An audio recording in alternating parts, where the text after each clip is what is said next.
to the Thursday edition of the Ultimate Endgamers League, season number 9. And while it may be Thirsty Thursday at your local watering hole, the only thing we're thirsty here for at the UEL is wins, baby. So I've got one question, and one question only. Are you ready? Because it's time to break forth the rhythm and the rhyme. It's time to get down like a clown like Charlie Brown and turn your frown upside down. It's time for the UEL to shine.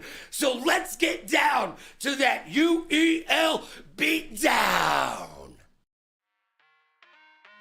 Hey, log in and games, we lit the squadron. Oh, here we go. Here we go.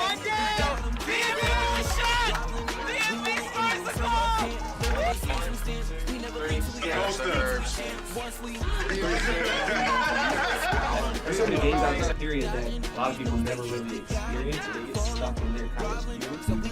But another person that's defined as a person that pushes past just beating the game and instead completes the game. As you guys know. Did you miss it? All right. So they went ahead and did a timeout. I got a lockdown on my team, man. What do you want me to do, bro? I need help. Mike needed Scotty. Carolina Reapers go back to back on the strength of Shekel. Traded, journeyman, disrespect. Ourselves as like pros. I'd probably say 10K. Your boys, no rush. Ultimate Endgamers League, so tough. Go capture that trophy, you can't win enough. It's the UEL, UEL, UEL, UEL, UEL, UEL, UEL, UEL, UEL, UEL, UEL. This is the Ultimate Endgamers League. The Grand Rapids and out overseas. You don't got a clue, come and get up to speed. And welcome to the UEL, everyone. I am Magna. And I am Herb. And welcome to another great game here today. I believe week 9 of season 9. First game of the week, Ravens versus KLiK. I'm joined by one of the... I'm joined here by one of the players on the Ravens. Herb, how you doing today, man? I'm pretty good. How about you? Good, good. So looking at this game, how are you feeling today? Pretty angry. Like, I see some faces. I see some faces down there that have been a part of the flock. Oh. That I'm saying, man, I just they don't really sit right with me right now. You know that him guy? He's got that funny little face. He's got that funny looking face, man. I don't know how I feel about that. And that one guy, Kiz, I don't know how I don't like that face either, man. I think he's wearing like a hot dog costume today. Well, I'm ready to smoke some glizzies today, man. You know? I'm ready to smoke some glizzies, bro. Wow, so a lot of violence coming in here by the Ravens, a lot of old bad blood maybe. I mean, what games are you looking forward to here? All of them. All of them? All 33. All 33. There's not a single game that you're looking forward to more than all the rest. Hey, bro, it's Halloween. It's finna get scary tonight, bro. It's finna get real scary tonight, all right? Spooky night coming up ahead, I guess, then. I mean, what do you think your team's looking forward to, then? Huh? All of them. Okay, now let's ask a different question. Who do you think's going to win what tonight? All of them? No. So the Ravens definitely got Tekken. I think today Street Fighter will be a little tough. A little bit. Mm-hmm. A lot of the shooters are going to be pretty good because we got a returning face and Killer. It's always good to see him again. Dapped him up. Said I haven't seen you in a really long time. So really awesome to see how things are going to play out. And I don't really get to play Jekyll too often, so I'm excited for that as well. Shout out to Sky Guy. Shout out to Kiz. Definitely. Well, hopefully we're going to have a good game here. That is the interview for the Ravens, and next will be Strix with the interview with the KLiK. Oh, wait. By the way, before we go, TOG's talking crazy right now. He's saying things like, he beat me in Tekken yesterday. We were on 1 bar Wi-Fi. He's crazy. 1 bar Wi-Fi. He's absolutely absurd. That's the only reason I lost to him. Only reason. Only reason. Okay. If he loses this now, I don't even know. All right, calm down, TOG. You just lost to him. Calm down. Stay focused, bro. Stay focused. Going great on his trail.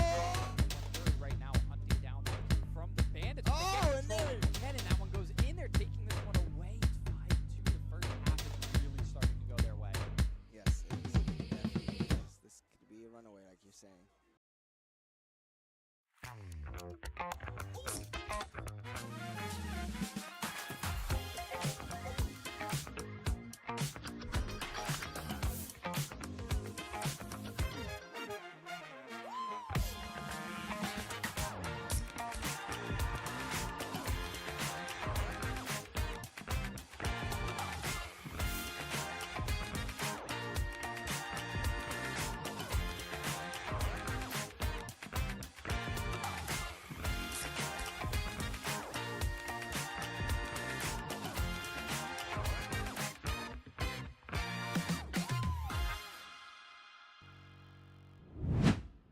Descending from the stars, I have the Tier 2 player from the Las Vegas KLiK. Jekyll, thank you so much for joining me today. How you feeling first and foremost? Of course, thank you for having me here. I'm feeling pretty good. It's looking like a good day.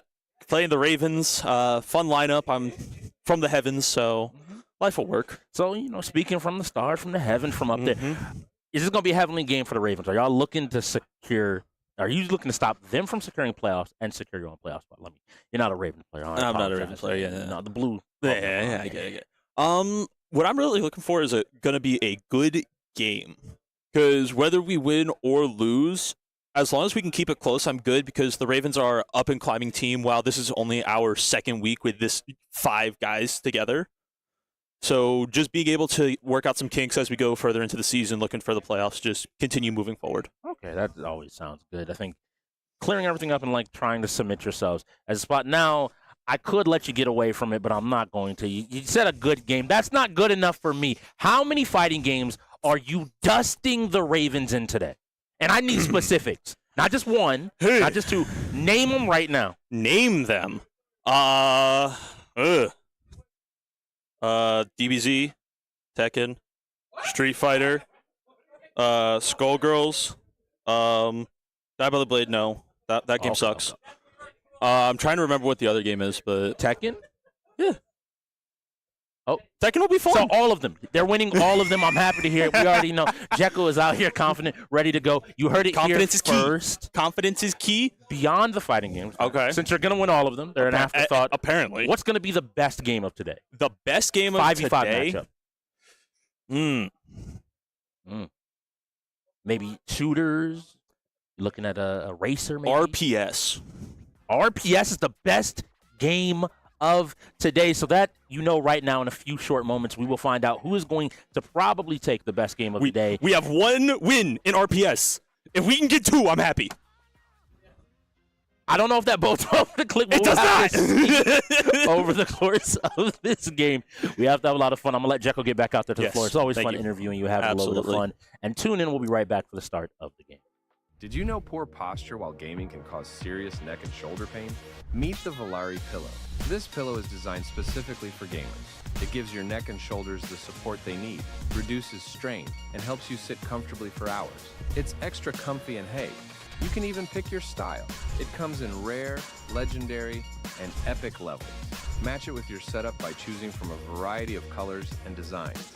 Don't wait for the next ache to hit. Level up your comfort with Volare. Use code UEL15 at checkout for 15% off your order.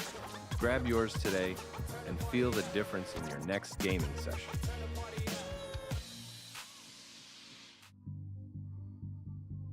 If he loses this now, I don't even know. All right, calm down, TOG. You just lost to him. Calm down. Stay focused, bro. Stay focused. Going great on his trail. Right now, hunting down from the bandits. Oh, and there again, and that one goes in. They're taking this one away. It's 5-2. The first half is really starting to go their way. Yes, this could be a runaway, like you're saying. Are back here at the UEL where gamers go pro. Today, again, it is me, Magna, joined by Strix, and I'm happy to be here. Yeah, man, it's going to be a really fun game here today. The Ravens and the KLiK, some of the best performing teams this season with a actually matching schedule so far, 4-2 on both sides, one in the South Division and one in the North. It's going to be really fun because both these teams are trying to solidify their spot in playoffs going forward. And here at the UEL, both of these teams start to exemplify what it means to be an in-gamer, where you have to be able to cover all 33 games across our 5 genres. What makes us unique here And I think we're in for a banger of a game, if I have to say so myself. I think so too. I mean, we got 33 different games on the wheel, as you mentioned, 5 separate categories of strategy, shooter, racer, sports, and fighting games. And the end goal of today is to see who is the best all-around endgamer or all-around player. So what game you want to see today? If you have one game. Ooh. Today, I'm looking at these teams. I'm seeing a good amount of shooters on both sides. So I want to see some mixture of the shooters in general.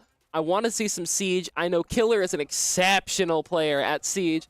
But I also know that some of the Ravens are pretty good, and that is one of those games that is so explosive it can go either way. Yeah, Siege is always really different, and I love that you brought up Killer because he is sitting in that tier 1 spot. Jekyll mentioned that this group of 5 is still kind of getting together their synergies, and being that leading player, I think Siege would be a really fun game to see for today. Beyond that, I think the shooters in general might be a little bit more contested than people might expect. Both teams have a lot of shooters, so I like that call out. I think it's a little bit fun. For me, there's one game I don't want to see, and this is going to have production looking at me, and that's Dead by Daylight. It's Halloween. It's already spooky. Let's avoid making it too spooky in the building when it's already spooky outside. But why don't you want to see Dead by Daylight? I'm scared. I'm terrified. I'm scared, just like KLiK might be scared of getting their second win here in just a few seconds as we head on over to RPS. See, this is what I'm talking about. Oh I didn't need this. We have Dead Mal in the building. We have an astronaut, a tiger. Is that terrifying? Terrifying. We also have Marshmallow. Oh, and he booped him on the nose. That's a double win. That's a double win. Terrifier has claimed another victim, and we start off with Ravens in control of this game. Oh my God, we got a goofy game here today. Lots of personalities on both of these teams. We're getting a lot of trash talk. Both of these teams already some of the most vocal in the league, and you're already most likely to be able to hear it from them. Oh my God! And I can promise you, this is going to be played. Oh, I don't want no ducking from the KLiK. Go ahead and set it up. Ravens, go ahead, sit down. I want to see this game play. Jekyll said they were not losing a fighter today. Oh my goodness. Yeah, and I mean, Herb seemed very confident in his interview too, saying that he was absolutely going to guarantee Tekken, and then also saying that he's not scared on any other of the 33 games. I think that's a lie, but obviously he's coming in here with the hype and that pressure. At the end of the day, Herb has the room to be confident. Herb is the original end gamer. That man has been playing in the league season after season after season and somehow always staying as one of those elite players. I'm going to have a little bit of faith. You know, we haven't done it in a while, so I'm going to turn to you. Who you got winning the entirety of the game? Ooh. Who do you have? I don't know. I'm going to look at... I think it is going to be heavily dependent on the wheel, honestly. Both of these teams have their wheelhouses that are going to be really important. The Ravens with a lot of their fighters and some of their off stuff, like the sports games that they have with Genghis and the other kinds of shooters that they may be able to catch off the KLiK there. But the KLiK on the other side have a lot of those shooters, strategy, and him can also contest Genghis in a lot of these sports games. So I think, honestly, this game can go either way, and I think the wheel is perfectly tied.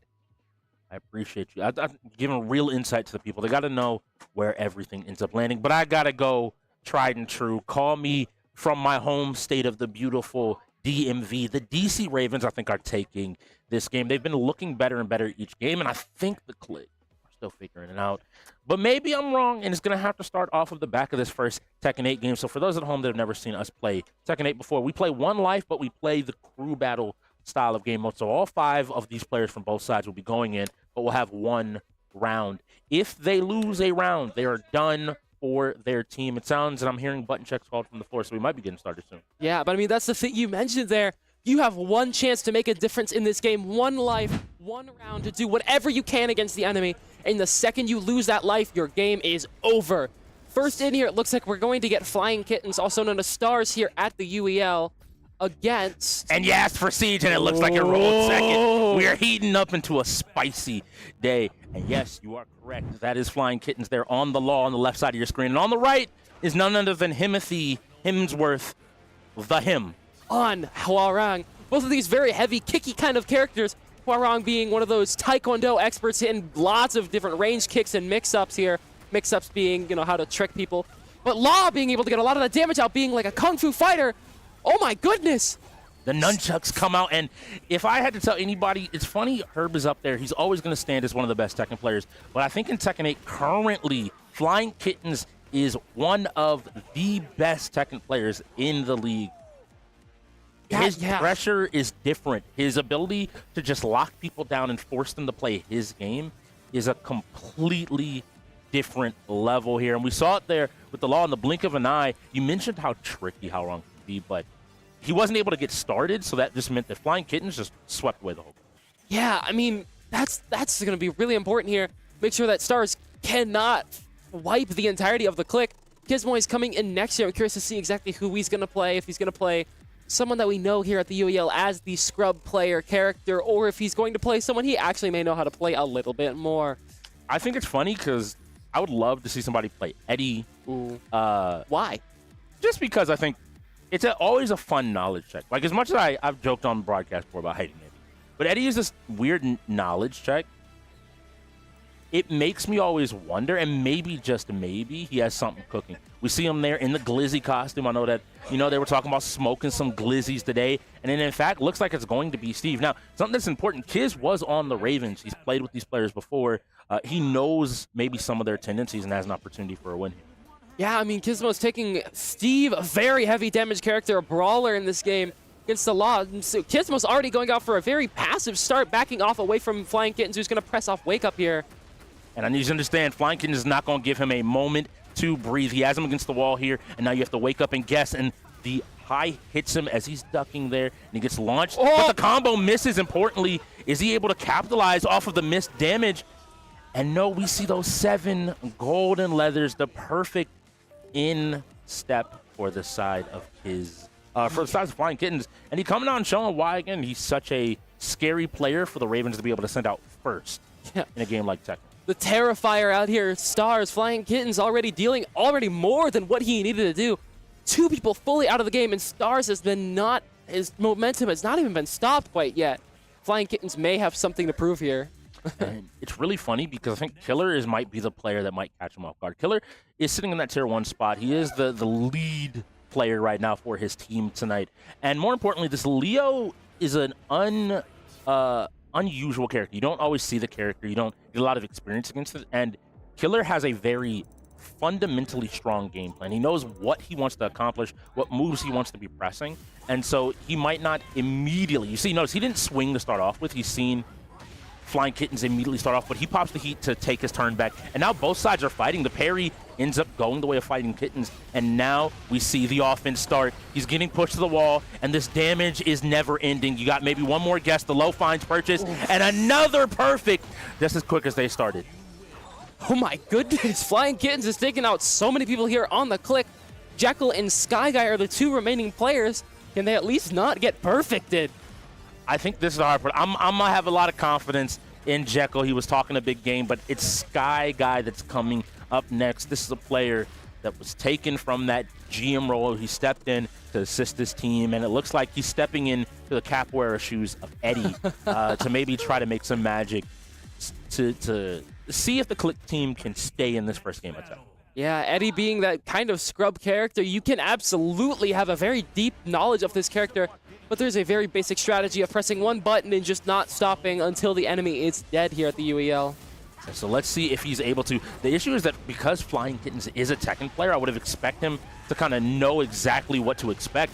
A lot more reserved play coming out of the side of Sky, doing a good job of trying not to get blown up, but still Flying Kittens knows his opportunities and takes them every single step of the way.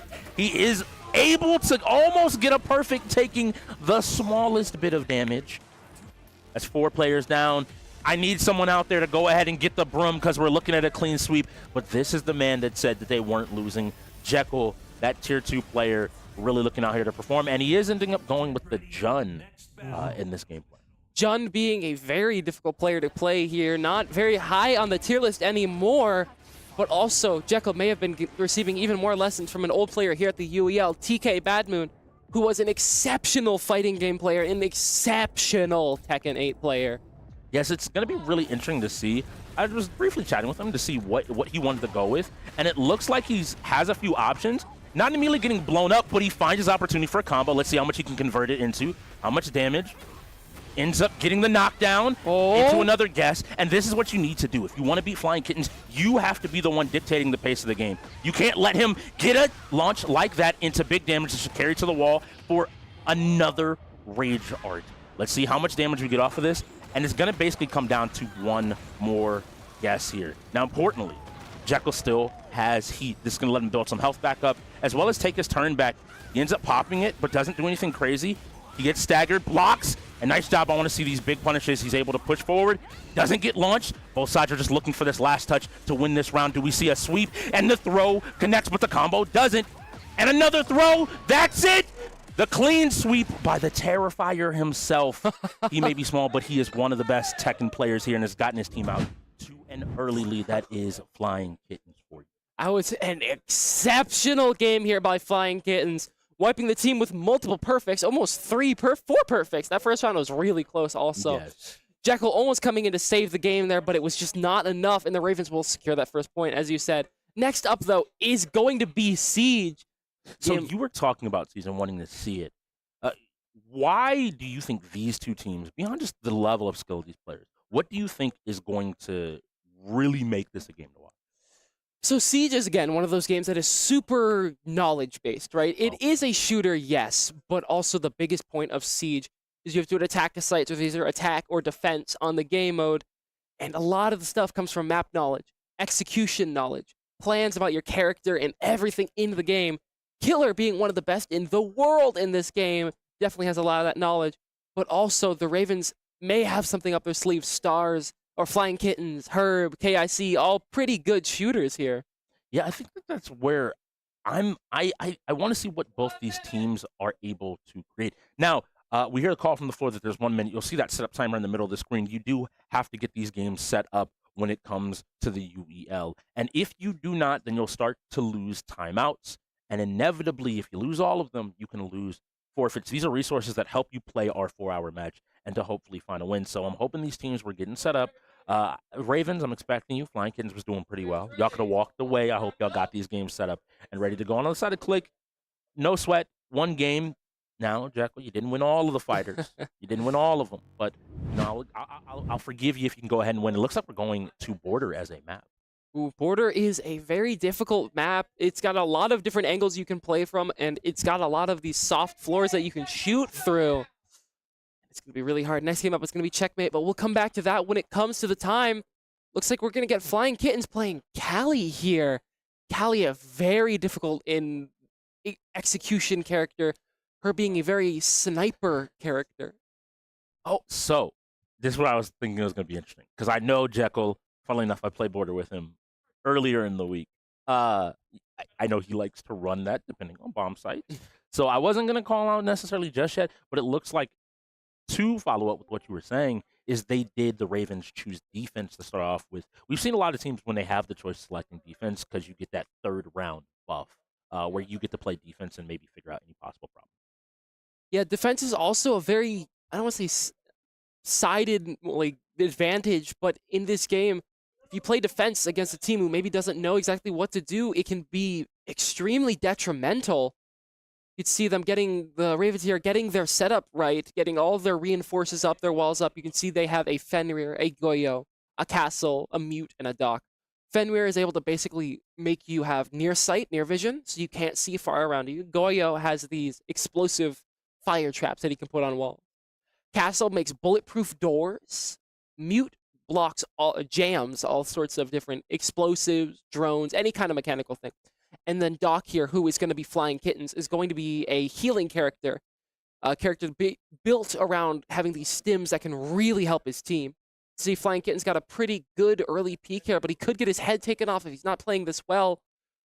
So why would he be looking for that peak? What is he looking to accomplish with these different angles and different areas that he's trying to hold? Ooh.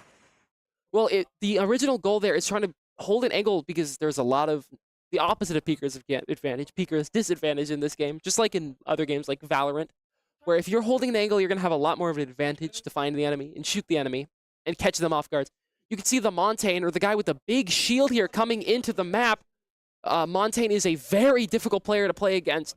He has a very bulletproof shield that you cannot counter very easily unless you have brought a C4 into the game. But I'm not sure that any of these people have brought a C4 into the game, which is very unfortunate. But it doesn't matter. Another person gets taken out here. Kismoys gets a kill on KIC.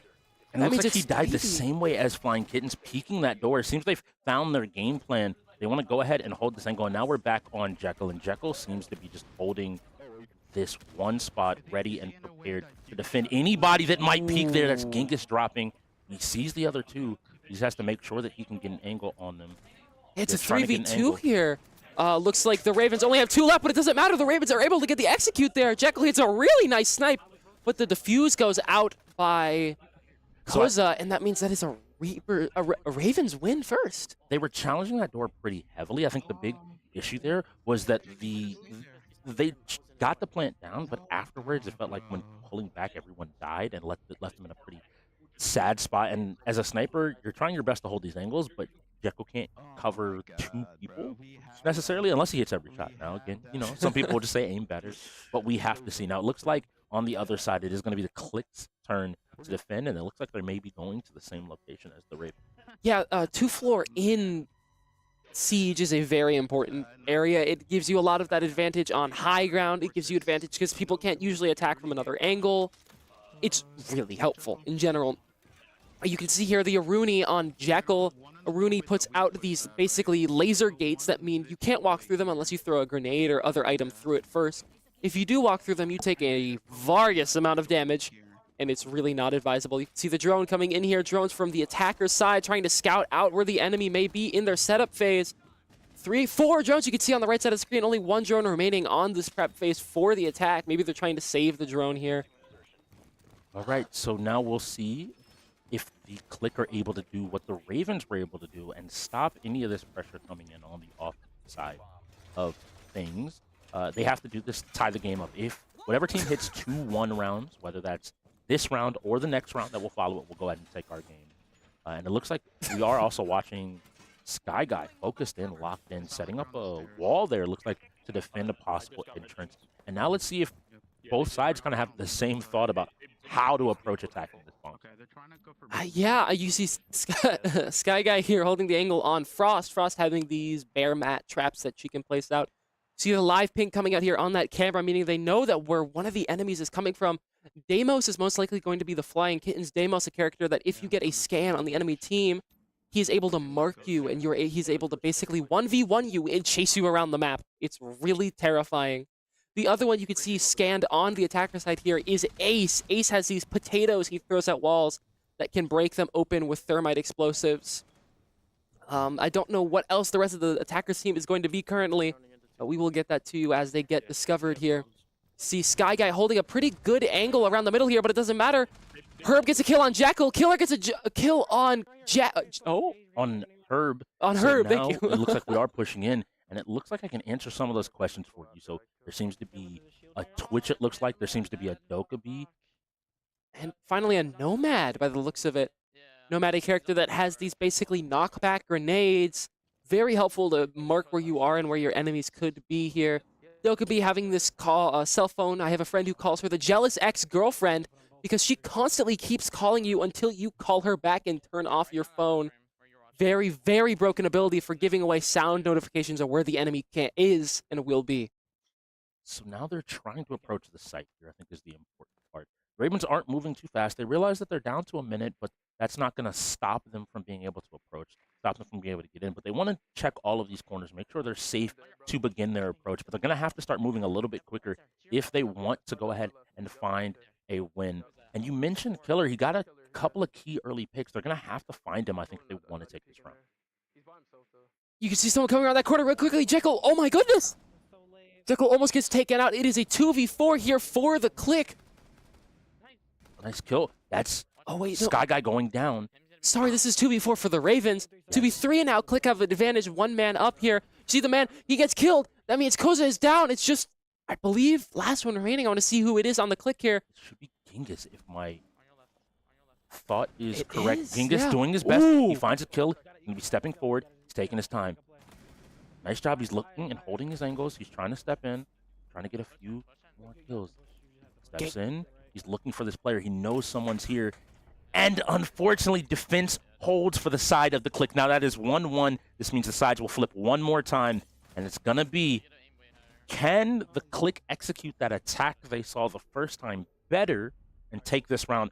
Or is just defense the stronger option here on border for both of these teams? Yeah, defense as being one of those consistent, stronger options, basically forcing the enemy team to play at your pace and your, utility, play off of your stuff here. Looks like they're going to be going for a very similar game plan here, except for Flying Kittens is going to be on Warden, character who actually counters flash grenades, playing against that Ying that you saw the KLiK have in the previous game that did get him killed.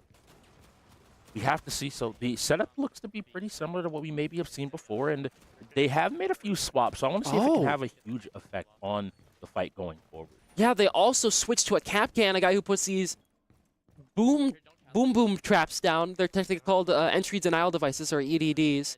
They deal a lot of damage. If you put 2 on a door, it's basically an insta-kill here. Gang is trying to get the setup done in time. 2 of the doors basically fully locked down. Another couple are set up with slightly less traps here. Genghis maybe trying to find an off area to put one of his traps. Gets another one of them down, and he's going to get the trap down off-site just a little bit, seeing if he could catch one of the KLiK off guard here with that damage. But we have to see before they were able to go. He seems like he's been locked out of sight or having to rotate around to a different angle, maybe just not intending, and there wasn't enough communication for where he might be. He should be getting some, at least, sound notifications knowing where teammates are and aren't. So he's doing what I believe is called roaming, right? He's out of the site, but he's looking around to see if he can't find any players and catch somebody off the rip. Yeah, off angles and stuff are incredibly important in this game. It being a tactical shooter, the time to kill is incredibly low, meaning that any sneak attack or any amount of kills or damage even, it could mean the difference between a win and a loss here. Genghis playing around a common angle here, seeing if maybe he could get a kill, but... Oh, the Brava! Brava being a character that can take over enemy characters' abilities. Brava being able to hack into them. See him hacking the Goyo stuff, getting the BP2, the bulletproof camera. And that means that the Goyo was forced to destroy both of those. But that means that the Thermite is able to enter through here, but the Fenrir gets a peek. KIC gets a really good peek, but they're able to get the entry with the Thermite here. The Montaigne is moving into the game here. This execute is going to be incredibly quick and incredibly fast-paced. You can see Kismoy's on the flank, where I believe Genghis is sitting in this area.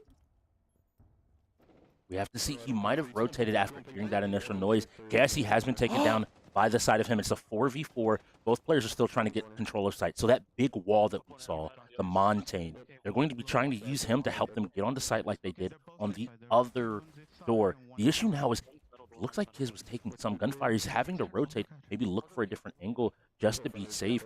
And now they're trying their best to use this information to play off this last minute of the round. Yeah, Jackal being another one of those characters that scans footsteps in this game, being able to mark enemies. Very, very easy to get info with him because so many lurkers are countered by him because their feet are so heavy. But now, importantly, Herb picks up another kill, and that is on to the side of Sky. 2 people peek and ends up... Flying Kittens is down. It's a 3v3 once again. There's 40 seconds left, and they have to get back to the side of the bomb. They have to make sure to continue to put pressure. Each one of these steps is going to be important. 30 seconds left in the round. They have to get this bomb down. Yeah, but the thing is, all of them are low HP. I wanted to say because he walked into that Capcan trap. Earlier that you saw, I believe, KIC take that damage. It's 3v2 here. Another one. Him takes down Genghis. It's a 2v2.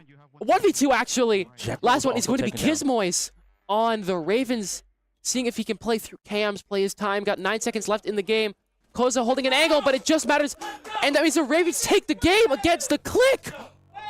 And it looks like the Ravens have cleaned up a ton of their play. That looked really coordinated. Even when things kind of went awry, they didn't lose control of the game. And I have to point to them selecting defense as that first option. They proved they could stop it in the first round.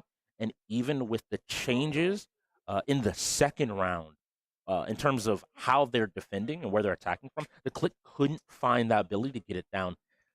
A difficult call as well because that first round they did get the bomb but weren't able to protect it. I think you're right, though. Good game of Siege at the end of the day, and I'm impressed with both of these teams and excited to see how they continue to grow. That was a really good game of Siege. I wish I saw a little more there actually out of Killer. I'm curious to see exactly what was going on with him for him to perform in that kind of way. Next up, though, is going to be Checkmate Showdown. One of our sponsored games here at the UEL, our featured games. 5v5 strategy game, but it's more like a fighting game. Would you like to explain how we play it? So, the way that this is going to play, you're going to see a chessboard. You're going to think it's normal chess.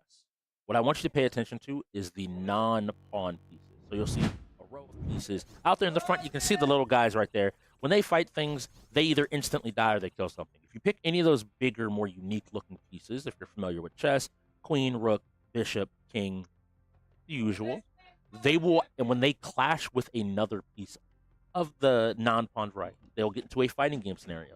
It's not a fighting game that's ridiculously complicated. For example, there's no lows in this game. But what it is it requires you to manage your resources. There are ultimates, there are specials. There's a ton of different fundamental fighting game mechanics that you have to have a grip on while still being able to play chess to maybe sometimes avoid the worst possible situation. Yeah, a lot of difficulties in this game. I mean, checkmate is not always the end of the game, but it is a very, very bad position to be in. As you said, each of these towers have a lot of different powers. You know, the bishops being the rush down, heavy, punchy character. The knight being the character that's a zoner, able to play from range. The queen being a 50-50, very heavy character, built just to basically attack the enemy as much as possible. And then finally, we have the rook on the grappler. Or, not finally. And then we have the king on just a big body, big damage boy. Yes, and I love the gameplay coming immediately out of Orange Team. They bait out that pawn move forward, weakening the king side of the board. You see over there on the right side. And now we're immediately just reverting to where they were going before, looking for another possible attack. I think what they're trying to do is destabilize the position, destabilize purple team's ability to take a fight at all, and instead just trying to kind of create a little bit of a disarray. Good job just taking control of the match. And that's the thing about this game, though, is not the only strategy isn't just playing chess. You could play it like a fighting game. If you're confident in one of your players that plays one of the chess pieces, you could absolutely be like, our queen is incredibly good. We're putting the queen in the king's face as quickly as physically possible. And I believe that is what the Ravens are doing here. I'm assuming the queen is going to be KIC. So it's going to be interesting.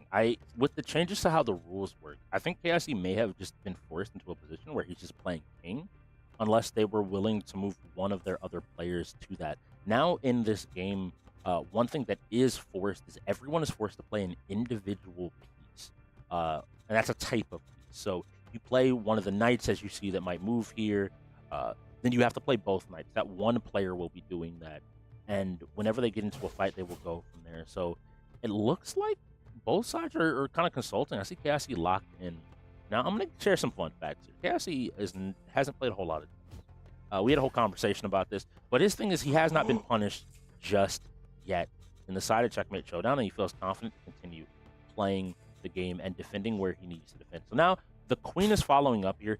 This is important because it's going to give some support to the side of that bishop if it decides to step in, and ultimately the king can never move anymore over one square over because it will be guaranteed to be in two fights. But neither side, I don't think any side has control of the game just yet, but we'll have to see where everything ends up. Yeah, I mean, a lot of this is going to be, this early game is going to be that pressure, everyone trying to develop their plays as much as possible. It's a lot I'm not seeing from the Ravens here. I believe Ravens being the orange team and the KLiK being the purple team. Ravens just trying to maybe get that queen in while still not destabilizing their entire board, as you mentioned earlier. I mean, a lot of development by the KLiK on their pawns, though. A lot of pressure. Pawns aren't actually a playable character in this game, meaning if you take, it is an instant win for you. So the pawns are very, very, very difficult to play against. Yeah, it's really interesting to see. I have to believe with that move, he's going to end up castling the purple team to their right side if they do end up moving over to that corner. It's a little bit safer, and now it looks like this queen wants to move. The issue is the queen doesn't have an easy way into this king anymore. They have to maybe take a few more risky moves and try to put themselves in a position to get over a little bit further, or just be willing to take the fight and say that you win here. So I think we'll finally see some of our first conflict overall the entire game here, because the decision is going to have to be made. Do you want your queen to fight? And no, Orange deciding not to initiate the fight. If you do initiate the fight, you do get control of an ultimate ability. That ultimate ability, and now your king is all but trapped. It can't step to the right and it can't step to the left. So are you going to be the person to engage? And we will see here. So sitting down on the side of the KLiK is killer. So KLiK is on that purple side. They're playing that purple queen, and on the orange, like you were saying, it is the side of the Ravens. And the king is KIC. So opting to play the most important piece as opposed to playing one of those harder to play pieces. Now, doesn't end up competing the entire opportunity. Now, KIC right here is looking to go ahead and get the touch of death combo. What that means is if he's able to complete this out, especially since he initiated the fight, he should be able to kill Killer without him ever getting an opportunity. Now, using that breaker to find his opportunity, ends up dropping the combo and is now going to be put right back into the blender. He can just use the super here at any point, and he manages to take it without losing any life. This is the strength behind putting your best player on the king. If they have strong fighting core background, you mentioned this being so much of a fighting game, they can essentially defend themselves from any attack that might come. Yeah, that was a very, very, very good showing by KIC. They're only getting hit really once and not even being put into any kind of combo. Again, the Ravens have even more pressure here on the Queens. Flying Kittens is going to see if he can get some pressure here, maybe. I really want to see this Queen get developed. Very easy pressure here. Going to play against the Rook. If this fight is won by Flying Kittens, then he's going to be able to go straight to the King and maybe even win this game. After his performance in something like Tekken, I have to believe that he's going to come out here and be able to kill it here. And this is going to have to be able to show off as this Rook. Now, the Rook is a grappler. He wants to go ahead and grab. So anytime you see Flying Kitten step in with this Queen, he's at risk of being picked up and thrown and taking a ton of damage. On the flip side, the pressure that is able to come out of Queen is amazing. It is hard to deal with if you aren't ready to deal with it. You saw the jump there. I like the option, but now he's stuck in here. I would be hoping one of his teammates is maybe telling him to go ahead and burst. Nice job using the super to go ahead and get some damage. Now, not the most damage in the world, but if I'm Kiz, I'm just looking to get 1 or 2 grabs. Whenever he's looking to start this combo, I also want to try to challenge it with it. Finally burst so that he lives and gets another opportunity. A nice, perfect parry. He's able to live, but more and more damage is coming out. He only has 1 more job. Yes, wow! Is incorrect. Slightly too soon on the grab, and he ends up going down. That was a really good game there by Flying Kittens. Not even getting touched once by Kizmoys. Now Flying Kittens has the ability to keep a lot of pressure here and maybe even take this round. They're going to try to... The KLiK are going to try to move their knight up there to make sure that they have at least 1 more round. But I think they're going to kill another pawn. I think the Ravens are going to try to play over and play left on the next turn they have. Take that pawn right next to the king, meaning that no one is able to threaten that queen. I think it's really important. They're not getting ahead of themselves. They're trying to eliminate this wall that has originally been set up and still put themselves in a position to take a fight in the next move. Now notice, all of these pawns that were in the front that had a lot of pressure before aren't able to deal with it, but it looks like the savior of the side of the KLiK is going to have to be Sky Guy here. If Sky Guy wins this fight, the king is safe, and the board state kind of goes back to what it was. If he loses, unfortunately, his king is going to be directly under attack. Him is going to have to immediately fight. They've been looking to try to get Jekyll into the game, but they haven't been able to here, and it looks like Flying Kitten is picking up right where he left off in Tekken. With this combo coming out, no burst going down, he ends up getting thrown back into the corner. Now you just have to hold the pressure. Nice job using the auto combo there. Tries to get an attack off, isn't able to get the hit. These counter hits are doing so much damage, and with this, I have to believe a combo that's going to end. The drop comes out, the throw break. Let's see, is he able to find this opportunity? The immediate wake-up dash finds its mark. And you notice that Flying Kittens took a lot of damage there, but those notches on the health bar weren't fully taken out, meaning Flying Kittens still has full health, because after a round, your health basically gets rounded up to that notch. So now, what's more important is in this moment, Flying Kittens is going to have control of this game because he has the ultimate. He burns it immediately in the fight just to start to whittle down him, and him is going to have to do his best to defend out here and to take these fights. Each and every single one of these fights and these hits are going to matter. Every strike could lead to this game being over for the side of the KLiK, but he's finding these opportunities, isn't able to convert there for a little bit more with no specials. The throw, he's not going to have a lot more health, but unfortunately for Flying Kittens, his game comes to an end. Good awareness. I think that he was caught off guard. Him was. He's going to have 2 health bars, so that's fine. He's going to still be at 400 health. Not the max health, but he's not in danger of immediately dying. And now I think they're trying to set up a fight. They're trying to get Jekyll in a position for him to take this win. They can't wait anymore. Him is too hurt in this game for them to let 1 or 2 more fights going on and happen. Whereas on the other side, they're finally getting Jekyll to sit down and to maybe start to even the board with some of their players. But an immediate swing on the side of I am Herb. If there was a player that you don't want to be sitting across in a fighting game, it's the likes of Herb. We saw some respect coming out of Jekyll early in the game, and now he has to find his own opportunity to see what he's able to. An early burst so that he doesn't eat all the damage. I like the decision, but he immediately gets put back into the blender. The combo drops. He challenges a little bit early, and he's going to continue to hold shot after shot. Herb has 130 health, and he wakes up with a button that's huge. He's going to get a combo and take this Bishop of Jekyll down low. The burst comes out. Now, if Herb gets touched, he can always burst this before he dies.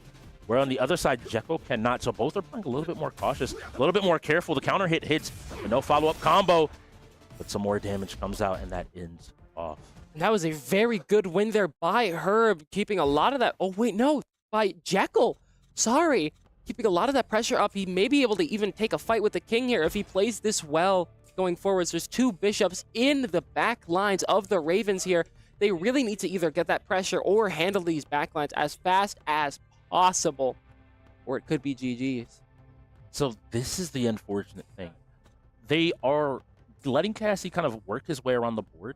Now, if they're smart here, they bring that other bishop back to challenge these diagonals. And he's going to have to step himself back into the corner and put himself in a position where he's unable to fight anymore. He's not going to be able to escape here. And instead, Cassie taking the fight against the low health bishop here. I like this opportunity, this decision. Jekyll's not necessarily looking to win here.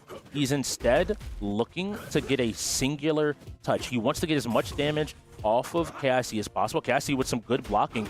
And they both end up walking at each other. No one ready to press a button. The throw into damage. Jekyll has a combo for that. Cassie's forced to burst and immediately finds a way to end the game. He at least took one bar off. So good looks to you, Jekyll. Your first bishop has done some work.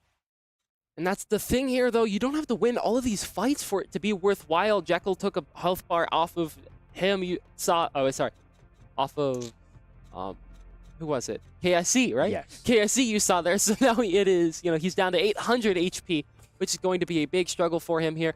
Another big piece of pressure here by the purple rook, which is going to be Kismoys. Kismoys may be going to push down here.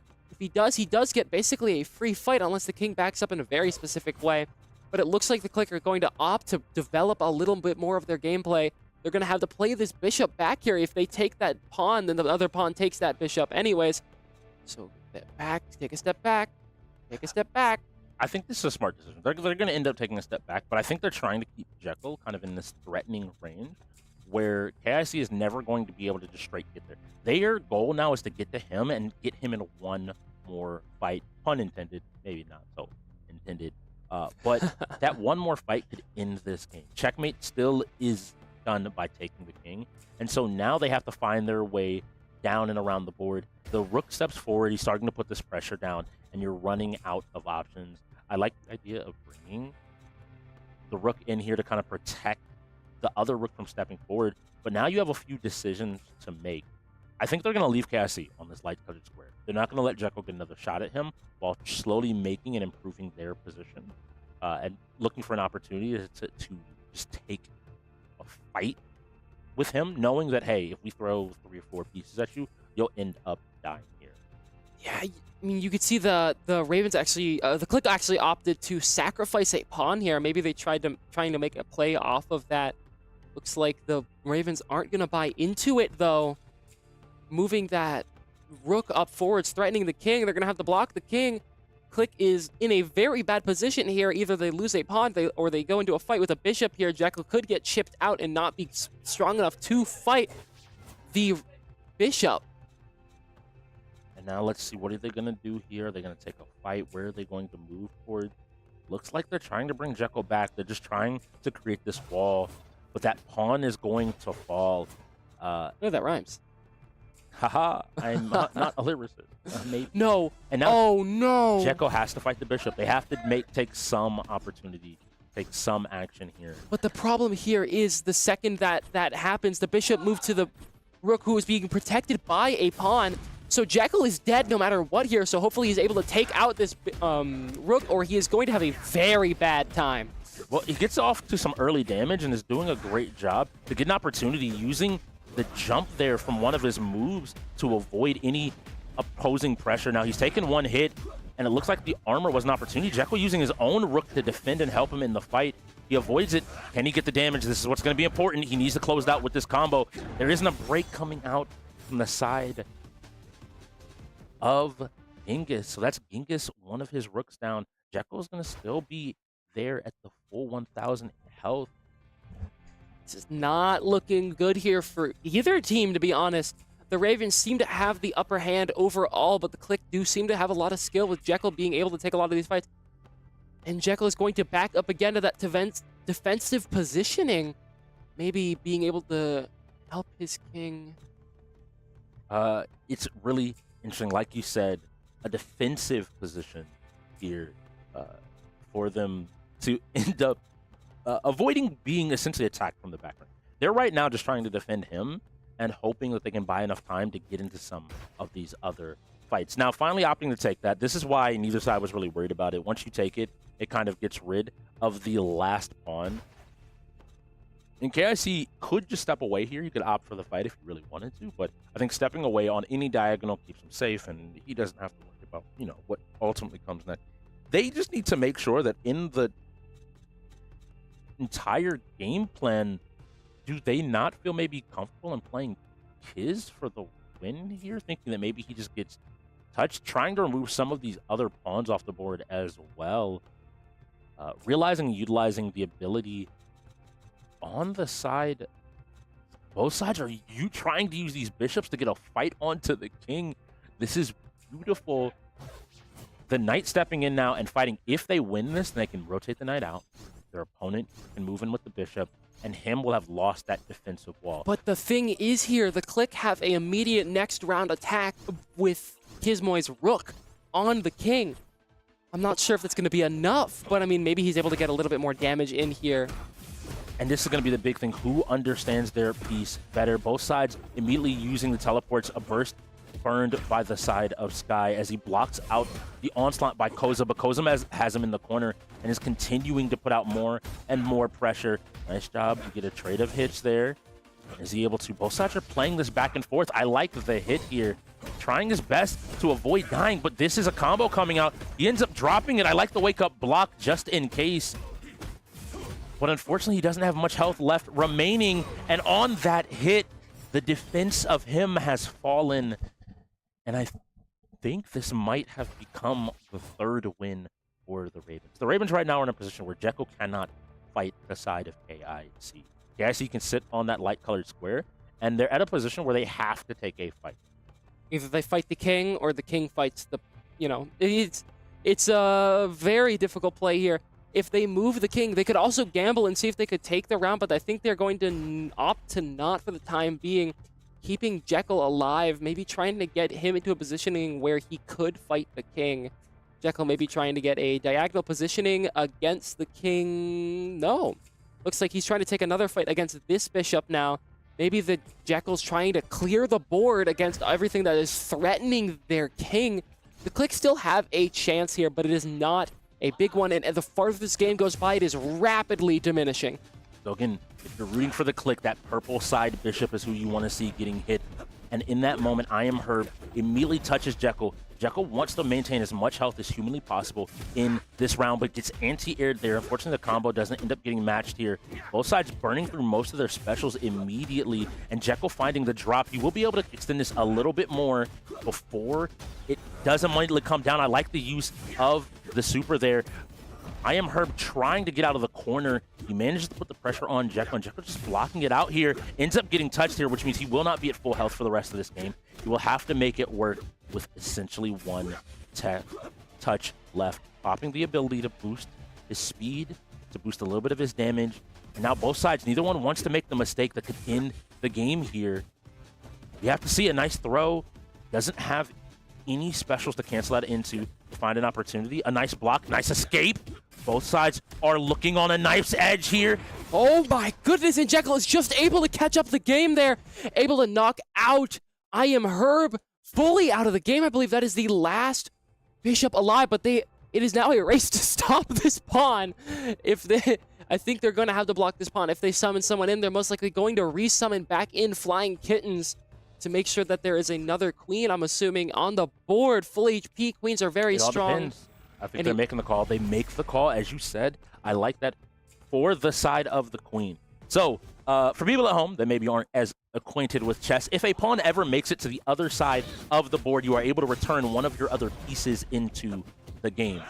And what that means is that Flying Kittens gets another chance at life, but they instead opted to put Jekyll in a position to immediately challenge him as the game starts.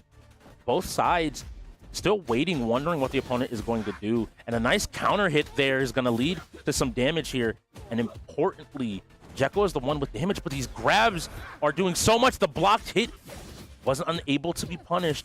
But both sides, and Flying Kittens might have found it. He might be able to take down Jekyll. And that's it. He's fallen down.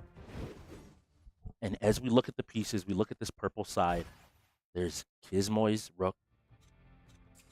And there is the side of him on the king.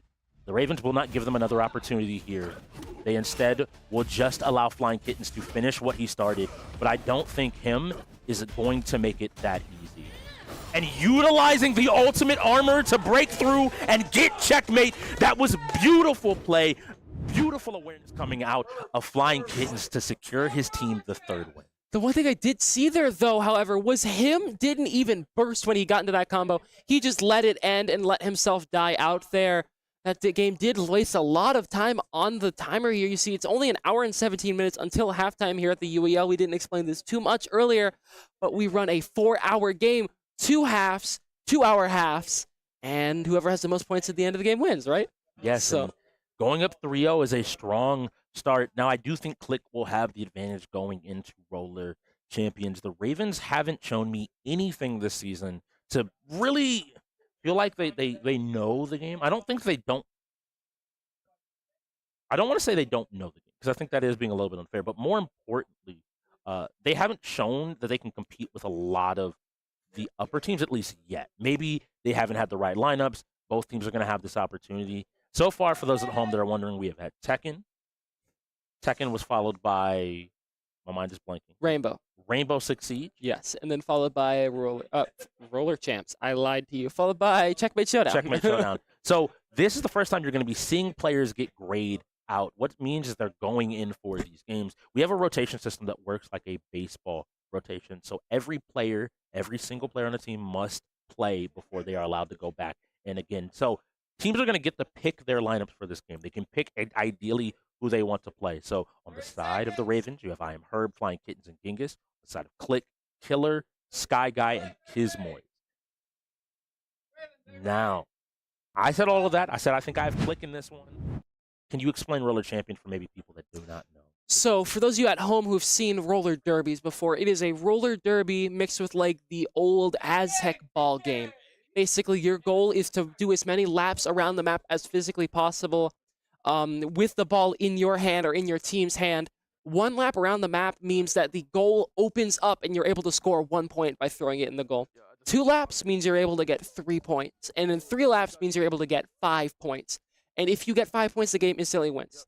The problem, however, is if the enemy team gets the ball at any point inside of that, it all resets, meaning the goal closes or your progression to getting to the goal ends. It's a game of back and forth, literally, and we see Flying Kittens immediately pick up the ball, trying to prove me wrong. He's been having an amazing showing the game, and as they are calming each other and trying to talk, we have control finally going over the side of the KLiK.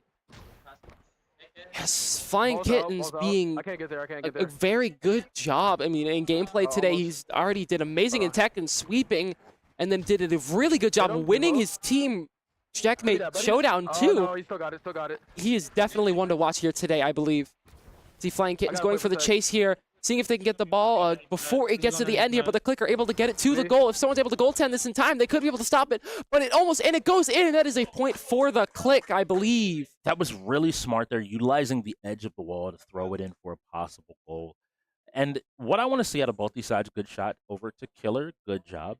What I'm looking at both of them, I wanted them to see them building up more speed. This is a game where speed is king. If you're able to build up a lot of momentum and keep it, you'll be able to fly past these defenders even as they try to tackle you. And this is what we see Killer doing right now getting as high up on the wall to get as much speed, and then assessing where the ball is, looking for an opportunity, and it looks like his job is to play this goal. Boom, they send it to him on top of the wall, and now he has some space. He's lost a lot of his speed, though. I got him. You're good. You can see KLiK here now struggling to get away from the enemy team who's all caught up to him. He passes the ball to someone else with the magnetic pack. Make it back around the lap, and someone may be able to shoot it again, but it gets saved by the Ravens. Back in the hands of the KLiK, though. KLiK are trying to pass the ball to each other here. Takes high ground. Killer able to get a lot of speed going around here on another lap. He absolutely could score the goal here if he's able to avoid the rest of the Ravens. There's 2 Ravens on Killer, but he's able to avoid them all. Dodges again. Passes off to his teammate. Dodges again. He tackles. This could be it. This could be another score for the KLiK, and the KLiK may get in 2-0. Oh my goodness. Killer did a flawless job there avoiding and then passing exactly when he needed to. Yeah, a great job there, great awareness to look to Kiz on the other side immediately to send it to him and to allow him to finish up that play, not being overly greedy, not holding onto the ball too long. He was looking for an opportunity to work the entire team in. Speed is number 1. Number 2 has to be team play. You want to get your entire team involved as much as possible. Yeah, I got you. That's the thing, though. Speed is key, but if you're trying to get all the speed, you're not really with your team, and you're noticing that the KLiK are struggling to get the ball here at all at the start of the matches because Killer is not playing with them.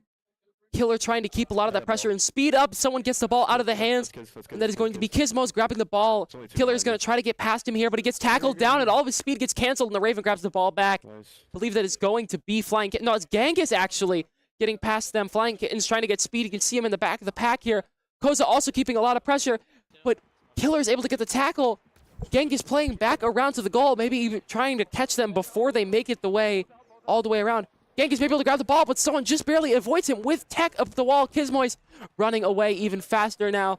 Kizmoy's back around, but Genghis is going to prep himself up at the goal here, see if he can goaltend for long enough for his team to grab it. Someone passes around the wall on the KLiK, and that's it back in, but the Ravens are able to reset it.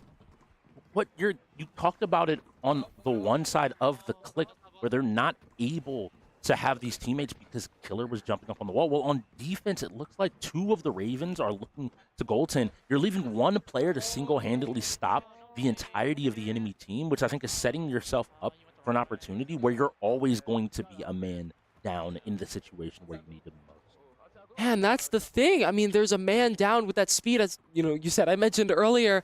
But also, the thing with the man down is you get a load of speed, so that's a trade-off. Do you know if you want that? Or the other thing, do you trust your team? And it seems like Killer is trusting the team, but Genghis grabs the ball back here, not able to trust his team enough. Passing up even further, Genghis may be able to play for team, but he doesn't play with his team, doesn't tackle anyone, instead opting to grab the ball. And that is what I meant by trusting your team. You saw there that Genghis didn't really trust them. Instead, going for a pass, maybe trying to keep up that pressure and speed. But again, the KLiK grabbed the ball back, but the Ravens are able to grab it again. They have good speed here. If they can keep going around, I think they might have a chance in this game. Yeah, definitely. Flying Kitten's grabbing the ball back here. Genghis in the back, seeing if he can get maybe a tackle. I want to see Genghis get a tackle and play off of his team, but he is just not doing it as much. But he's able to get 1 more, and Flying Kitten's able to get 1 goal, getting that game just that much closer. I think it ends up being pretty smart here. Opting for the 1. We see teams get pressured sometimes to maybe going for more than 1 lap, but realizing they have 2 minutes left on the clock, I like the idea there of Koza again hitting that shot, managing to get everything done. But now we're going to check out Kizmoy. Again, he's playing up against his former team. I want to see what his ability in this game is. Looks like he's trying to get a little bit of speed to start off with, still looking at where the ball is, immediately changing direction to get back with his team. I love to see it. Yeah, Kizmoy's getting a lot of speed here, working well, passing up to his teammates. All of them working really well in tandem here together. The other one gets tackled down. There's 1 on the goal. Can Kizmoy get back to the goal in time to stop Genghis from goaltending? And he just doesn't even need to. Kizmoy's keeping a lot of that speed up again, up the wall, using the tech, but he gets tackled down by Flying Kittens. Oh, no, Herb actually here. Herb tries to go for the magnetic pass, but it does end up missing here. I believe that is Genghis able to grab the ball back. Flying Kittens may be able to catch up here, but it's maybe not enough. Oh my goodness, Kizmoy gets knocked back down again. This could be greed, the undoing of the side of KLiK. This is now a tied up game. They had the opportunity at a point and instead opted to try to go around for the instant win. Had they been willing to go ahead and just play out the game, they might have been able to find a victory. Looks like Kiz is looking to make a change. Maybe he was muted in Discord this entire time. So maybe some comms weren't being heard, weren't being sent from one side to the other. It's really important that players are checking that beforehand. He is a rookie, so he's still learning, but we're getting close towards the end of that season. Now we see them setting it back up again. Speed on speed on speed for each player. They still have control of the ball, and KLiK is looking to repeat what they did at the start of this game. They have to come around one more turn, and it looks like Killer is looking to stop the defender, but in the meantime, the ball is lost by his team, and now they need to make an opportunity. So they go up on the wall, and again, instead using him as an opportunity to get some speed and to continue to move. I do think that they're kind of juking themselves out sometimes, looking for a play, and Sky moves up, grabs the ball, jumps around, but he has to go all the way back around one more time to find a third score and a possible win in 40 seconds. Yeah, that's the thing here. Sky Guy has to get that pressure in the next 40 seconds, maybe able to get a goal for the KLiK. Getting the game to be 3-1 is incredibly important. A 4-goal difference is going to be all the Ravens may need for a long while. And maybe they grab the ball back. Genghis grabs it, but Sky Guy is able to grab it back. Up to Killer. Down again, back down. Herb grabs it back this time. And you can hear Flying Kittens calling for a lot of passes, playing really well with his team here. But Sky Guy is just able to grab the ball back again. This may be a very bad position for the KLiK. I mean, for the Ravens. But the Ravens are able to grab the ball back again. But the KLiK are able to grab it out of the Ravens' hands. But the Ravens grab it back from being launched in the air. And this is Herb grabbing the ball. But Sky Guy grabs it back again.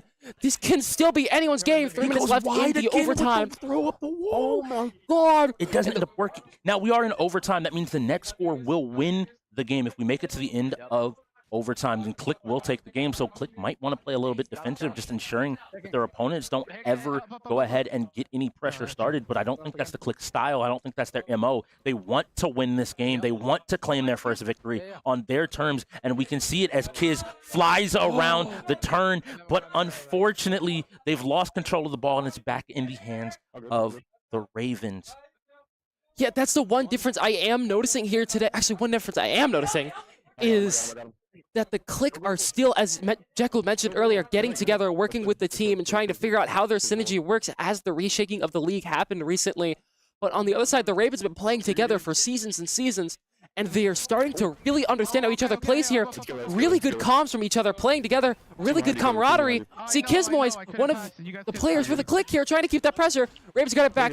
Ravens still have the ball, but Killer's able to tackle it out again. Kizmoy's grabs it, he has lots of speed. Does he pass it back and play it back around onto the enemies? He does, and he's just able to make it around them.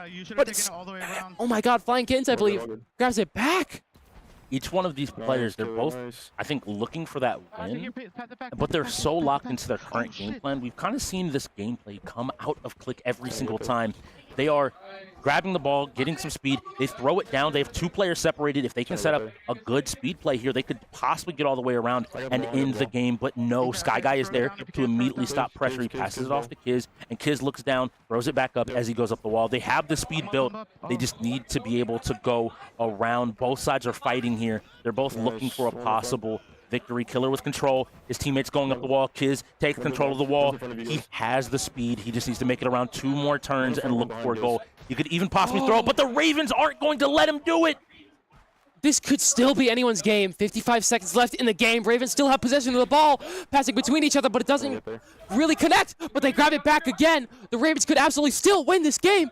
Could they make it 4-0, or can the KLiK finally start catching back up? And that means that Kizmoy is able to grab the ball back. But Koza is able to, someone is able to grab the ball back, whoever's on Koza's account here.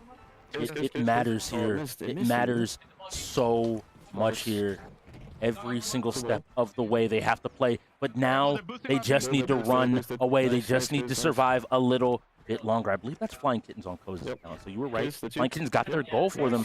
But in 15 seconds, they have the opportunity. They just need to throw it. They just need to get it through the goal. It goes wide with 10 seconds left. Though control is on the side of the KLiK. They just need to hold it for 4 more seconds. But the Ravens get it back. But time is up. Keep the ball. Time is up, but if you keep possession. No, it's a draw. I was wrong.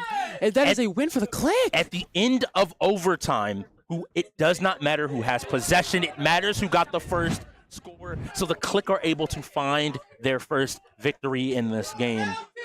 And that is what the KLiK needed. That first win going in here, only an hour into the game. They can absolutely still catch up. Tens of games to still be played here at the UEL. Make sure you stay tuned. It's going to be a crazy game. I think this is what is insane to me. that came down to the wire. It took them a little bit of time, and I want to give credit to the Ravens. I doubted them, and it looked like they were really unsynergized at the beginning of that game, but slowly the plan came together. They were able to find their movements, but it wasn't enough. KLiK came in with a game plan, and they executed. That execution led to them getting those first few points, and then being able to defend well enough to ensure that in overtime they were able to secure it just by virtue of being a team coming in more prepared. That was very good by the KLiK there. I mean, you talked about that and the teamwork. They actually had a really good amount of teamwork there. Seems like that may have been one of the games they've been working on together after the shakeups have occurred. But next game up is going to be 2K. And would you like to explain how we play 2K here at the UEL? It is Black Top 2v2s here at the league. It's first to 21 or whoever has the most points after 6 minutes. Both sides have their 2K player of choice. I believe that's KIC, as well as the side of him. Wow, I was reading both names really quickly, trying to transition. So on the other side, you have Koza as well as Jekyll going in with their respective yeah, teams. that would make sense here. I think it was a choice by the KLiK to save him here for another sports game instead of putting him in for a game they maybe felt confident in winning. 2K, Jekyll, and him. Jekyll, I'm assuming, is going to play a big man while him is going to play the shooter. We have to see. Him has been playing a lot of Curry lately. And so I would expect him to kind of default to that option. And I want to see if the Ravens are going to... I know KIC, I think, defaults to big men more often than not. But my question is, I wonder if they will continue to put him on kind of like the scorer, if Koza is a little bit less familiar. Koza is a rookie, and I don't think we've seen everything. Obviously, not every rookie gets a chance to play everything. You don't get to always to know, like, oh, yeah, 2K is like my favorite game. I just never end up being available to go in for it, so we'll see here. Who do you think has 2K? Who you betting on? I honestly think the Ravens have 2K here. KIC and Koza are a very strong team here. KIC being a carrot player who I think knows pretty well how to play this game, and Koza being a slight sports player. Oh my goodness! So it looks like on the Ravens we're going to have LeBron and Embiid, and who's on the KLiK here? Kareem and Allen Iverson, so a very different setup. The Ravens opting for a more balanced setup where the two sides are able to compete with each other, or in terms of being able to maybe shoot from range, maybe play for rebounds. You have not two bigs, but it's effectively two bigs. On the other side, we see the KLiK going with a far more standard setup, with Jekyll being on the Allen Iverson, someone that's a lot smaller but quick and able to get that first step and to maybe rim run a decent bit. And on the other side, Kareem being that big man with a lot of control in the paint. How this technically should go if everybody's playing well, Kareem should be able to win the paint pretty consistently, but he will be pulled outside by the likes of Embiid and LeBron, and that could lead to opening up the paint and more opportunities to score for the side of the Ravens. And that's how the Ravens could definitely win here, but on the side of the KLiK, I mean, they have, like you said, that strong balance of players, or not balance, but the opposite, Kareem being that big man, Iverson being, the shooter. But, as you said, there's a weakness there, but they can also use it to their advantage if they know what they are doing. If they're able to do it quickly enough that, maybe Iverson has the maneuverability and ability to, juke around people, stay avoidant and stuff like that. That speed is going to be important. I think that it's going to come down to both sides seeing. Now, noticing I had a few questions about Koza. Koza on Embiid tells me he's played at least some. I don't feel like Embiid is a character that players are defaulting people to for the most part. I think that you instead are putting them on the Kareems. If they want to shoot, you might put them on a Kobe. You might put them even on a LeBron, Durant, somebody that's a little bit easier to use. Just in general, it's the general idea of 2K. Embiid seems like a little bit more of a niche pick that I see out of people that do play a good bit of the game, but we will have to find everybody getting their shots and everything set up. We got to make sure everybody is comfortable, and now we will see. So I can tell you right now from a quick look, the dark jerseys will be the side of the KLiK if you are rooting for them, and the white jerseys, the light jerseys, will be the side of the Ravens if you're rooting for them. So make sure you let us know who you are looking to play. All right, so we have control over KIC already getting set up as LeBron. They kick it back. Koza looking for a shot, doesn't end up taking it, but they give him so much space. Why not just green it and put his team out to an early lead? Yeah, 1-0. Three-pointers aren't counted as 3 points in this game mode 2. It's only 2. So it is very important that you do get every point you possibly can, because it's still very possible to catch up no matter what. Trying to get some space, and KIC is just doing a good job of staying in front of Jekyll. Now they're trying to set up a pick play here, and they're not able to get anything started, but Jekyll with the quick shot isn't able to find it, goes out of bounds, and is going to head back over to the side of the Ravens. I like the idea of the shot. It shows him that he's not afraid to take that shot. You have to kind of prove that to your opponent early in the game, so they have to respect you when you're farther out on the perimeter.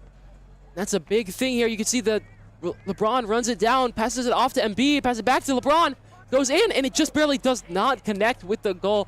KIC is not able to get that shot that he needs to get the game tied up, but it goes back into the hands of the KLiK here. Iverson tries to hit the shot, but doesn't, but the Kareem is just so big, it's so hard to get around him. You notice that KIC didn't overcommit. He trusted his teammate if his teammate lost the play, but Jekyll doesn't care. He goes ahead and hits a nice lay-in. Good job tying the game up. But he committed to just being around. We see a lot of people in the league get free threes that way when teams are over-committing for plays. Both sides jumping, leaves Embiid open again for another shot. It doesn't find it land, but he takes it again. I love the confidence from the rookie, and he finds a 2-point shot, putting his team up by 2. And that is very much what the Ravens need here to win this game, but the KLiK can absolutely still take it back here. 5-minute game. Whoever has the most points at the end of the 5 minutes wins. LeBron grabs it back, passes it back out, maybe? Embiid still not out of the paint. He didn't clear the ball, so he was unfortunately unable to take that shot. But Koza's been doing a lot of the work with these shots. Every single time, KIC pulling the pressure, and you see him looking over and nodding at his teammates. He has complete confidence in his team. They're running these plays exactly how they set them up. And a big shot coming out from Jekyll doesn't end up hitting it. Him instead gets the rebound, but KIC takes it back, and guess who's open again on the outside? It doesn't go in, though. Importantly, we're still keeping pressure on AI. This is the thing, is keeping up with this pressure on the outside is going to be difficult, and I like to see it. You're only down by 3 points. You need to be willing to keep this presence up and not give up on the game. 3 minutes left in the game here. They need to get that point. As you said, they're down by only 2. It's still comebackable, definitely. But again, the Ravens are able to keep a lot of that pressure, shooting a lot, not really. Kareem not staying out of the paint, honestly. Got to be on and beat a little bit more here. The screen being set up, running around. Mismatch here, really bad mismatch, but they're able to get you back up, and that's going to most likely be yep. And that is 2-5 in favor of the Ravens here. KLiK really need to start catching stuff up, or they are going to be messed up. Oh, good screen there, but it's not enough. Passes to Kareem, gets it in, and Kareem just barely gets it in. That is going to... So, that's what I want to see them start doing, a little bit more offensive interference there. Ends up not actually getting the point there, importantly, and losing control of the ball. It's an unfortunate call here, but this is the opposite of Roller Champions. Roller Champions, it seems like the Ravens are the ones with the better plan for 2K. They've set themselves up, and the two of them are working extremely well together. Cassie forcing a shot up, ends up not making it, and his teammates now have to make an opportunity. If you're playing AI, 3 points, of course I was going to say something, but I knew that the caster was going to hit it. The moment I make a comment about AI and three-pointers could be a little bit iffy, Jekyll has to prove me wrong to get his team back into the game. But here we go, the play going in once again. I want them to continue using this outside edge, pull him out of the paint, force him to kind of step up and take an opportunity. It's so much harder to play perimeter defense on a big man if you're used to just playing down and inside. But as you bring the ball down low, you let him play a little bit more comfortably, play for these rebounds, and not have to be as aware of the game plan. But you see him drifting now. AI is not going to match up with LeBron, but a nice block to stop the play. I love the closeout there by the side of him. I mean, that's a really good showing there by him, being able to keep a lot of that force in against that Embiid, who is shooting so hard here. But are they able to grab the ball? LeBron saves it, gives it back to Embiid here, but Kareem is able to grab it. Iverson is open. Is he able to hit this three? And he's just barely not. Jekyll whiffs the shot, and he bounces out, meaning it's back in the hands of the Ravens. Oh my goodness, I think it's 1 or 2 minutes left in this game here for the KLiK. Trying to get a steal, but ends up almost getting beat here. And I think KIC is going to just continue to do what they have been. Continue to put pressure. There's an open man on the outside. KIC with the shot. Hits it, puts his team up by 3. There's not time left. They're going to have to take 30 seconds left. And this is where Jekyll needs to catch up as the shooter of his team. Jekyll needs to hit these threes, and he's just not able to get them in. Is he going to pass him back? Passes it back to Jekyll, shoots it again. Jekyll is just not able to make these threes currently. His timing may be slightly off, but it is a fail to clear the ball here by the Ravens, and that is time over by the... Oh, 1 second, actually.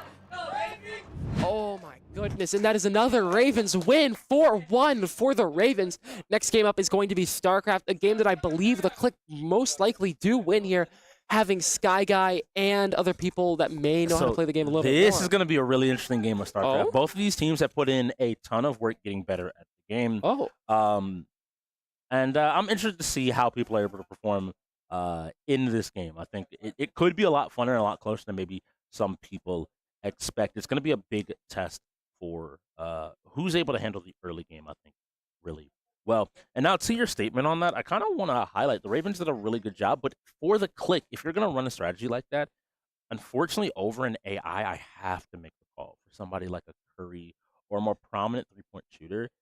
AI can do it. I don't think that there's a problem. His speed is amazing, but as you saw there, the players in the league that play 2K, that know good defense, you're not just going to be able to always, if ever, going to be able to blow by a player like KIC in 2K. Yeah. Especially, again, remember, they have Vape as their GM, as their coach is leading the team right now. So you have a wealth of 2K knowledge on that team. And so you're not just going to be able to, oh, well, like, you messed up your defense slightly. I got the first step. I'm going to be able to just win that way. And so I think kind of relying on that three-point shooting, and a big shout out to Koza. He was hitting those shots early on to give his team the early lead. That was a very good job there by the Ravens. I do want to point out, though, Him's big man did save a lot of those plays, but also Him's big man was playing in the paint a lot when he needed to be on that three-point line with the Embiid, and that allowed them to get 2 separate three-point shots. This is where I think a lot of the league is going to be a little bit more exposed. The non-2K play. In specifically relying on Kareem, and I play Kareem, so I understand this great role here. They'll be able to both get in their players, and NCAA, we're going to go ahead and see some of that college football. But more specifically, Kareem is very good inside the paint. He's able to get good rebounds. If you understand how to play offense in the post, you'll be also very good. So we're watching Flying Kittens here. I'm expecting to see a ton of Protoss. Flying Kittens here spreading out. And interestingly enough, we have a map that is going to group all the players up. Now, why this is important in the way we play with unlimited resources. But what this also means is that teams are not going to have the same amount of space that they would normally want to have. Instead, they're trying to get everything set up, and they're going to start placing down these buildings, getting as many done. This is a map where actually I want to see more teams use this, because what this will catch teams doing is, if people don't know how to carefully place stuff, you'll end up realizing you run out of space really quickly for both your units and for your teammates. But we do have unlimited resources, so they're not going to be taking expansions or doing anything wild. They're just trying to get units out and get prepared. So Flying Kitten's doing what he needs to do, getting a ton of building downs and dropping a forge as well. Yeah, I mean, he's gotten loads of buildings down in a very, very quick amount of time here. And just looking at this, you could see his teammates also building a lot on a Terran, actually. Not the normal Protoss you see in the game mode we play here at the UEL. Game mode we play here at the UEL being, of course, unlimited resources and stuff like that. You can see Flying Kittens here starting to warp into even more pylons across the map, trying to get a little more map control, maybe. And he's importantly doing this so that he has the ability to play outside of his base more often than not.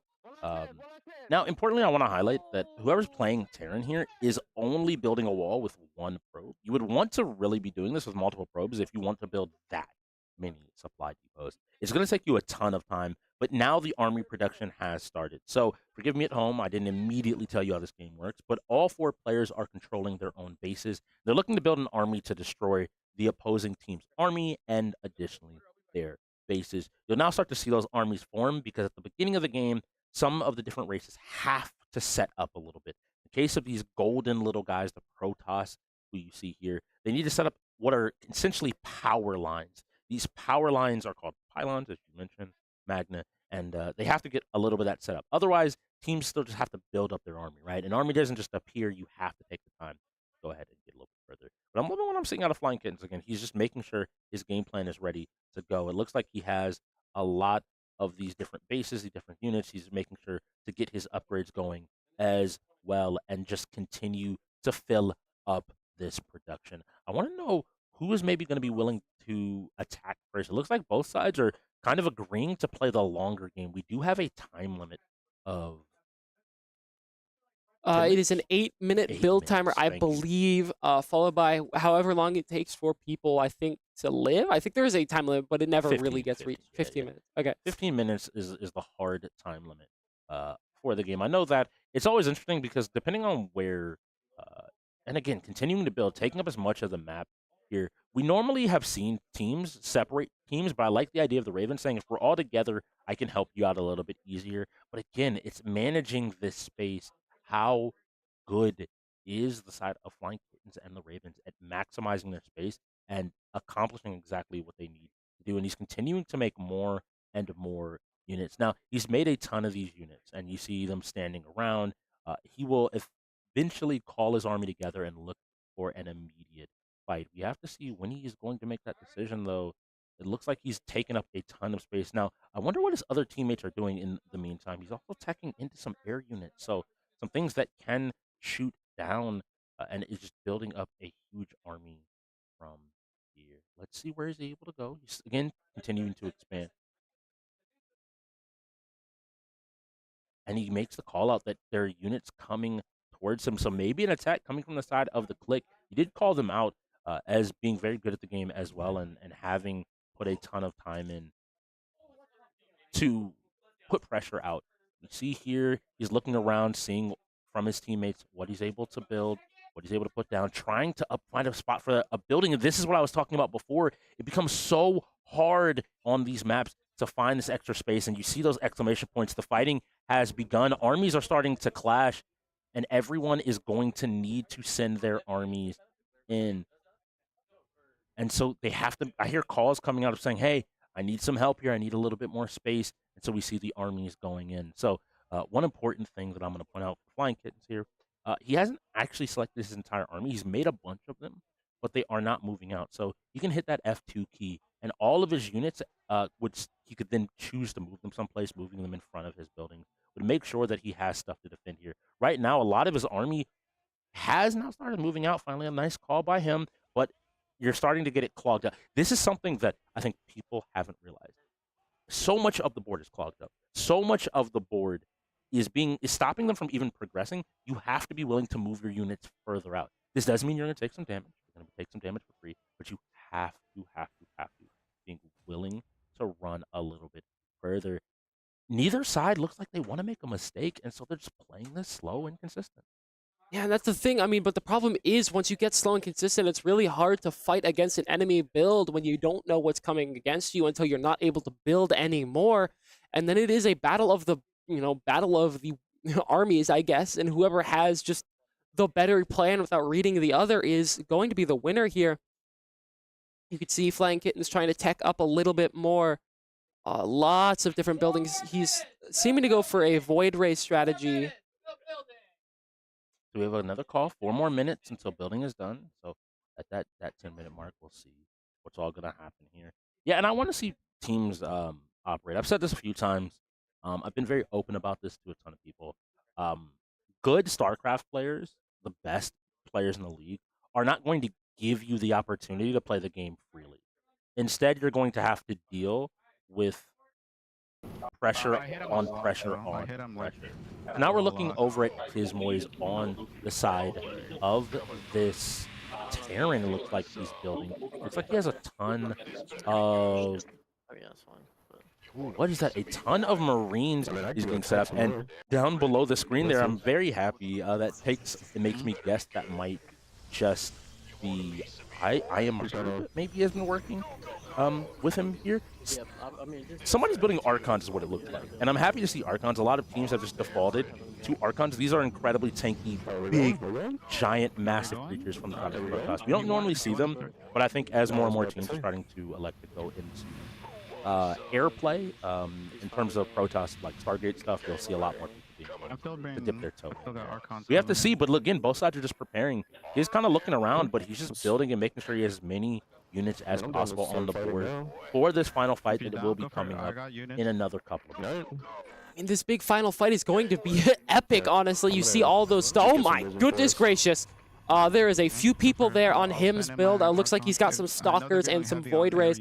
Basically running the meta, or the... I don't want to say the meta. There's no meta in this game, but like the busted stuff in this game. That's just basic busted. And thank you. You did correct me. This is KLiK that we're watching. And KLiK does have a good army, and having the extra... And now they're moving out. I love this. This just reminds me of like the Lord of the Rings fight scenes. All of the units flooding out. But they have a good mixture. The Archons will give them a little bit of tankiness, as well as they just kind of have this good blending to fight air units.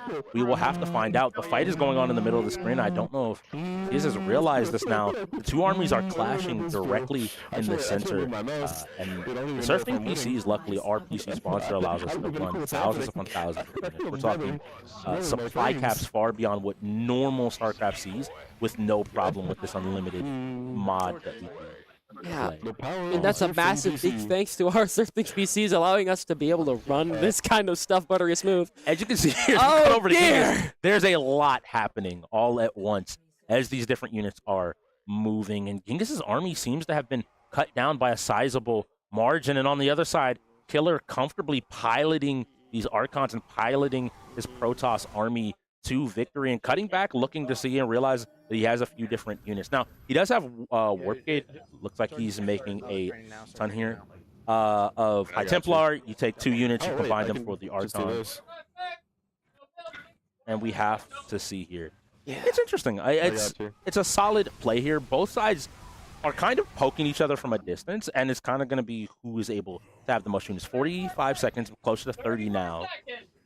Left to see who's going to be able to fight, but these are the armies clashing, and you see the SurfThings are handling it to the best of their ability. They're just surviving shot by shot, and as Genghis runs forward, trying to get some damage with his various Marines, trying to get as much done as possible, making it looks like he's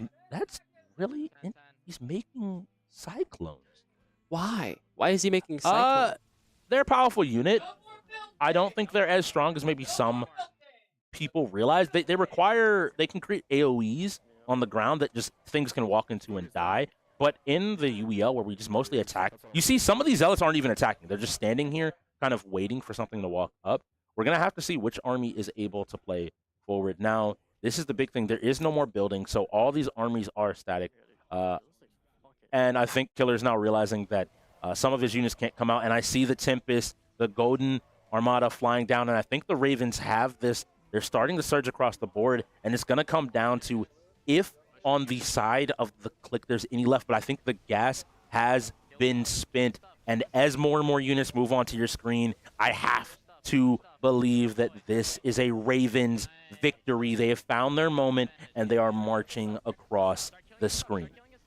You see here, I mean, Genghis already has this massive army, all sorts of different characters. He has Tempest, he's got his capital ships, he's got Void Rays, he's got all the little shield dudes, I forget their names, and a load of zealots.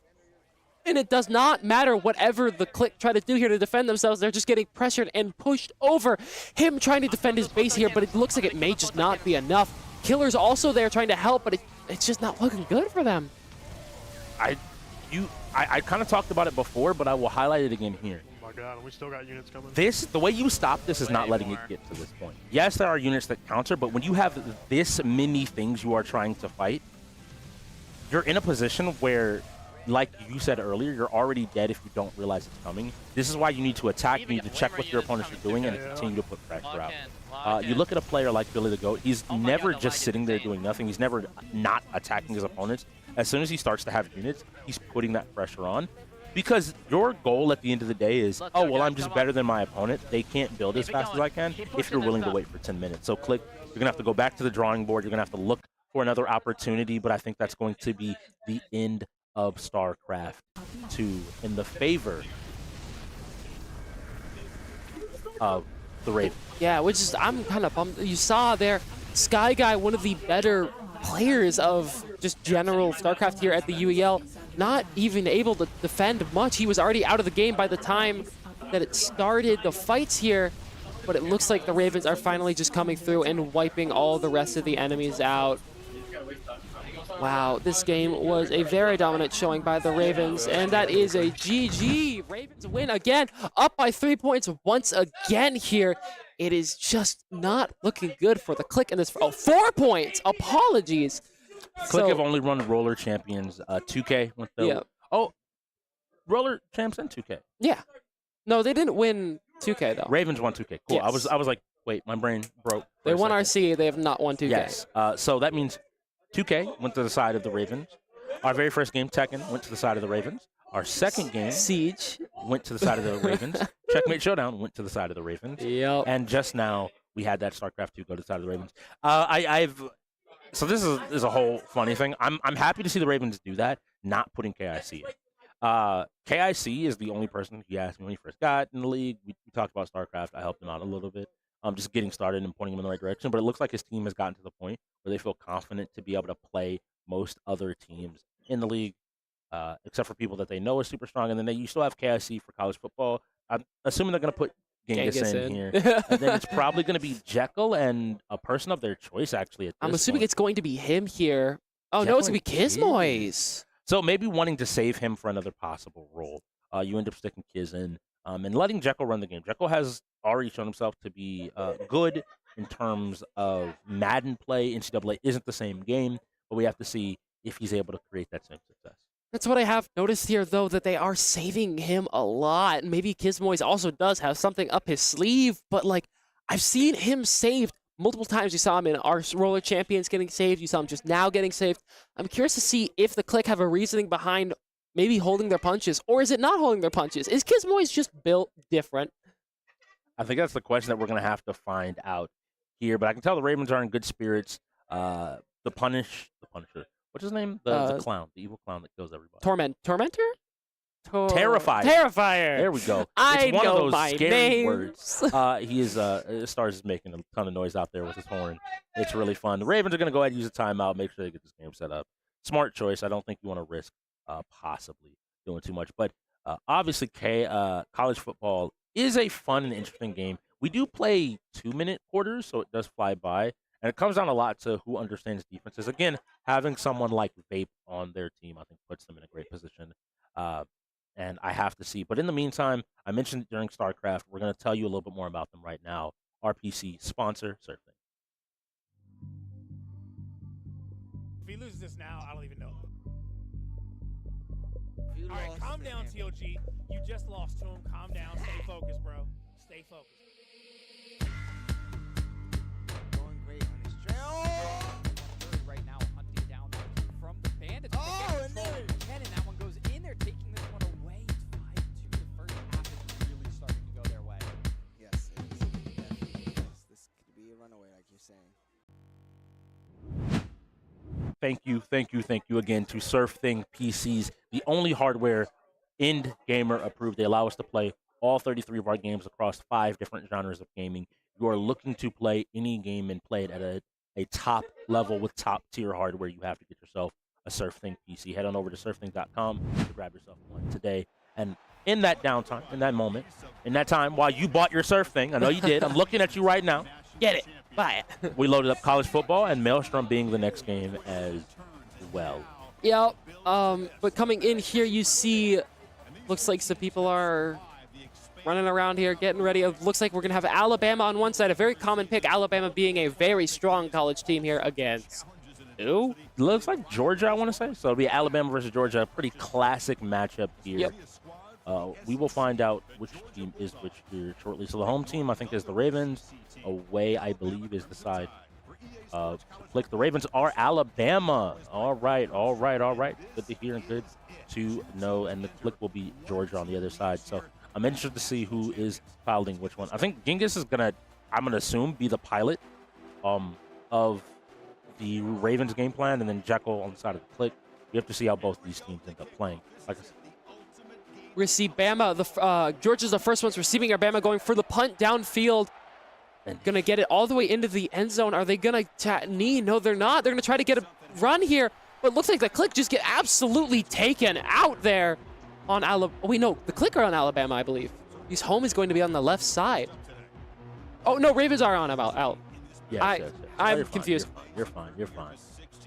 It takes a moment because home and away, and then you got to see the teams. And sometimes we've had it where it's been Alabama versus Alabama, and then one team's like, I'm wearing the white jersey, and the other team is like, no, I'm not.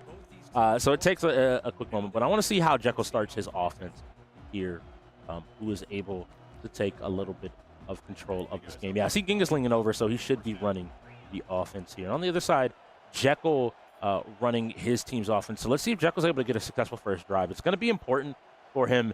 If he wants to maintain pressure in this game, he has to get started first and foremost. And a nice run play up the middle for a big gain is exactly how you want to start the game. And that was absolutely perfect there by Jekyll. As you said, a really good run play, getting them like 10 or so yards, if not more, getting to that first down. Looks like they are going to go for a throw here, but it's not going to be it. The QB is going to be pushed out, but he does chuck the ball to stop the time. I like the decision there to throw the ball away. It makes a ton of sense, and I think it ends up being a really smart option, as opposed to losing more yardage. Now, you're at 2nd and 10. They were trying to run no huddle to maybe catch the side of the Ravens off guard, but Genghis was pretty quick to make those adjustments. Big run there. 3rd and 4. They just got to make sure they continue this pressure down. We see a lot of teams sometimes going for super risky plays, but in 2-minute quarters, you really just need 1 or 2 successful drives to find a victory. And so I like the confidence of Jekyll to just play his game. It's like they're making the play, setting it up, 57 in the half, and that's what we were talking about earlier with the whole thing of, oh my goodness. Never mind. What I was saying earlier was the pressure of these 2-minute quarters you were mentioning is just going to be such a struggle. They're going to opt to punt the ball here, Georgia. Maybe they're wishing to get it back. I'm not quite sure what the thought process there was for that on Jekyll, but I think he just got caught off guard by the blitz. But punting away there, I think you have to have some faith in your defense. If you give up after your first drive, I think it's a really scary spot. He thinks he can stop the side of Genghis and KIC on that Alabama team and can find an opportunity for a win. So let's see what we're able to do. Now in the red jerseys, we're going to see what Genghis, what magic. He's doing a lot of changes, so it shows you that he knows what he wants to do. Maybe see something in the defense, finds an opportunity across the middle, but what he finds is an interception, and it's going back the other way almost immediately. And that is exactly what Jekyll needed there. Maybe he was planning that 30 steps ahead, seeing exactly that the enemy team was going to fail their next run, and it just ended up in a very poor play. Jekyll now having the ball at a actually closer distance here now, I believe. Yes, he ended up getting a ton of field position.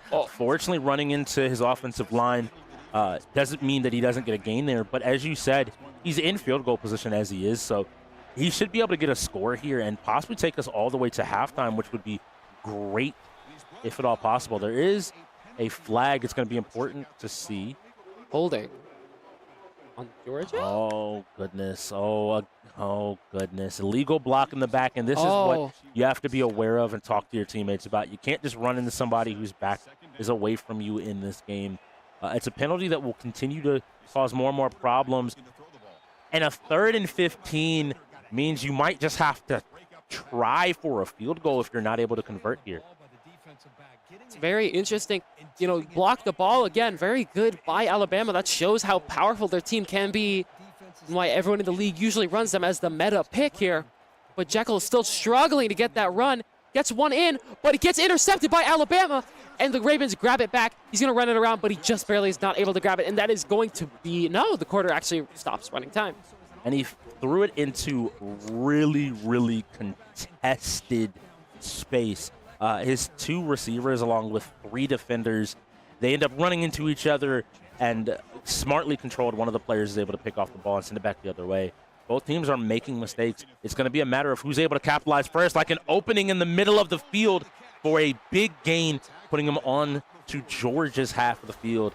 I'm liking this from the side of the Genghis, finding his opportunity and finding his chance. And that was already a very good start for the Ravens. Not only are they in the second quarter already, but they receive the ball back at halftime regardless of what happens here, meaning that the KLiK really need to catch up as soon as possible or they're going to be left in the dumps in the later parts of this game.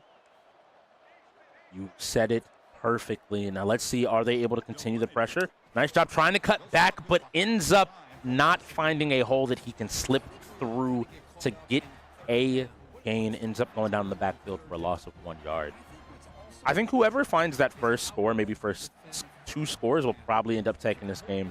Now, the Ravens are in a great spot. If the Ravens score here, they're going to get the ball back in a little over a minute and a half, which puts them in a position to basically take us to the end of the game and not worry about scoring 10, 20 points.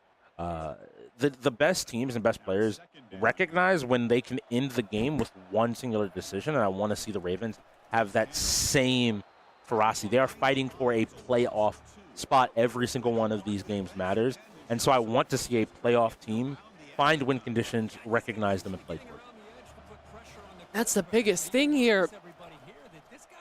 Hopefully, oh my goodness, the play action fakes works, the play. but he's not going to be able to get around. He manages to get beyond his defender, and he finds the first down. That play feels so bad.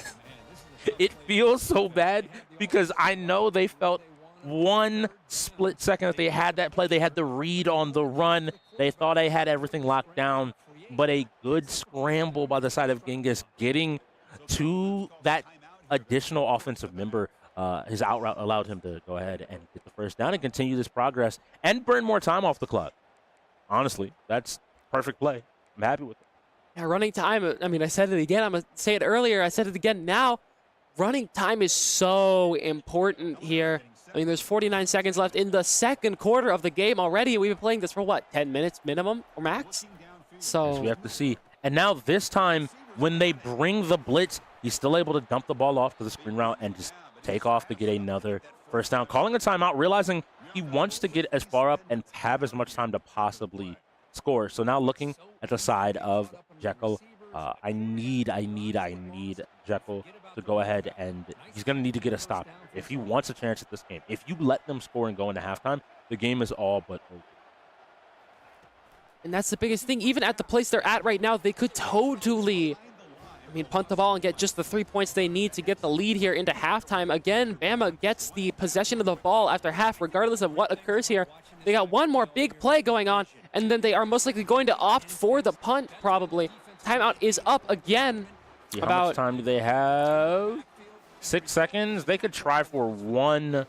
No, they're out of timeout. Yeah, you just probably block this. Kick the field goal. You know you get the ball back. Just make sure you hit the field goal. We've seen some wide field goals in the side of this game, so you just got to be prepared. A nice kick that looks like it's going to go in. Good job. You put yourself up by 3. Now, Jekyll, run this ball back. Make this game a little bit more fun, a little bit more interesting with a quick run back. That would be amazing. Jekyll has one play to do that, though. He cannot drop or anything, or he is out of the game. And then again, I'm going to keep saying this. Alabama gets the ball back, but they mess up the punt. Let's see. That's going to be solid field position, but it's going to mean that there's no time. If he beats these defenders, there's too many around. He's not going to be able to run it back. He had a little bit of daylight there. And now we have to look back at the Ravens one more time. Do not let the KLiK touch the ball again. It's totally a possibility here. You can run so much time here just by, picking a play, I think I'm going to play this play and wait 19 seconds, Yes. Big chill. All right, There is absolutely zero rush here, and he gets tackled down at, the 20? Yeah, so at the 13, he ends up going down. Oh, okay. It ends up, people would say, oh, why not call a fair catch? I think he doesn't mind.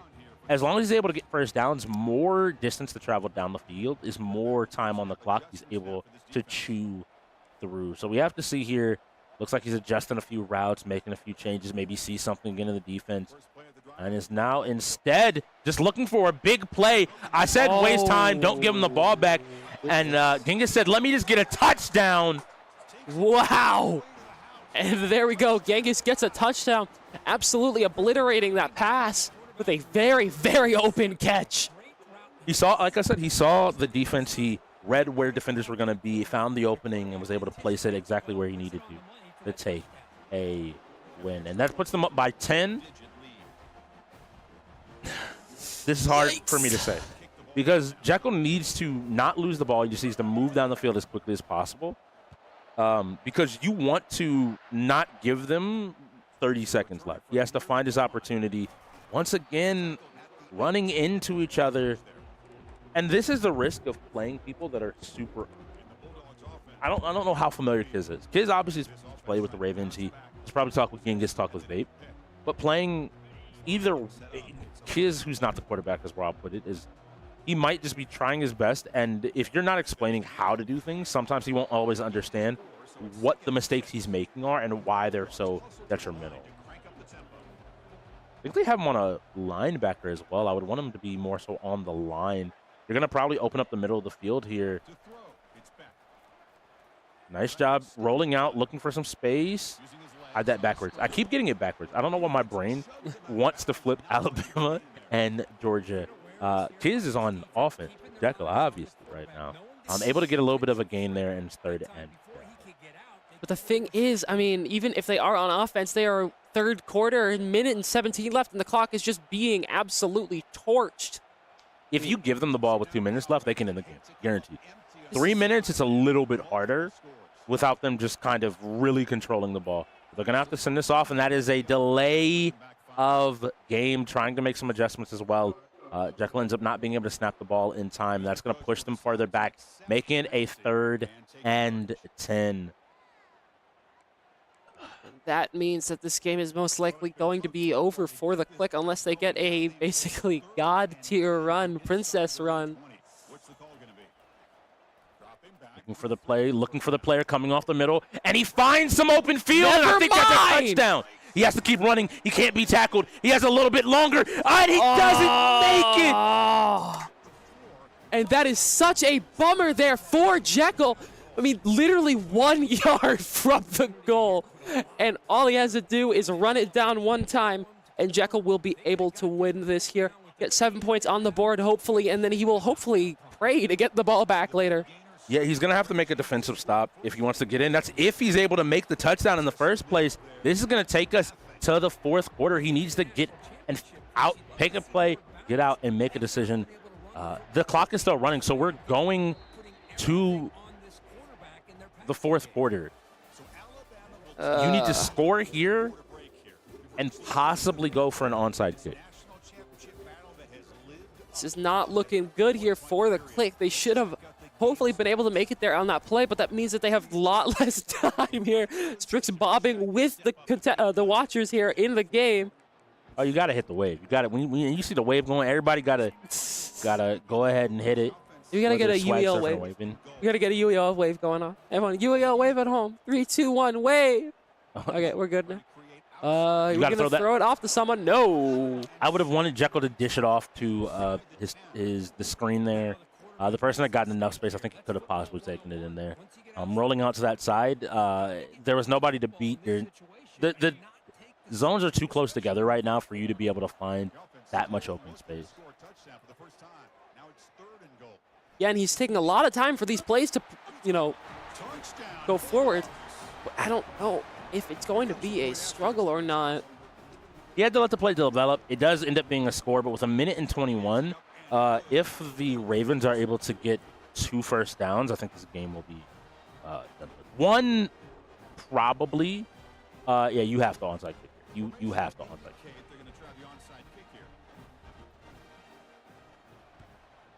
So you're just trying to get it to go 5 yards, but that's going to be optimal field position for the side of the Ravens, and they just need this. If they can, yeah, because it's 30 seconds per play, they keep the ball in bounds. They need to get 1 first down to go ahead and end this game. Go ahead, close it out. This is not looking good here for the KLiK. It's progressively getting worse. They elected to do an onside kick, but it just was not enough. They were not able to make it through there. You know who was able to make it through there, though, was Genghis, I believe, running straight down the middle line of KLiK's defense, meaning that he gets like a lot of yards off of that. Yeah, he ends up having a read here. So first is out the timeout here. This is why it could take upwards of 2 first downs. They need to hit at least 1 first down here to go ahead and continue to force. They just continue running the ball, continue to keep the pace up. Every single play is going to burn a little bit more time off the clock. Oh, dear. An incomplete pass means that the clock does stop. So rather than having to burn another timeout, KLiK managed to push them to 3rd down and 6. Now, again, You're just trying to cross that red line. I don't want you to make it complicated. You're a playoff team. If you want to solidify that spot, you have to prove it here and now. So they're going to go ahead and hike the ball. They're going to look for an opportunity. A nice out route means good job staying in bounds. Okay, force another timeout. I actually didn't want them to score there. If you score that, you allow another miracle to possibly show up. So we have to see here. They called another timeout, so whether you get a touchdown here or a first down, you can end the game. Just run normal run plays, keep the ball in bounds, or score. And that is going to be basically, I mean, there is a very slim chance that the KLiK could take this back here. They would need to run back the kickoff, win an onside kick, immediately score in 52 seconds. They got it. They can do it. They can use the power of friendship. Shout out to the side of Magna. Magna sees the vision. I do. Hopefully KLiK sees the same. KLiK do have a 1% chance to win this game. Ging is kicking it short, so that he's forced to run the ball back, isn't able to get any more progress. Now, there isn't going to be any more time. Taking off the clock. But Jekyll's going to need to look for some pretty far down the field plays. He's going to need to really air out the field. But knowing that you just see 5 defenders in that backfield looking and waiting for any possible long-distance passes that may come up. Jekyll trying to buy time. He throws it, and that interception will go ahead and end the game. Okay, this feels like BM at this point. You can hear the Ravens getting so loud there out in the main room. 24-7. Yikes. And the Ravens are being smart here. The Ravens could go into half up by almost as much as 7 if this next game of Maelstrom ends up running on the long side of things. Gonna kick an onside kick. Yeah, this is BM. This is BM. There ain't nothing else but BM here. Oh, he gave it to him, though. I mean, at this point, it's over for the KLiK. I feel like at this point, they're just playing for fun. Well, you don't want to, with 30 seconds left, you're not burning a forfeit. You're not giving up a game at this point, and so you kind of just have to take your lumps, unfortunately.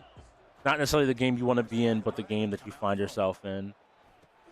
Oh, my goodness. It was almost a fumble. That would have been egregious. That was a really dangerous pass. Wow, this is really interesting. It seems like the Ravens are showing themselves as that strong sports team, having a really good core identity. And there is a flag on the play, so we'll see what it is. The flag that causes the Ravens to instantly forfeit the entire game. I'm kidding. But no, seriously, coming in here, getting punished a little bit. I think the KLiK got punished there for that one on Georgia. It's okay. Jekyll's still looking, trying to play for a little bit of pride here, buying some time, looking for something to develop. Why are they? I think Jekyll's honestly trying to let the game burn down, to be honest with you. Yeah, I'm curious to see if he's letting the game run down or the UEL game run down. You know, maybe he has some kind of strategy of running time into the next half. Look, if you're down by what will be 5, you got to be willing to just play it out. Trying to wait for it to develop. Almost was caught there. Still one more play left in the game. It was not a completed pass, so we have to have one more. Again, I appreciate him trying. This is the hard. When you put yourself in this situation, you're more asking and hoping that your opponent makes a mistake than being in full control of the game. Go back, watch the game. You made a few mistakes, but as long as you just try your best to not let this happen again, you'll be able to find another opportunity. Again, take some time, letting the play develop, and is going to launch it down the field. But this is an interception. Use your time to pick, and if with a few good blocks, they go ahead and let the game end. We see the 2 teams gapping up. And it looks like there's some words like, bro, why you gotta be him, bro? I know, bro, why you gotta be him that? But Genghis like, hey, nothing personal, kid. I had to do it to you with Maelstrom the next game. I know you play a good bit of Maelstrom yourself. Yeah, Maelstrom is one of those games I played a little bit because of the league. It's pretty fun overall. It's pirates or pirate ship battle royale basically. It's a game basically here at the UEL we play public matches. It's a kill race, so like whoever has the most points at the end of the game that goes to placement, score, all the different kinds of things inside of the game. There's a lot of strategies that have came out here at the UEL. The main three people that I've seen the league playing a lot are the dwarves, the humans, and the orcs. The orcs are built to board the enemy, deal damage to their crew. The dwarves are built to have this tankiness, this ability to heal themselves. They also don't have any sails, so their sails can't be damaged. And then the humans are the all-arounds, more of a heavy DPS kind of character. They deal a lot of damage. They have a lot of DPS, as I said, DPS. And then they have a lot of speed at times, or max speed, not acceleration. Yeah, it's really going to be interesting because this is a battle royale. It changes how we play because you're trying to score damage, you're trying to get eliminations, as called bounties in this game, as well as your final placement. So you see teams opting for some pretty interesting strategies. What we're playing here now, we do see that a timeout was used. We talked about it briefly, but now that they've changed, you can see over there on Magnus side, underneath the Ravens, you see timeout. That buys you a little bit extra time, whether you want to set up the game, talk about the game, go over a game plan. And if they did do that for college football to maybe make sure everything was prepared, really good call there. That game looked amazing. And then you have FFs. If there's a game you don't necessarily win, you can go ahead and let it go. But now we'll get another wheel spin while our players are loading in for their match. They're in public lobbies, so if you want to pull up, you can. Overwatch 2 is the next game. That's going to be a really fun game. I'm actually really excited for that. I've been looking forward to this game a lot today. So we will see how that happens when we come up to it next. But we're going to focus on this game of Maelstrom right now. So it looks like on the Ravens, we are going to have 3 of the Fury's Hold. This is the sniper chip that deals loads of damage from afar, loads of damage in general from a close to. And they did this in their last game, I believe, where they were playing 3 Fury's Hold. I think it got them into a little bit of trouble because it's very easy to put yourself in a position where you don't have the space that you would like to be able to take a fight. Yeah. The Fury's Hold doesn't want to be up close and personal with a few of these with these other ships. Or on the flip side of that, the dwarves do. They want to be up close. So let's see. Everybody's in the lobby, and we do see a few different names here. So 3 Fury's Holds. I see one of the ghost ships there. I see on the other side a dwarf. And I believe I saw an orc ship maybe, but this is a little bit more well-rounded. That would make a little bit of sense with everybody going in and playing. The ghost ships are really interesting because you don't always get the chance to see them and to really show off just how strong they are. So boom, taking some damage. Everybody just warming up, getting a few shots in. While they're preparing, While they're preparing for the battle, the ghost ships have multiple different wild abilities. You saw right now, he just got put in the cage. That's one of the abilities the ghosts have. If they hit you successfully, you get clawed and stuck in a little bone cage that you cannot move out of.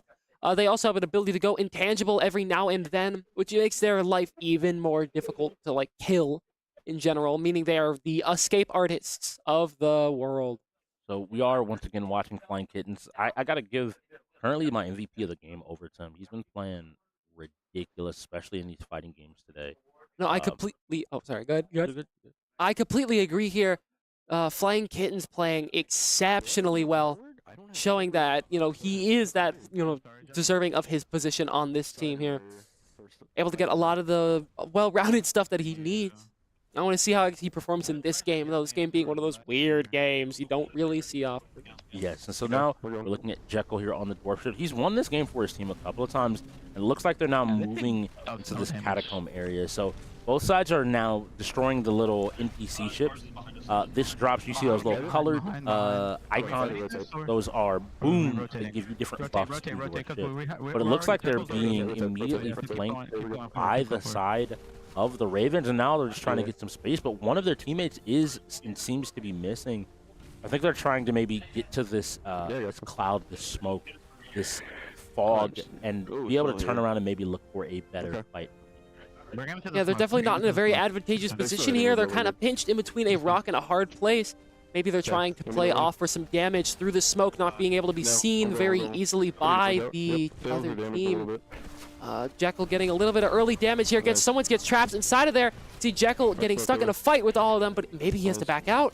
Jekyll goes for a board here, holding them still so that Ghost Ship is able to deal a lot of damage. But again, he's blocking even more damage here. He's doing a great job of doing his job of being the front line. Taking a little bit of damage, being pushed back, but now he cannot move back. That cage is stopping him from moving back at all, and it feels like he's trapped. He's not able to get any speed and is now just stuck. Jekyll could be burned down if they're aware that the front armor on his ship is gone, but the left side is almost low as well. They seem to be calling that out, and now Jekyll's forced to go forward, forced to separate from his team to just try to survive and continue to exist in this map, and it doesn't look like they're going to give him an opportunity to get away immediately chasing him. That's not looking good for Jekyll. I mean, maybe he's able to back out, but you see his armor is just getting obliterated. The more he runs, the harder it's going to be for the enemy to catch him. But again, this is why I talked about the human speed earlier. They're able to catch up and just be in his face off rip here. And this is most likely going to be the end for Jekyll. The Ravens, sorry, are keeping a lot of pressure on him. Jekyll gets boarded here, getting pushed both two different directions, and he is most likely out of the game. 47, 16, and 0. And that is a wrap for the KLiK, I believe, unless there's another KLiK remaining. Maybe Killer is alive still. Killer does still seem to be alive. It's really important that he lost 3 sides of armor. I think taking the fight there was the correct option, but you don't necessarily want to engage super close if you aren't able to block the damage. I would rather them have used the choke point so that the Ravens members would not be able to shoot forward against his opponent. And now they're trying to call GG's, but they got to go ahead and finish this game up. You don't want to jump too soon. You want to make sure you have the points. Just because you kill your opponents doesn't mean the game is completely over. We'll see what they were able to do in the meantime. I'm willing to bet here that the Ravens are going to keep playing the game. You can hear Flying Kittens making a lot of calls here on how exactly they want to do this stuff. Maybe they're going to just keep going for this game, going for a higher score, making sure they guarantee it, maybe running the timeout in the half. The KLiK okay, that is going to be game over. So that was the game master making the final call. He sat down and he did some calculations and figured out that we were, it was an unable to be come back from, was unable for the Ravens. How do I say that? That sounded very weird. The Ravens were unable to come back in that game. There we go. Words are a little bit difficult, but what is not difficult is understanding Overwatch 2. Overwatch 2 is going to have 5 different players on each side. They're going to be playing a multitude of game modes, one of those game modes, and then a winner will be declared. I mean, Overwatch is one of those hero shooters here at the UEL that is super duper fun to watch. Both of these teams here today are going to have exceptionally well-placed skills in this game.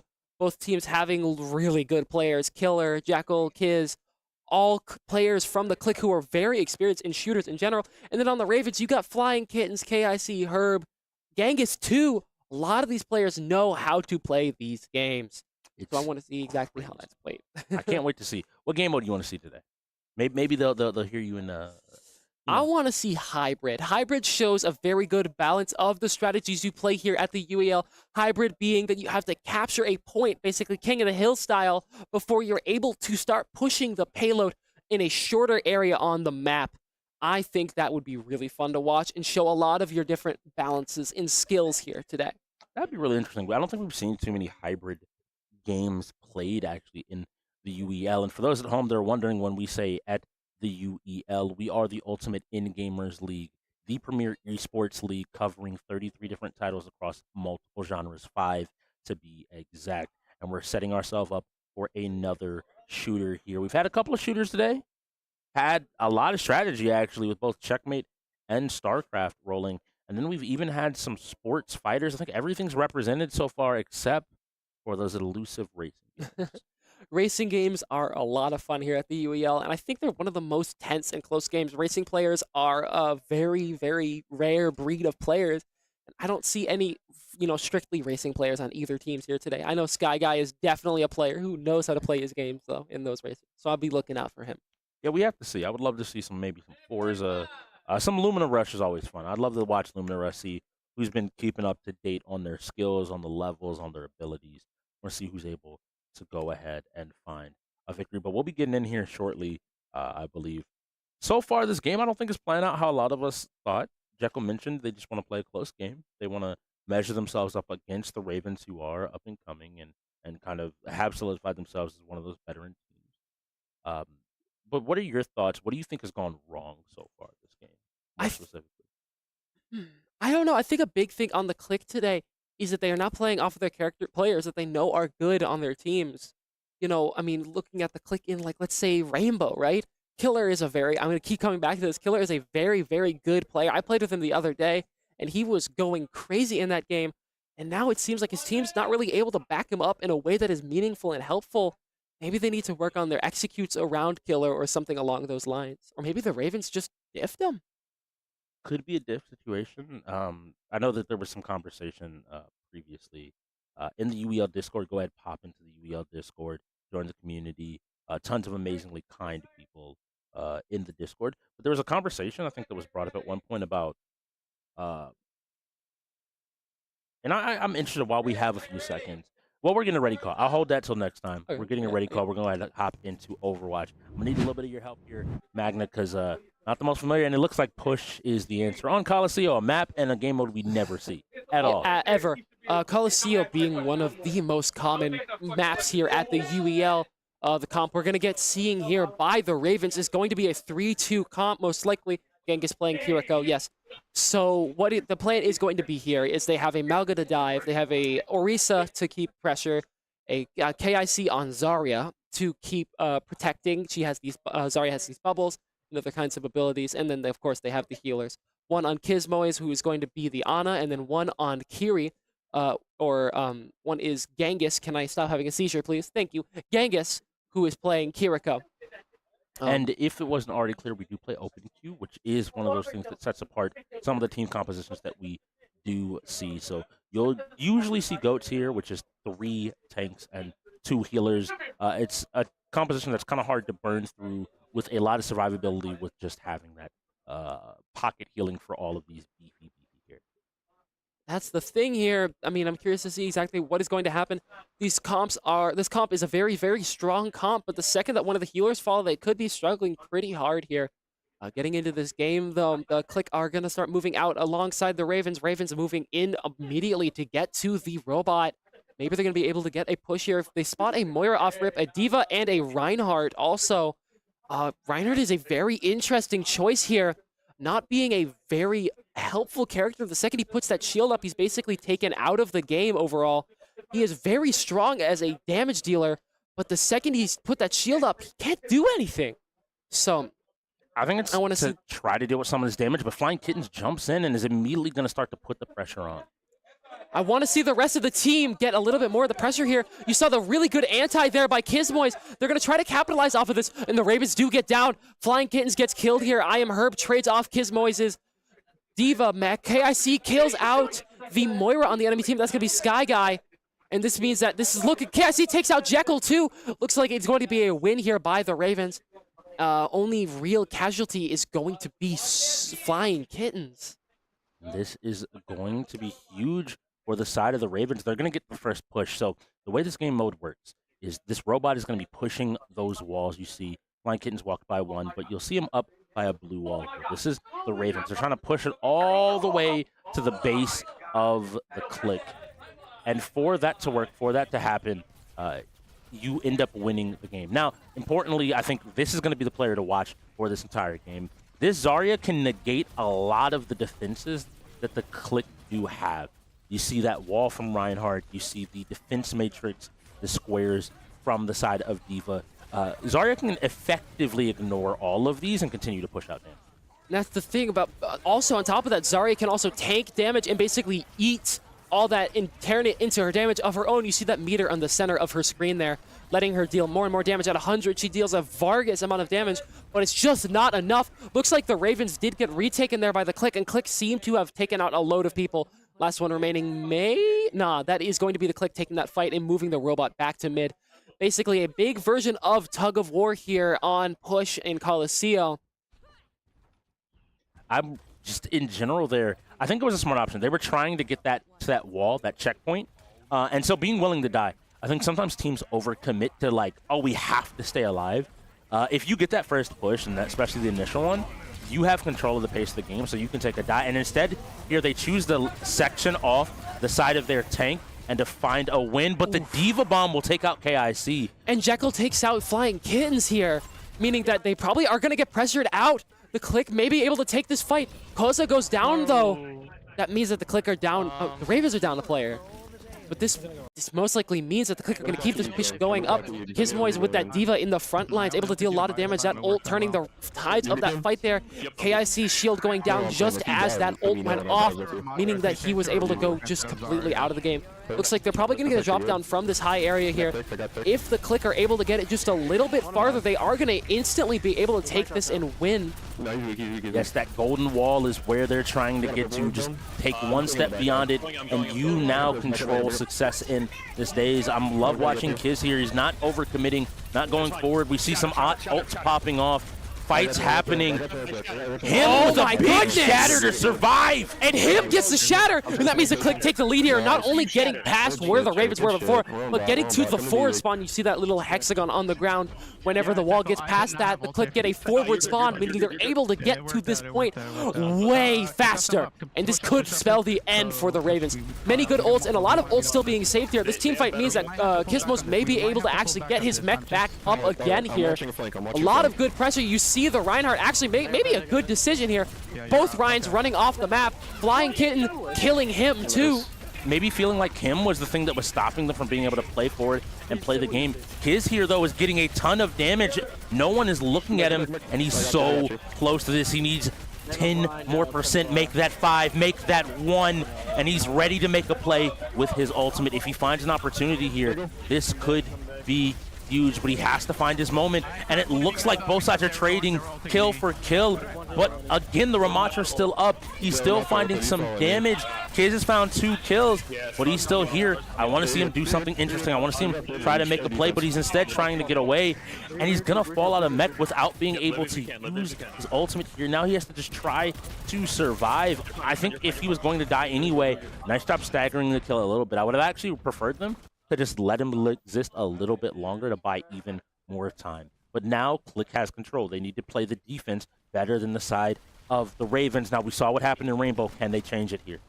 Yeah, I mean, that's the thing. I mean, the Ravens taking the point back. 4 minutes and 45 seconds left in the game here. Flying Kitten's going for the shatter, but the Reinhardt shield blocks it. Diva ult coming in here. Diva trying to ult. Diva ult gets put in the corner.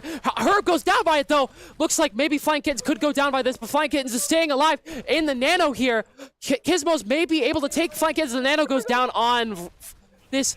Is that Herb on the Reinhardt? No, that's K. Who is on the Reinhardt here? I want to know who's on the Reinhardt. He's trying his best. On the other side, he's going up against him, and I think him just has a strong understanding. I say all that as Flying Kittens goes crazy, picking up 3 kills and managing to keep his team in control of this mech. And that means that Flying Kittens here most likely is able to keep a load of pressure for his team that they absolutely needed. Gets stunned back by the Mauga. Mauga running in, trying to get Genghis down. Jekyll kills Genghis here. The Mauga in the backline's wreaking absolute havoc. Diva diving in again. Flankins goes down. Koza goes down. And there's only 2 left for the KLiK. Ravens here. Now this becomes incredibly important. I need people to understand. If KLiK get control of this robot for 3 more minutes, they just need to keep pushing. You hear them communicating and talking to each other. I love this. They seem to have figured out what they need to do. They just need to get around the corner and continue just the pressure going forward. I want to see Kiz start catching those with his defense maker. Don't let the free damage come out. Even if it's just a tap, just tap it as it comes in. And here we go. We see Killer on this Ana. He's healing up his team, trying to keep them away. Oh my goodness, you see her pushing out on the Orisa, but it's not enough. And that means that Koza is, Gizmos is able to stay alive here. Jekyll trying to get a lot of damage out, but he's just not able to push in. I'm looking to see a dive here by Jekyll on the Mauga. There we go. That's what I was talking about. Mauga ult, but the Flying Kittens gets ulted with the Nano. But the Nano keeps Flying Kittens alive here, and in the fight, Mauga. Oh my goodness, Mauga's out, and I can't even commentate. This is going so fast. Him is doing an amazing job. The coordination on that push, to your point, was perfect. Killer nanos him right after Jekyll runs in, and they just take control of this game. They turn this corner, and the goal is in sight. This is the last little bit of the game that they need here. The KLiK are absolutely on the final push. You can see a Doomfist, I think that is, diving in. Mauga also diving in here. You can see the Orisa ult about to go off.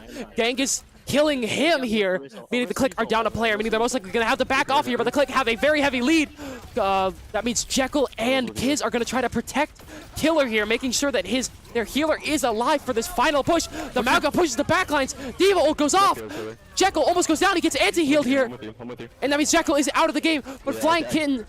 one of the killers is dead, though, importantly for the side of the Ravens. They're just trying to survive. The KLiK are running for their lives.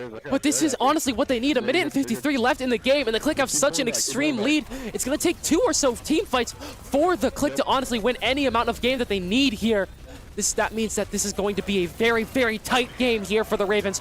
Getting stunned here, KIC. That means him gets a kill. Him coming absolutely in, killing Herb. That means Flying Kid gets a kill on, oh my god, Kismoys, and also on Sky Guy. Jekyll gets a kill on Flying Kittens. And that means that Koza is in the black lines here. Last one alive. He could absolutely get killed, but I think he's trying to back out what's going on with the robot. He's doing a little bit of a gritty there. That means that, him gets anti-healed, but he keeps his shield up, meaning he's not able to take damage. You can see Jekyll diving in there. Stunning. It's still anyone's game. The KLiK are having these really good pushes, followed by the Ravens able to keep the goal going back, but it's just not enough. The Ravens are able to keep it up. You can see that the Koza is staying alive. The KLiK are letting him stay alive, but not for long. And that is going to be Jekyll and Kismo's him all getting kills, but someone died to the map. But this could be the end of it. Someone, oh my goodness. This could absolutely spell the end for the Ravens. I think that this game with 30 seconds left is firmly in control of the KLiK. The Ravens have to make their final stand. They have to win this fight and every fight that exists to stop the momentum that the KLiK want going into the second half. They step forward, the ults are being popped. Everybody is trying to get the edge for their team. And here we see Kiz slip behind. 2 kills go the way of I Am Herb. Kiz is out of the mech. Kiz is going down. I think they might have done it, but him is still swinging that hammer around. He wants to get his team this victory, to put them up by 2. The fight is going. Can Kiz find a kill on the healers? He can't, but KIC is still up. He's still my goodness. KIC stays in the game here, and so does him, I believe. All the tanks are left. That's a Diva ult, meaning they're forced off the point. They're going to be pushed behind the rod, and that means that the Kyrie is going down here. Last one alive is going to be the Ana, who I believe is going to be Koza. Kismo's, again, that play is going to be perfect. That means that the Ana is going to be hyper staggered against the enemy team, but the Ravens are going to start getting this push back to mid. That means that KIC does have his Mauga ult here. I mean, I'm going to assume here that Stars also, or Flying Kittens rather, has his ult too. I think that this could be anyone's game still. The Ravens have to win this game in one push, get the forward spawn, and then keep going onwards. The forward spawn means the bot gets stunned. But they cannot walk away from this robot for too long. They have to keep marching forward, and KLiK know that. They're stepping in. They're dropping fire. They're saying step away. You see that bar? They immediately have to turn around. But Jekyll, Cassie popped his ult. Doomfist. Is that enough? I don't know, honestly. The KLiK are seeming to be the last ones alive here. Killer gets everyone in. Killer with an amazing game of healing there. I believe it's just the Kiriko and the Doomfist versus the rest of the KLiK here. Stars and Koza trying to keep the game alive for their team, but this could spell end again. The Ravens able to keep up in all of this game, and that means that they're off the point, and that is going to be a win for the KLiK. Oh my god, every second of that game was as tense as the last, and that was anyone's game, but the KLiK were able to just push it and keep 2 good pushes that won them the entirety of the game. Coming back from the half, we'll be playing Valorant, one of my personal favorite games, but until then, 15-minute break. We'll catch you then. With the game that they're playing, what exactly is happening, but there's a complaint that players from the other team are pausing, and they assume that somehow messing up their flow of the game. So we're gonna investigate after this match.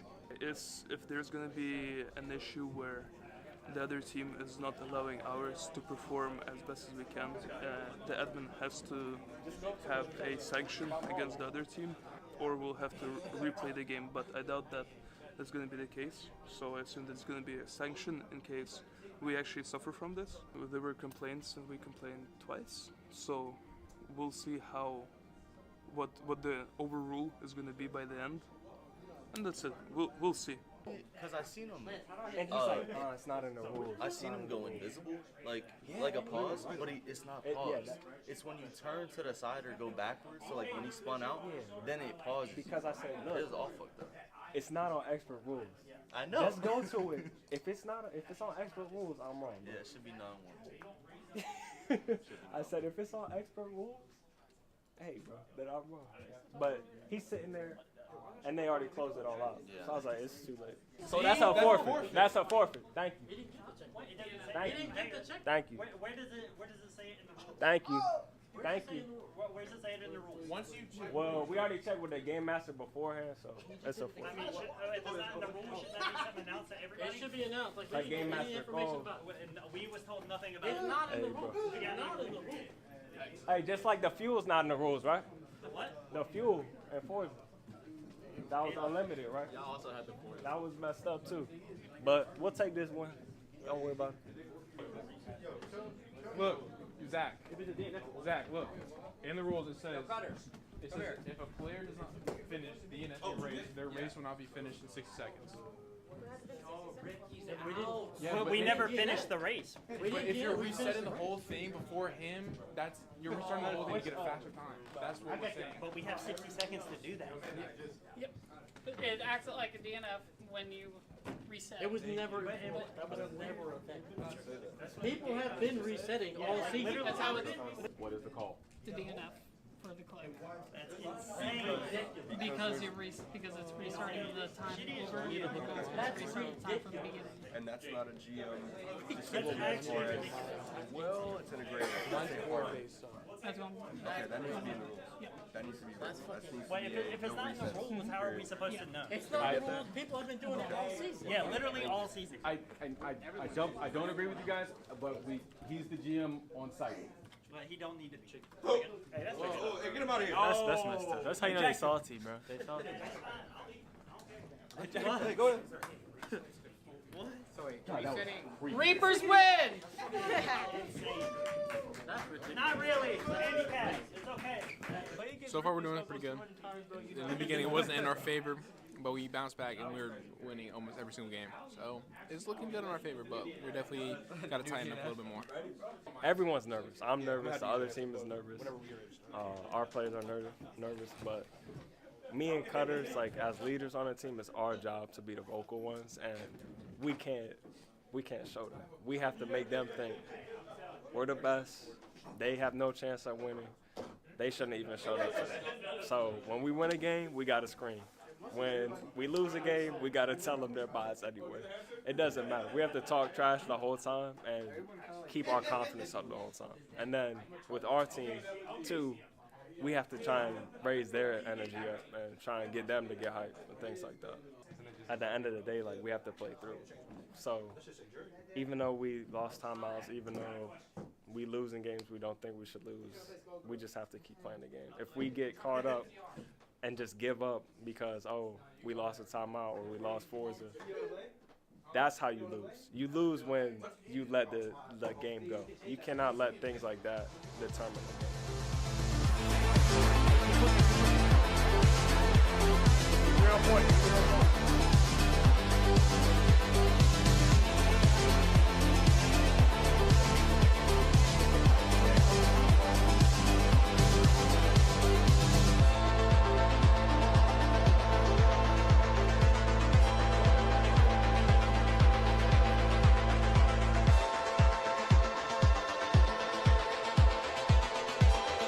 Right now it's going to be the final fight, and it's going to be very, very intense.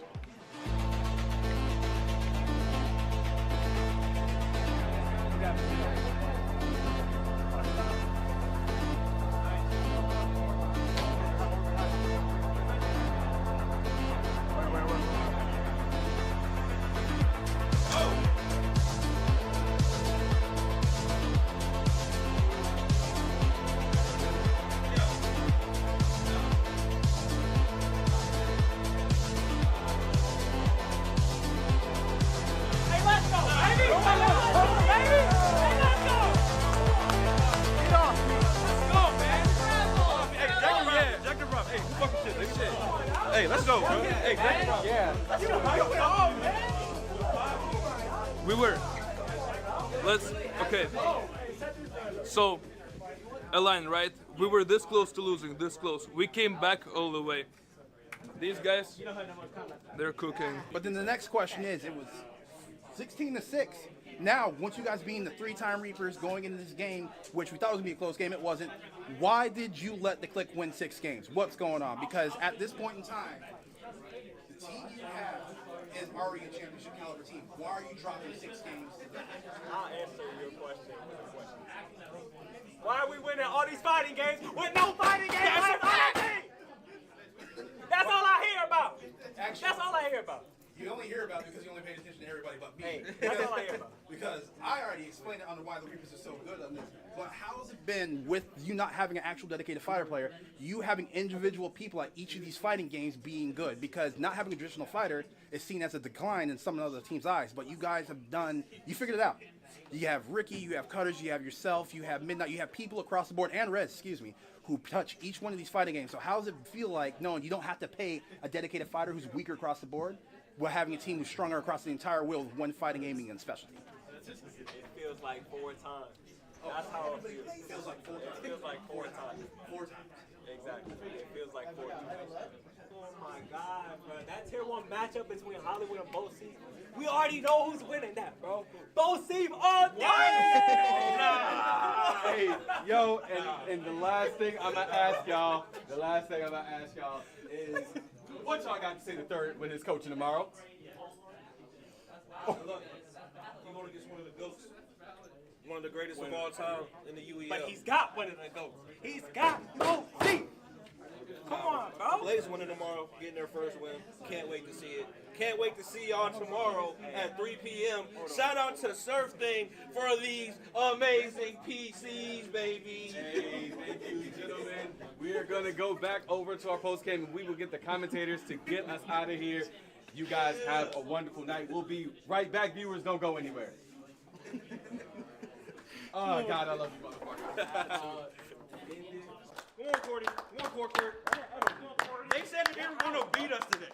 Yeah, we just fucked them up, bro. Come on, bro. I can't get hyped. Bro, get hyped. Yeah, come on, yo, get hyped, bro. Let's go. Come on, Cordy. Let's go, I can't get hyped. Cordy! Oh, my God. Oh, my God. Oh, my God. Hey, Ricky. Let's get hyped, Ricky. Yeah! Hey, we got into the middle. Yeah. Welcome to Gracie University, and thank you for checking out our certified Gracie Jiu-Jitsu Training Center in Fredericksburg, Virginia. Whether you're training here at headquarters or at any other certified training center around the world, there are 3 things you can expect when learning Jiu-Jitsu the Gracie way. Number 1, structure. Gracie Jiu-Jitsu is for everyone, but only if taught correctly. Way too many schools have this one-size-fits-all approach. The problem with this is you have people with all different needs being taught jiu-jitsu the same way. So what we've done is spent a ridiculous amount of time creating specific programs for each and every demographic. And the benefit of this is that each person is going to get from jiu-jitsu what they need from jiu-jitsu. Gracie bully proof, non-violent self-defense, confidence, and character development for kids ages 5 to 12. Women empowered. 20 essential self-defense techniques for ladies of all ages. Gracie Combatives, 36 techniques, no knowledge to street ready in the least amount of time possible. The Master Cycle, from blue belt to black belt and beyond. And in a structured fashion, you guys, to minimize frustration, maximize retention is what it's all about. Now, every single student will get an attendance card. With this card, we will track their progress. They know what they've learned. They know what they need to learn to move to the next phase. Students love this. Number 2, safety. Number 1 priority. Even though it's number 2, it's the number 1 priority. Why? If you come to class and you get injured and you can't go to work tomorrow, we're not doing our job. Often what happens is somebody who has very little experience is in a class with people who have a lot of experience. You end up becoming somewhat of a grappling dummy. So what have we done? Taken the opposite approach. So the way it works is in our beginner programs, the basics. You're gonna learn fundamentals. You're gonna know how to protect your body, protect your partner, and protect your face, and defend yourself. Ultimately, beginner programs, entry level, are for the basic techniques, no competitive sparring, because you're not ready to do that without injuring yourself or someone else. And we will get you ready. And once you're ready, then you will transition to the Master Cycle, and the cooperative, work together, help each other environment will also follow you for the rest of your journey. So even in the Master Cycle, when it's sparring amongst, training partners who are trying to defeat one another, the collaboration energy is very strong. You're working with each other, not against each other. Of course. Number 3, street readiness. Now, Jiu-Jitsu exists as both a self-defense system in the highest regard and a recreational sport. And unfortunately, most schools dedicate all their training time to the sportive aspect of the art. What does that mean? That means that somebody could be training for 2, 3, 4 years. More, 10. Forever, and never talk about what might happen in a real fight. And this is very unfortunate, you guys, because Jiu-Jitsu is an amazing self-defense system. So what we've realized is the first thing you learn is the hardest to forget. So all of our entry-level programs are 100% committed to the techniques you're gonna need out in the parking lot tonight, tomorrow morning. Whatever goes down, you're gonna be ready, but that's because the emphasis is 100% self-defense. And once you own this self-defense mindset and this way of survival, then you can take that mindset with you and apply it to the master cycle. Where you might be rolling more sportively, Jiu-Jitsu versus Jiu-Jitsu. but it's still a self-defense mindset being applied in a sportive practice of Jiu-Jitsu. Or to any other area of your life. Too deep, you guys. Now, there are 2 other benefits that only exist at certified training centers. Number 1, online access to your curriculum of study for free with your membership. And number 2, free satellite training privileges at any CTC around the world. Why would you want online training? It's so you can watch a lesson. When you go home, you forgot a detail, you can't fall asleep at night, you can go on, you can watch the lesson and then sleep easy.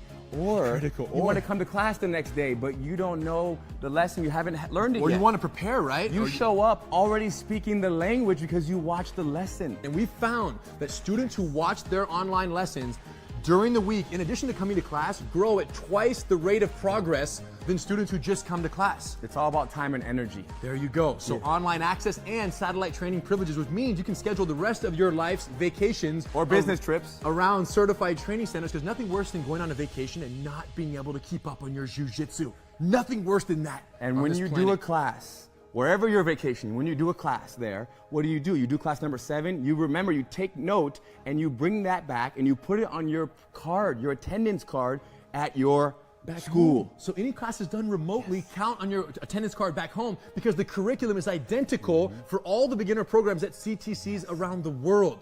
The bottom line is this. You guys need to go to a CTC, tell them we sent you. They're gonna do 10-day free trial. What's the benefit of that? Well, if it's not everything that you've ever wanted when it comes to jiu-jitsu, then you say, you know what, it's not for me.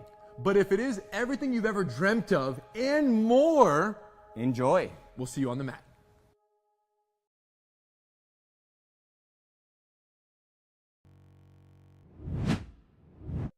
An exciting word from our sponsors, and we're back for another half. I lost my voice from screaming at Overwatch.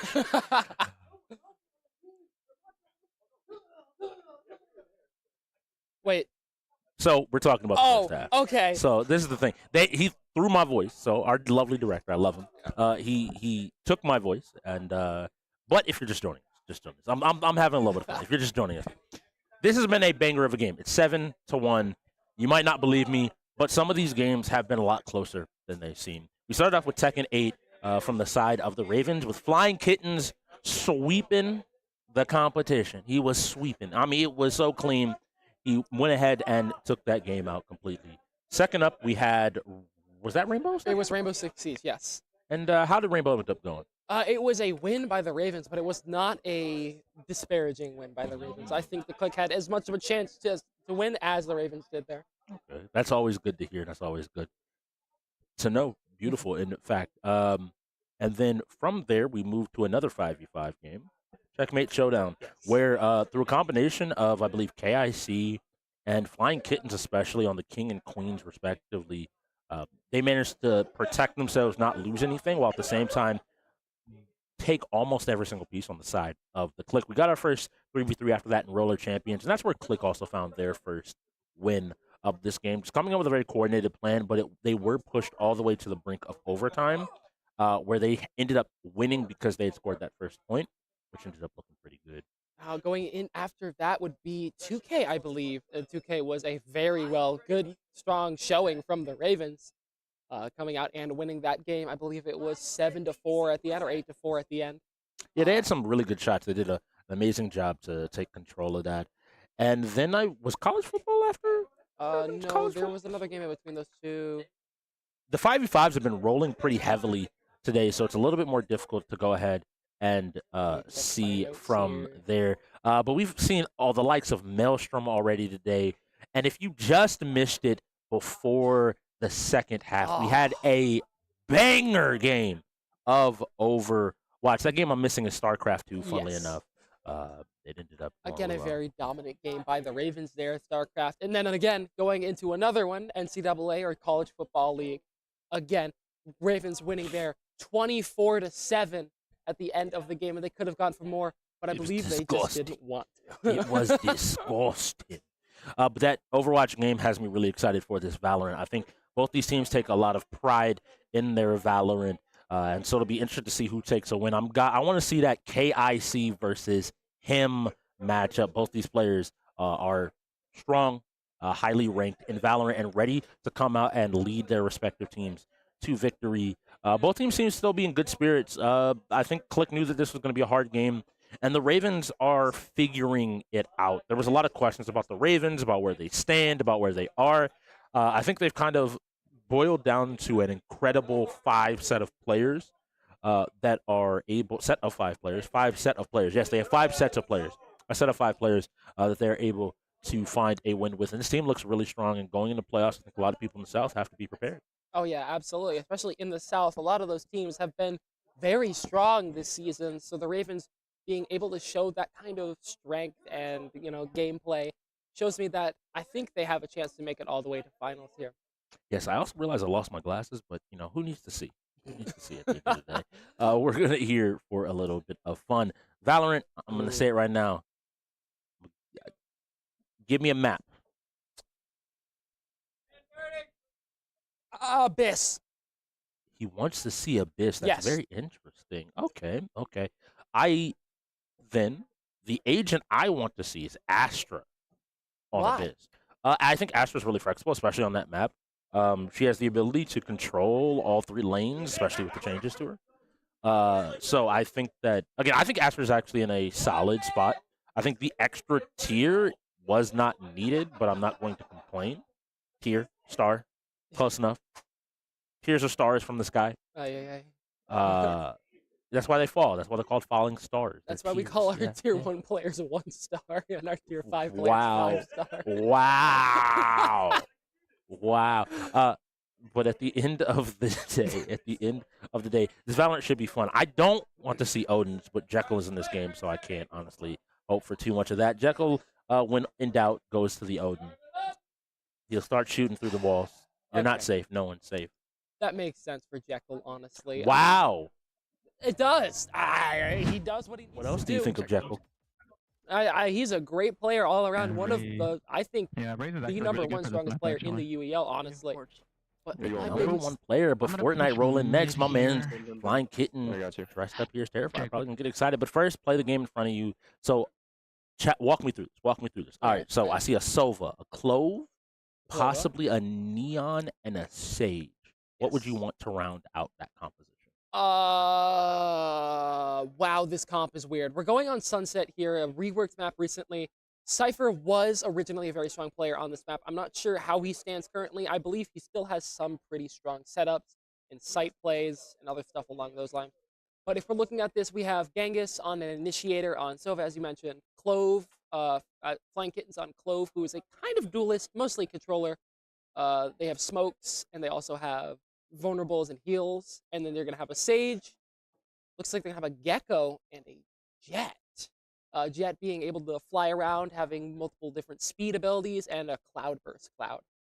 So a very well-rounded team. I think Gecko does make sense for Sunset, but I would have preferred to see other stuff. And then on the other side, we have him on Reyna, Jekyll on Vise, Killer on Raze, Brim, who is going to be Mers, and then Kismoy's on Sage.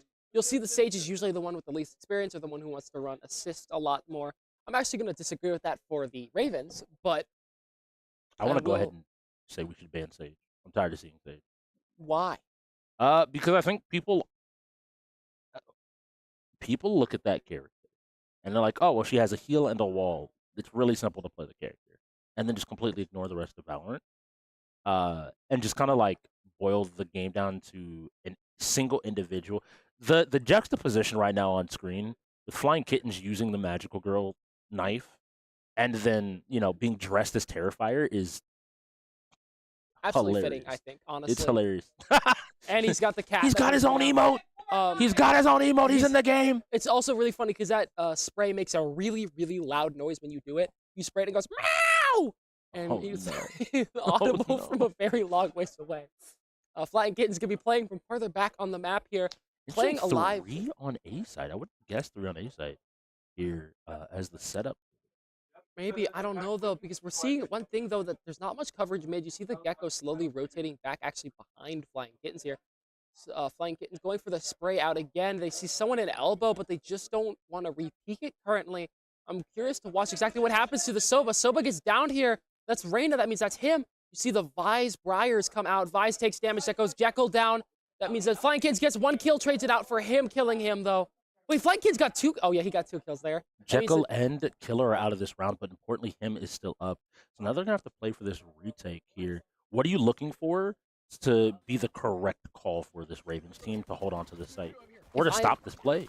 If I am the Ravens here, there's 3 different angles I can push from, and I have a decent amount of time. They are pushed all the way into sight. I would at least push through elbow and mid, right?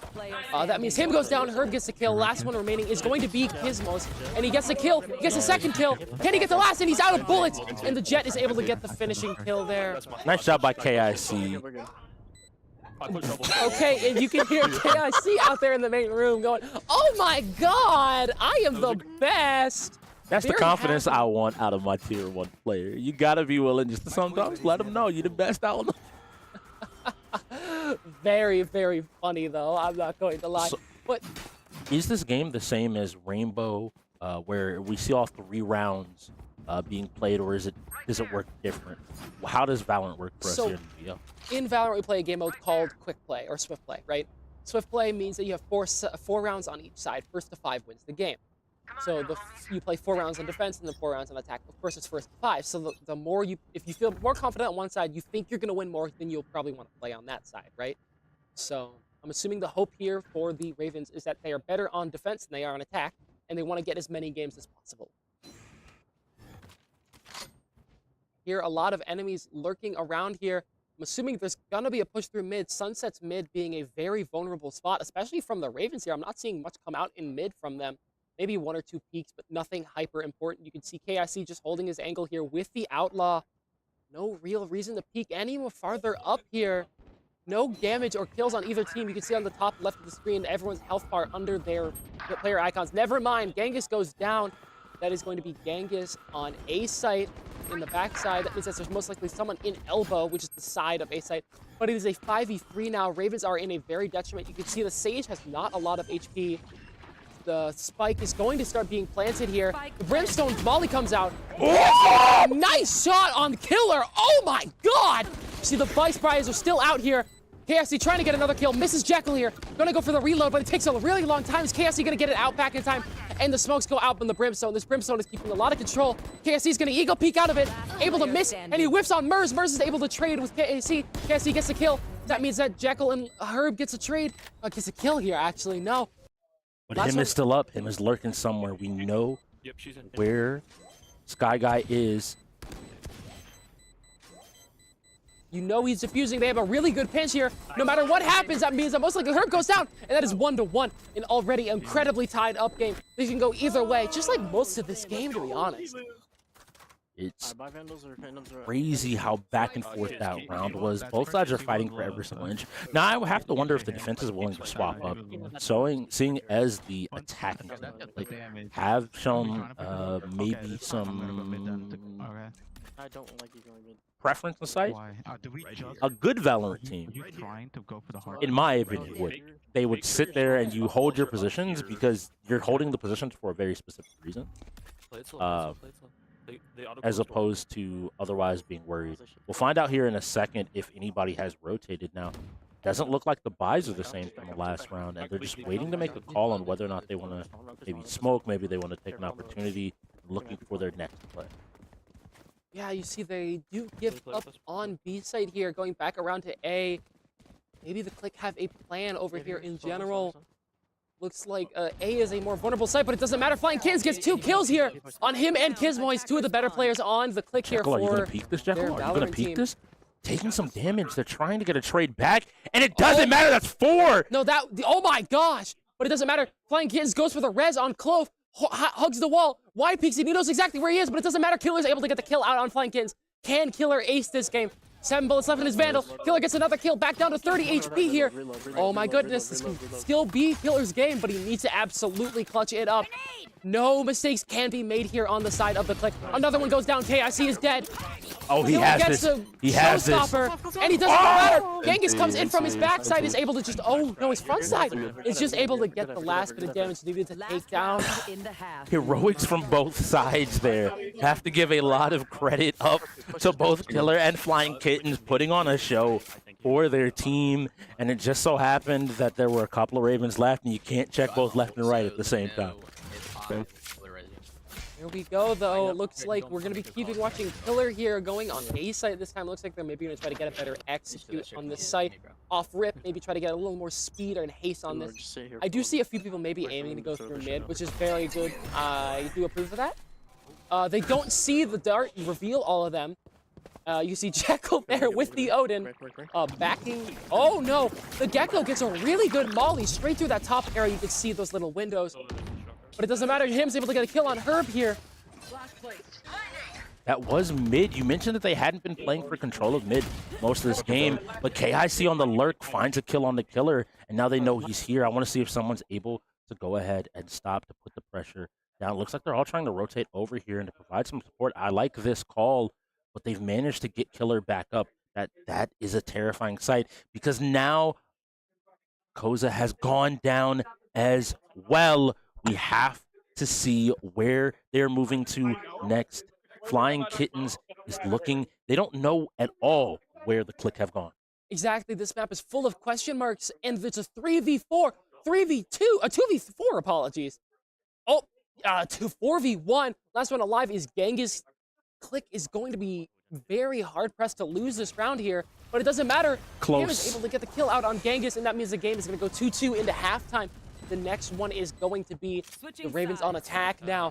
Ravens are going to have to catch a lot more of these rounds, or they may even have to take this game to overtime. I don't think we've seen an overtime here at the UEL before. You haven't seen too many of those rounds go, but we have to see how the Ravens want to attack. That's going to come down. You mentioned it. I think their composition, both these compositions are better on the opposite side. Having the Vise along with the Sage gives you a lot of control on both of the sites, whereas having the double initiator in the Gecko along with the Sova means you have the ability to really dictate your attack, get a lot of information, and play really strong. One thing I also will say about the Raze on the KLiK's defense side now, Raze is very good for taking up space mid. If they know how to play her and execute her stuff correctly, Raze can basically clear the entirety of mid on her own, getting early game nades, getting early game satchels and mobility out. All right, let's see. KIC is going to try and get a little bit of pressure in here, maybe try to go for a peek, but they're going to let Flying Kittens go for the lead. Maybe they're going to try to grab the orb, but they decided to go for the stealthy route here. You don't hear anyone. They're going to execute in really quickly, basically explode into it. But the Vise pops. That means KSC is stuck in point alone, and that means that KSC gets taken out by him. Really smart use of the Vise trap there. That trap works is once somebody crosses it, it brings up a wall, sectioning them off from their team. So KIC doing the correct thing as a goal is to jump into sight and try to get some attention. But unfortunately, because they know the trap is there, it means that no one else is going to be able to help him, and he just gets left basically in a 2v1 by himself. And not only that, but he gets pinched in or pressed in backlines, right? He can't do anything. He's in there alone. I think that's part of why they took the Vise here. That Jet is just so easily destroyed because she's got to have to dive in on her own with her dash. Genghis is going to try to get a dart out here, maybe going in for the entirety of sight. Yep, throwing a dart for the back area of sight, trying to get any knowledge of where the enemy could be. Not seeing anything. You can see Flying Kittens gets down by Killer. Herb kills Killer. Now they have bomb down. Now their roles reversed. Do you think they can hold this? What do you want to see? Where do they need to be playing? I'm seeing a 3v3. You can see that Jekyll's moving up with his flash grenade. Vise having a flash you can actually put through walls. But Genghis is able to take out him here, meaning it is now a 2v3. Genghis may be able to hold another one of these angles. That means that the third, the player difference is just becoming a problem. The Brimstone on Sky Guy, but it doesn't matter. Herb's able to get the kill out. Genghis in backside here. And Jekyll's able to get the kill on Genghis. Last one gets hit 30, and that is going to be Koza. Last one, 1v1 here. Sky Guy versus Koza. He's going to have to be forced to stick it, but it doesn't matter. And that means that Koza wins the round for his team. That's a very good win for the Ravens. Now they only need 2 more to win, while the KLiK need 3. I love the awareness there, the realization that I don't need to peek him. He has to stick this, wait for him to commit to the defuse, and then make a play. It really shows he's understanding the situation. And now we're back on Sky here on the Brimstone. Dealt 11 damage to himself last round. Sky definitely could have done a little bit better there. I think he did have a few plans, but I think he needs to understand a little bit more of the game before he can execute them to the best of his intent. Now, hopefully, I want to see someone covering mid. Again, the KLiK are just not covering it. You see the Reyna maybe covering it through the... no, she just closed door. There is literally nothing going on mid. They are giving up mid for free here. The KLiK really need to be not doing that. Maybe Kismois is going to be able to peek through mid and cover it, but they really are too late. If the KLiK are able to not cover it like this, the Ravens probably got a timing and are able to get into a site. I think this is just a recognition and a acknowledgement of the skill on both sides. Neither side has enough. You can call it confidence, you can call it ego, to say that I can peek mid and I can win. Sometimes that's a good thing, sometimes it's a bad thing. It will come down here that it doesn't feel like either side is really challenging for mid super heavily, instead choosing to play both the outside lanes of the game and the map to make the decision. But it's really quiet here, and with 46 seconds, we're going to have to see some action shortly. You hear the call, enemy spotted on A. Maybe they're going to try to get a rotate going here, seeing if they can find some of the enemies on the Ravens. Sky Guy seeming, I think I'm seeing a lot of knowledge come out by Sky Guy, but I'm not seeing the, him showing that he knows how to do it and execute it as an execution. Thank you, brain. Words are difficult, as you mentioned earlier. Sometimes. And it looks like they managed to get the site down, baiting out a rotation before getting everything down. And KIC, you talked about a timing. He's the one that found the timing to pick up 2. And that is why you need to cover mid. KIC basically got a free pick there on Sky Guy. You could see all of the Ravens there holding on to the spray from B long. You can see the Vise. Briars come out. Vise gets a blind. They're all in that kill box. Jekyll gets a kill. Flying Kittens gets a kill. Jekyll gets another kill. 2 more in this box. Can Jekyll kill the rest of them? It's a 2v2. They have to retake the site quickly, though. The Ravens are not going to lose this. KLiK are going to win this. And so this was really smart. They had that peek because they hoped that the gunfight would hide the sound of the defuse. Luckily, there was somebody aware enough to be like, hey, we need to peek this just to make sure he's not already on it. Jekyll has to let go. It's a 2v1. He ends up going down. And this is a game point for the Ravens. If they win this, this is GG's, and the Ravens get another point. But if the KLiK win this, they can keep going with this game. I think the KLiK have a possibility to do this, but they just need to cover their sites with a little more strength and a little more knowledge. Yeah, I think that right now that's the key to this game. I think that mechanically, the KLiK as a team are strong mechanically. They can all shoot. And this is what a lot of people in the shooter category in the league really value is strong mechanical execution and prowess. The Ravens here have that prowess, but at the same time, they're showing just a strong knowledge and understanding. And Koza picking up the first kill onto him, of all players, is big for a game-winning round, possibly. So gonna go ahead and get this more information, see what he can see on site, maybe find out to see if someone else is lurking over on this side of the map. Yes, he gets the kill out on Killer here. But importantly, Vise has used her ultimate. They're left with only their pistols until that bar on the screen completely runs out. But what I'm noticing is the KLiK aren't playing off of that. They popped the Vise ult and didn't do anything with it. Flying Kittens gets another kill on Kismois. It is now going to be up to Sky Guy and Jekyll. Now just Sky Guy to finish this round off. You can see Sky Guy being pushed back by his entire team, and that is going to be a wrap for the Ravens.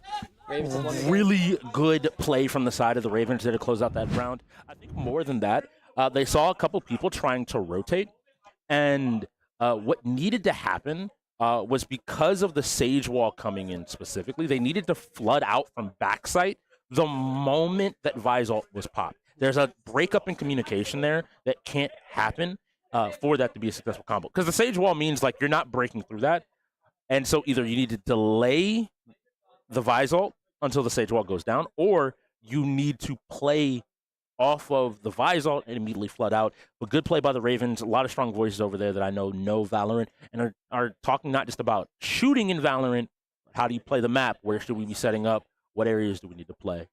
And funnily enough, at home, I think we know our lineups going into Fortnite are going to be exactly the same. These 5v5 games have been rolling all night. And the Ravens right now, I think the score kind of shows it, have a very strong 5-man core lineup that is working very well together. I think I agree completely. The Ravens have that really tight lineup that covers all of the stuff they really need. KIC and Herb and Flying Kittens with the fighters. Again, KIC and Herb and Flying Kittens with the shooters. You've got Koza to catch him off with shooters also. Genghis and Koza cover a lot of the sports games. Strategy games are covered by the entirety of the team. I think overall this team is incredibly strong. I want to see more from the KLiK, though. I see that team, and I can tell you right now that they have some of the strongest players, but they're just not performing the way they should. And this is the thing about the KLiK experiment, which is what I'm going to call it from this season. They went out and built what a lot of people, I think, would have viewed as one of the closest things to a super team in the UEL, what we've seen historically. The issue with super teams has always been, though, is everybody coming together and clicking, no pun intended, but clicking on a level so that they're able to play and utilize that mechanical strength more than anything. We see Killer stepping into the tier 1 for the first time. We see them as a lineup and a team kind of still figuring out how this 5-man works for them, what the strengths are, what the weaknesses are, what they need to be worried about, and even maybe how to play off of each other. They've found it in a couple of games. Again, Roller Champs look good. Overwatch looked good. But you have to be able to translate that in the UEL to 33, not just 2 games. And that means that across those different genres, I need to see them utilizing that same level of teamwork, same level of team planning, for them to, I think, reach the heights and the expectations that a lot of players in the league had for them at the start of the season. I definitely agree here. I think I want to see a little bit more, as you said, from the KLiK. I know they're better than this. I've been playing with them for a while now. They're one of the teams that you and I, on the Paladins, practice with a lot. But again, I want to go into Fortnite a little bit more here. See, on the KLiK originally, right, there was a few really good players. There was Carnage and stuff like that, right? And now the KLiK no longer have Carnage. But on the Ravens side, they have Flying Kittens. And that is going to be a big problem for the KLiK, I think. So this was a topic that once again came up in the Discord recently. And again, at home, chill, wait for a second here. Just hold on, okay? Those SurfThing PCs, they're fast, but we as humans aren't fast enough to keep up with the amazing performance coming out of them. But specifically what I was getting at over in the Discord, they were talking about how even when they played the Shogun last week, the Ravens were able to win because they have multiple people that know how to play Fortnite. And KLiK realizing that, hey, we just don't have the firepower to fight back. Go ahead and utilize our first forfeit of the game. And with that forfeit coming out of KLiK, we're now going to go into NHL with him being available, which I think is already a strong start. But Herb on the other side being available means we might just be in for a banger NHL game. I think so. NHL is one of those games at the UEL that's like, it's a sports game, right? But there is a specific breed of sports players that only play NHL, right? There's not, maybe some of the players play 2K, some of the players play Madden, stuff like that, but not a lot of people play NHL. And him is one of those players that plays NHL. So I want to see him perform like that in this game here coming up next. I think to that point, they have to start performing now.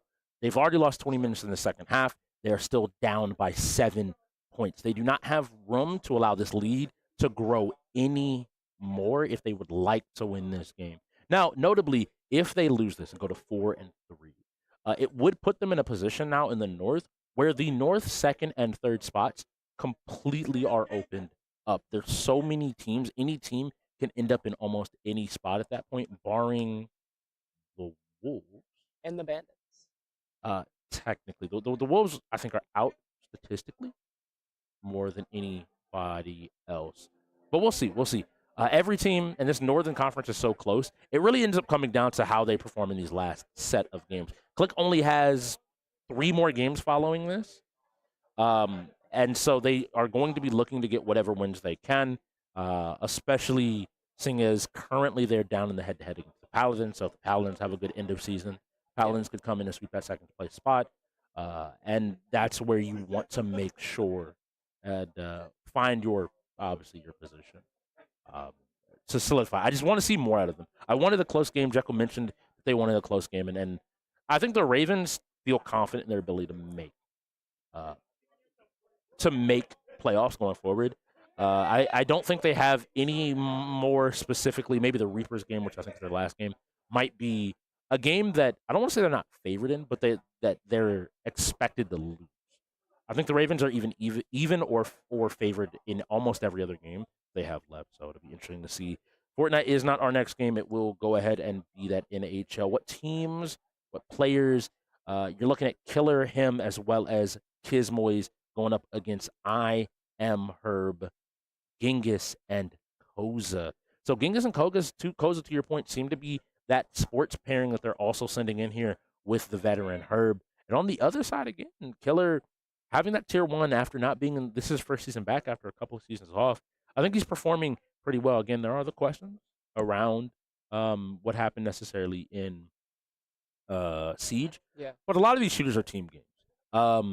A lot of players, I don't think we've seen a team yet find out how to utilize one exceptionally strong shooter to win a game.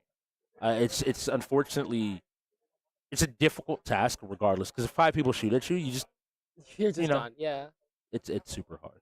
What are you thinking though? How do you see maybe the KLiK getting back into the game? What games are you still seeing on the wheel for them to possibly win?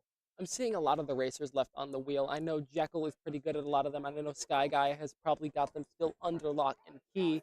So I really would like to see some of the racers come out. Maybe that'll be able to let the KLiK shorten that distance, but it's not going to get them the full way. They need to start winning some of the other games too. That makes a ton of sense. I agree. We haven't seen any racers today in the 11 games that we have played. This is also one of the lower scoring games, I feel like, of the season so far. A lot of games have been reaching that 20 to 30 mark fairly consistently on our wheel, but with 11 games being played, the KLiK might be in a situation where, you're not seeing Halo with Sky available to play. You're not seeing some of those racers you highlighted. You're not even seeing maybe some of those fighting games that you do have a better chance than Tekken of all fighting games in against the Ravens. And so they're in a position now where they're just down by 7, trying their best. But here we are, we're in NHL, and there is an immediate pause. So we will find out what is going on. Oh, dear. I asked for it, and I receive it. Street Fighter 6, the next game on the wheel. So we'll see here. It looks like they're realizing, making sure controllers are good, trying to find out who is where. Looks like the call is to play and go ahead and get started. So, Sam, I'm noticing a money puck, a +3 money puck at that as our first puck of the game. This means if they score, they will take a 3-0 lead of a game that only goes up to 5. This could be over in the blink of an eye. And so it's really going to come down to which of these teams play. Oh, my God! I saw him stand up. I'm pretty sure that was him. The way he stood up and started talking, started yapping. He was proving a point. And he said, my team's going up 3-0, and I'm winning this game for my squad. And that's the thing, though. I mean, that first puck is even more important. You mentioned the money puck coming off there. Money puck can either give you +1, +2, 3, or -2. And they already got +3. The KLiK are already 3 in the lead here. It only takes 5 to win NHL here at the UEL. So it may not be good here for the Ravens. Ravens grabbing the puck. KLiK grabbing the puck. KLiK passing it around across the map, trying to bounce it across. They grab it back, but it's not enough. They grab it. Ravens have it now. And this is the big thing here. They get a 2v1. Can they find the goal? They aren't able to, and the KLiK have finally gotten back on defense. Now it is their time to run this puck. They look for another shot, and they're not able to find it here. They're looking for their opportunities to score both sides. But this pressure, I have to believe that the KLiK started off this game with him with that 3-point money puck, scoring it so effortlessly. In the league, we have seen teams look to chip away at these goalies, yet he pulled up and immediately found his goal, found his opportunity for a shot. And they're trying to pull this goalie left and right, trying to find an open goal. And it was right there, but the defense stops the attack of the Ravens, and almost there. I saw it. Him had one more opportunity to take a shot. He's walking out with the goalie. I don't know if you want to do that. Leaving yourself completely open, and still he's able to move up the rink with such confidence in his movement. He's not worried that 1 or 2 people come up. He grabs the puck. He sends it forward to a teammate. He has another teammate forward. A little bit of a wide pass. Can they get it back and look for another reset? They look for another opportunity. And here we go. This is something that I have to give confidence on. The Ravens are always on these sports games to look coordinated together and on top of the game. This is the first time where I've seen a team that feels like they are dictating the pace of the match. Now, we only played 2 periods, so that does mean with 40 seconds left, this game could be over in the blink of an eye. It's not looking great here again for the Ravens, but I'm not seeing any more goals from either team at all. And a nice job. Again, maybe moving it back around, but the Ravens passing it back down. He's pitched to the corner. Does he pass it back at all here? He just chucks it back out, grabs it again. Is he able to grab it? Almost. That was such a, I saw the vision, I saw the technique, and it just wasn't able to get in fully. Passing it back and forth, seeing if they can get the pass. Almost in again. Top right corner, just barely missing here. But here we go, the clicker on the attack again. And we have Kiz, takes a shot, doesn't end up going in, but they've stopped the response, and that's the end of the first period. There's one more period to go before this game has wrapped up, and I have to believe that right now with this performance, the third win, I asked them to stop losing. I asked them to start winning, and if that statement by him with that first goal is not saying that the KLiK is still in this game, they still have life, I don't know what is. For sure, the KLiK grabbed the puck off rip, passing it back. That is going to be him in yellow winning that face-off, passing it back to Kismois. Waiting for his team to really line themselves up, maybe haunting the enemy just a little bit. He gets through, he breaks out alone. Puck almost rolled. Oh my goodness, the puck goes through the goalie's legs and just barely does not make it into the goal. He 1v3'd that. That man said, look, challenge me. The moment they challenged him, said, all right, cool, it's my turn. Anyway, y'all try. Look at them. They don't even walk forward. They saw what just happened. They're scared. They're nervous. They're trying to decide what they want to do. He just takes a slap shot.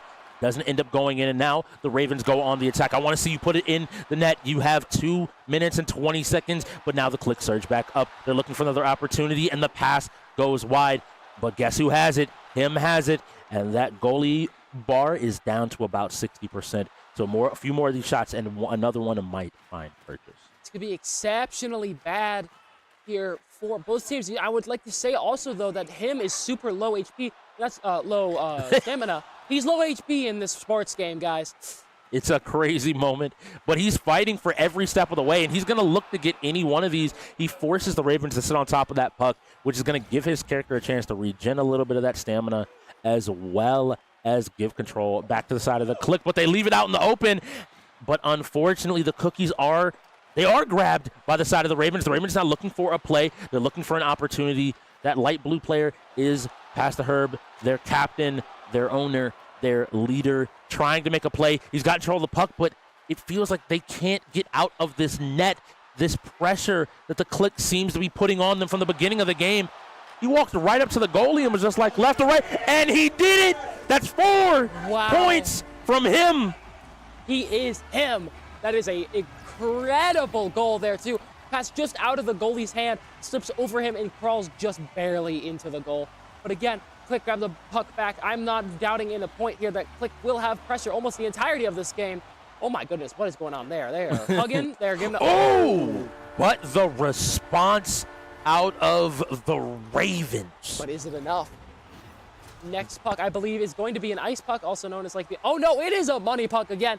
Can the KLiK go for the BM, get a 6-point win?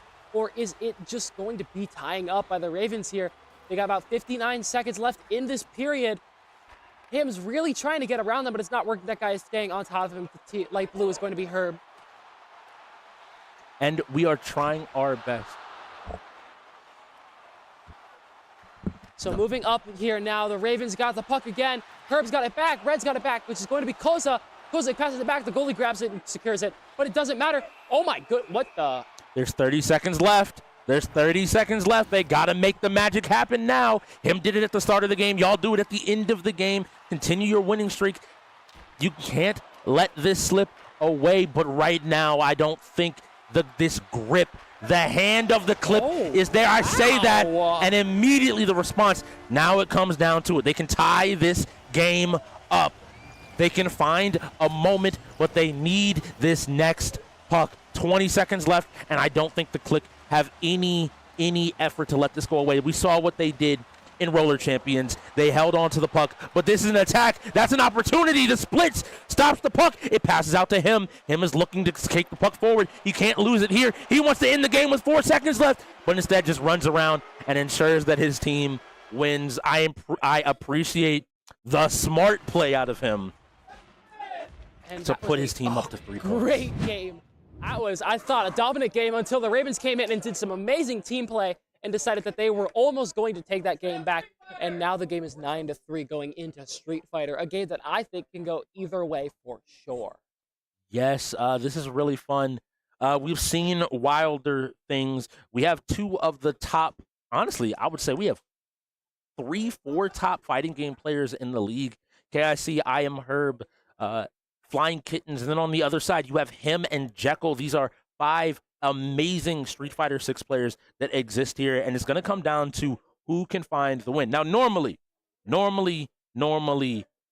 I would be saying that I have my money on the Ravens, but notably, KIC has lost at this game. Herb has not been playing up to snuff, and Flying Kittens hasn't replicated his Tekken magic yet. He can take out 1, he can take out 2, but in Street Fighter, where your health bar doesn't refresh, but only a fraction, it's so hard to take out 5 people. Yeah, and that's what I think is going to be so important here, though, is that each of them at least take out their 1, right?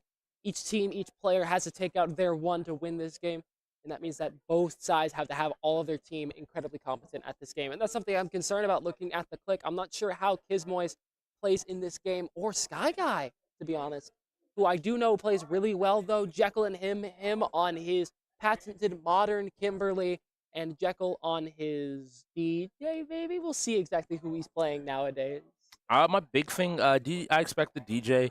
I know he has a few pocket picks that he could also bring out, so I'll be interested to see. And more specifically, Kiz was on the Raven. So again, this is a lot of familiarity that I hope can maybe be put on some display. They might know him just as well. So normally in this game, we see players kind of use a reverse order. Whereas Tekken, we saw the likes of Flying Kittens. I'm going to say it here time and time again. In my opinion, currently the Ravens' best Tekken player going first. Here, we're not going to see that. I think we're going to see possibly Genghis or Koza go. Maybe they send in Flying Kittens to try to kill off the Skies, the Kizzes, as you mentioned. Koza and Kiz, trying to say the 2 names. My brain does not like that, by the way. But even Killer. Killer is a solid middle ground player that I think you just have to be able to go ahead and take a win there. I want to give a really big shout out, though. That this game is not over yet. We have an hour and a half left of our 4-hour match. You are new. You have joined the UEL, where gamers go pro. 33 games, 5 categories. We are here to find out who can win the most of those games in 4 hours with an hour and 25 left. It looks like the Ravens have full control of this game, but the KLiK, if NHL is anything to talk about, have proven they have some words to say. Yeah, and I think the KLiK can come back if they have a very good run for the rest of this game. I think they absolutely have been a lot closer than it seems. I say this every time, but a lot of these games are super explosive with the rule sets at the UEL, and I think the Ravens are able to just barely eke by in a few of these games where they really could have lost. So yeah, it's. I think the difference between these 2 teams, again, it's synergy at the end of the day. Teams have to kind of put together a game plan to be willing to play off of that game plan. And with 50 seconds left and only 2 timeouts now that we're in the second half, I have to be asking, do you have a plan to get into Street Fighter pretty quick? So actually something I'm hearing about them when they're picking the characters is someone may be playing Terry in there. Terry being the newest character in Street Fighter 6.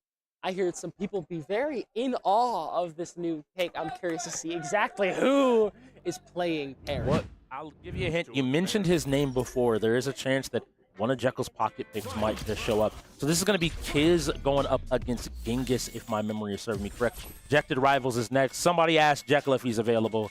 That has been his game over the course of the season, and I'm going to need to see him continue. So it is, in fact, Kiz. Rivals. Yes. It'll be Kiz going up against Genghis, Ejected Rivals. Coming up next, we got to get through some fighting games first. So this Lily is going to be the side of Kiz. On the other side, it's going to be the JP. Kiz trying to find his opportunity. Some tactical crouching coming out of the side of Genghis. And this is the issue with fighting JP. You just kind of have to know how to deal with it. And now Kiz kind of choosing the block.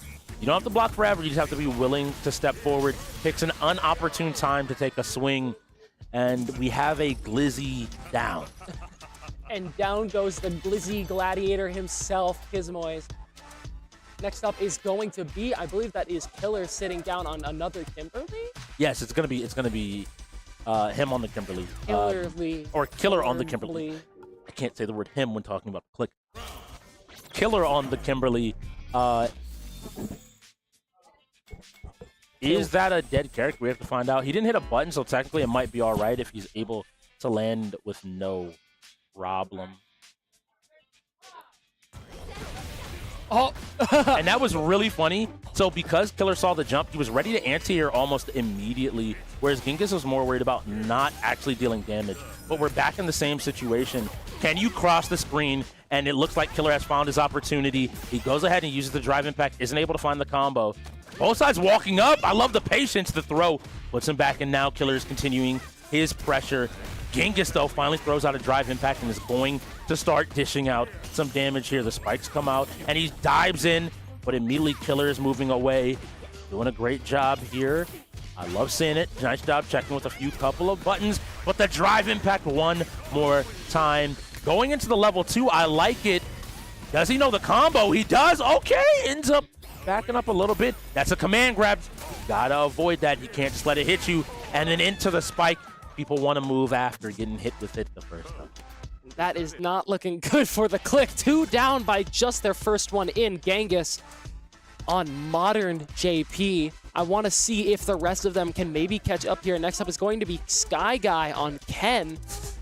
Hopefully. So you mentioned getting your 1. Well, Genghis has gotten his 2 here, importantly.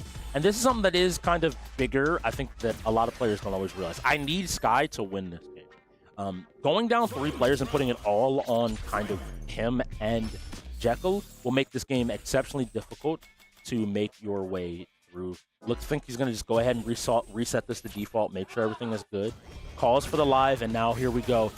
And instead of backing up this time or trying to stop any pressure, immediately Genghis jumps in, and this is the problem. He's trying to hold back to go ahead and block these, dashing up, and Genghis immediately looking to move out, goes into the level 3, gets the hit. I love he should be able to kill here, isn't able to, and then the throw to close it out. Genghis hasn't even been under real threat, I think, just yet in the game. And now we're at the hard part, but we've seen him do it before. The magic known as him, he did it in NHL. We got to see him bring that to the streets, literally in the Street Fighter game. He's going to need to start finding some wins. I hope that maybe him is able to get another win here against Genghis. I want to see some more of the Ravens come in and play. I want to see maybe some more of I Am Herb and Flying Kittens and see what they can exactly do in this game. Oh, we got the Kimberly switch up into the level 3. Off rip. I need to understand, him is a different level of player. If Genghis thought the same game plan was going to work, he has to be ready to deal with what's next. A nice drive rush to start off and keep the pressure up. You're back in the corner. You're going to take a good bit. You're knocked down, and this is it. One more guess, and that guess is a throw. Perfect KO. No damage. Him starting off on the right foot. This is not looking good. I need you to understand, this is the worry I have. Him going into a Manon. A Manon stepping up. Koza, the rookie playing Manon, is really interesting. I want to see what he's able to do, and the effort and the energy he's able to put out here. He's also on the modern controls. Let's see. Did he call a button check? Does he need a button check? He did go ahead and call that button check. I love to see it. Love to see it. Love to see it. Here, let's go ahead and see what's going on. We can get a modern Manon here, though. And this is the big thing. Him has been playing modern since the game came out. Him is absolutely a menace at this game. He's able to put him in the corner and is now going to jump over the drive impact. Throws him back towards the mid-screen, not wanting the corner, put the pressure on. And this is what I mean. Him is able to move through these players by not letting them even play the game, just continuing to put pressure after pressure. That's 2 perfects. He's matched Flying Kittens from Tekken now in this Street Fighter. Wow. I mean, that is really, really good gameplay by him. But, I mean, is he going to be able to go against Flying Kittens here? A very competent and very good Akuma. Akuma being one of those characters that is a glass cannon on crack. Now the question is he going to be able to finish him off? So it's going to be really big here. So this is going to be about who gets their offense started first. Him and Flying Kittens both want to run a stronger offensive game plan. Catching the teleport has to know you got to duck it. You can't press after that second kick. But now he's in the corner, and this is where Flying Kittens starts to get ready, using the level 3. Come here. Let me show you something really quickly. And now him is in a position he hasn't seen yet. He's taking damage. He's put on the wall, and he's dead. Was that a perfect? Close, but no, not a perfect. Oh my goodness. Flying Kittens maybe able to take out Jekyll next? Let's see. Jekyll on his patent to DJ. It's really interesting here. Jekyll has to lock in and be ready to play. Again, Flying Kittens is an offensive player. It is an offensive player, which means that he wants to be in your face normally playing the game plan. Now, him backing up, nice job ducking. They love the awareness, and it's just going to come down to Jekyll. Jekyll dropping a combo there, giving Flying Kittens an opportunity to start, and now the fireball start. Nice job. I like varying up those options, but he's going to get hit by the drive impact, and it's going to be a ton of damage coming out here. Into the damage. Good job. And now we got to see. But Flying Kittens is willing on each one of these to press and to find a little bit of purchase. The drive reversal to get him off and to start his offense finally. And this is the classic. But now he's burnt out. He can't block anymore. He's going to have to just keep this pressure up. Flying Kittens jumping over and just trying to get a little bit closer. Either side could die here, but he can't keep blocking these fireballs. We see him trying his best. A perfect parry. Moves out of the way, but he's running out of space, and Flying Kittens is in his face. Blocks. Reversal. No punish. Jekyll isn't able to confirm it. Next hit. Oh. And Jekyll is still alive. Now, I want to see who comes next. Is it going to be I Am Herb or KIC? I love this call here. Sending KIC. Finish Jekyll off. He's low health. He can't make any mistakes. But Willie, Jekyll is showing a lot of skill here. But, I mean, he's going against KIC, who is the Tier 1 and a very, very good fighting game player. The question is, can Jekyll take this off? I don't know. It's going to be how this round starts. It's going to be whoever gets the first touch, I think, is going to have a lot of strength in this game. And I mean that because when KIC gets a touch, he's going to confirm it into some damage. And you hear it from the floor. You'll hear it from me. That is a Ravens win. They hit double digits and go back up by 7. And that is not looking good for the KLiK at all anymore. They've won another game almost an hour, almost an hour into this quarter. Half of the game, not quarter. 8-hour UEL games would be crazy. Sorry, guys. No, that'd be amazing. Cool. What do you mean? We're playing the whole wheel twice. No, twice. But Twice. anyway. Press the button. Anyway, going in here next is going to be, what was the next game up? Ejected Rivals. Ejected Rivals, a game we don't see a lot of played here at the UEL. It's a racing game with stunt racing aspects and stunt diving aspects. Also, you'll be able to jump in and out of your car. You'll have a jetpack and loads of different speed. But the ejected rival himself, Jekyll, is available. The Jekylled rival. Yes. And I think I have to believe. I don't think he's lost ejected all season. I legitimately think he has not lost the game every single time he has been in all season. But he's going up against two of the young guns, the loud mouths, the big personalities, the egos of the Ravens, and the likes of Flying Kittens, as well as KIC. So he and him, Jekyll and him. Let's go ahead and use different he and him words. is so good. He and him have to go ahead and show out here. In our last sports game, him came out playing, so maybe these races will be another avenue for them to find some victory. Yeah.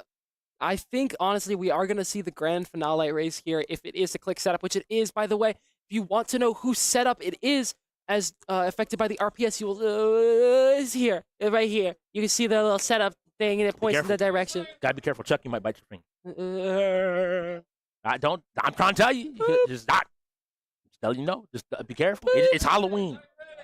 Oh, you didn't see him? He was running around earlier. He had this little knife. Well, it wasn't a little knife. It was actually a big. You are coochie cooing to Chucky, which is insane. This is how people die, by the way. If you've never seen the is it Child's Play Chucky's movies, horror movies? I believe so. Yes. Yeah, that's how you die. It looks like we got movement already. They moving and going in, and that's Flying Kittens flying around the map here, taking an early lead. Midnight Ghost Hunt going to be the first play. And never mind, let me correct myself. That is Heckle himself, Mr. Jekyll, he avoids tons and tons of this damage and is going to go ahead and fly up. I love this, opting for a different path that maybe a lot of players are aware of. This shows a lot of time labbing and preparing for this game. I was doubted you for a second. I'm sorry. I apologize. This is why he calls it his game. Yeah. This is why he talks about not being beaten, being unbeatable, being untouchable in this game. He is so far ahead, bouncing off the wall here and skipping an entire section of the map, knowing exactly where he needs to go. He's a little bit mad after this, but I'm gonna promise you that. But he's here to prove a point that this game was never in any doubt. There's nobody on his minimap. There's nobody in sight. And Jekyll is, I think, going to run away with this, barring a little bit of craziness. Now, there are multiple laps in this, so let's see if he's able to do it one more time. We see him jump out, so now you can get the rides at home. Boom, bounce off the wall. You hit another bounce. Now you're going to hop back in your car. Nope, you're going to land here and then hop back in your car, all right? Now you're going around on the wall. You're coming from the left, full speed. No slowing down, no stopping, all gas, no brakes. Now he's going to come back around here, and specifically he's looking for an angle up on top of the cliff. Boom, flies up there a little bit higher, gets over this ramp, a little bit of extra jet wing, maybe a little bit of awareness of what comes next, and then is going to continue this speed. Now he's going to go through the loop-de-loop. Everybody hold on. Make sure the bars are down. We're on the roller coaster in 3, 2, 1. Whee! We're coming out. And now we're going to go around to where he hit the shortcut earlier. He's going to hit a full 180, basically, spin around, and keep going into that shortcut. He hits the aerial portion of that checkpoint. Going to go straight in between the Eagle's legs, grab the recharge, but he hits his face. He hits his face again. Minorly concussed, but he will wake up. It is okay. Only all of his bones are broken. He's got spare ones. It's okay. And it's found in the trunk of this car as he comes around this turn. He flies over, not even waiting for it. He's going to make sure no one is close to him, and he crosses that finish line. 2 minutes, 27 seconds for KLiK's fourth win. Jekyll putting on a clinic. Injected Rivals. I told y'all, it's Ejected Rivals. Jekyll Rivals. Jekyll Rivals. The person they made the game for. He's showing it time and time again. Why are y'all doubting him? If you put your points on anybody but the KLiK, you deserve to have your lunch money taken. And next up is Midnight Ghost Hunt. Different from what the name is, it is not a mid game. It is very entertaining. Midnight Ghost Hunt being a prop hunt kind of game. There's 4 hunters and 4 ghosts. You spawn in a different map every single time. The team chooses whatever map you want to go to. And the ghost's goal is to make it to midnight, then kill the survivors. And the hunters or survivors' goal is to make it to kill all the ghosts before it hits midnight. We have to see. We've seen a lot of teams initially, I think, a lot of people thought ghosts were really good. Don't know where they got that idea from, where people could, hide and dodge and avoid and, But then people started saying, oh, but if we just play Hunter and hide in our little corner of the world with our traps and everything else, that seemed to deny a lot of pressure. But now it seems like both sides are kind of balanced. I think there's been some strong teams on both sides, and I'm excited to see what's coming out next. But I want to see more than anything else another win coming out of the KLiK, because I want this game to come down to the wire. There's 1 minute and 10 seconds. You got 6 games to win, tie this game up. 7 games to win this game. So it's going to have to start here. I think that is true. I mean, overall, they could tie the game up in an hour, and then you'll go to overtime here. Midnight Ghost Hunt is, again, as you said, the start of their journey up this long, long, grueling mountain of the Ravens, fighting their way through a flock of very angry birds. And out there on the floor, it's looking like the movie The Birds right now. The Ravens are fighting against the KLiK, hiding inside of phone booths. Now, the question is, are they going to be able to escape and run away, or are they going to end here and now? We have to see. I think it's going to come down to decisions. I want to see what both these teams end up picking. KLiK seem to have enjoyed the killer side of things, but they have played Ghost a few times as well. So I'm interested to see if not. I realize I said killer. All right, KLiK. While we have 2 minutes set up, I need to talk about the KLiK. In a game where we play DBD and we play Midnight Ghost, they have a player named Killer. Ooh, yeah. One of their players is just named him. I love him, by the way. One of my favorite players. Love it. But his name is just him. Do you know how hard it is to speak about anything? Like, it's very easy to be like, yes, I am her. Boom. Got it. Easy. Okay. Flying kids. Easy. But I'm trying to say a word, and I'm like, yeah, so if they pick Killer, and I'm like, well, they have killers going in the game, yes, but not Killer, but Hunter.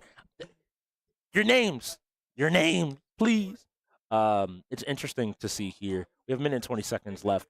On how would you feel as a player in the league active in moments like these as the KLiK? What are you trying to focus on to kind of keep that mental together to make sure you make a comeback in this game? I want to focus on the good moments, the wins, and the pressure that we do have. Those really dominant wins that the KLiK have had. Absolutely, I want to be those. I want to point out those games that they are playing as the most important for keeping that mental, keeping that overall morale, and that speed up.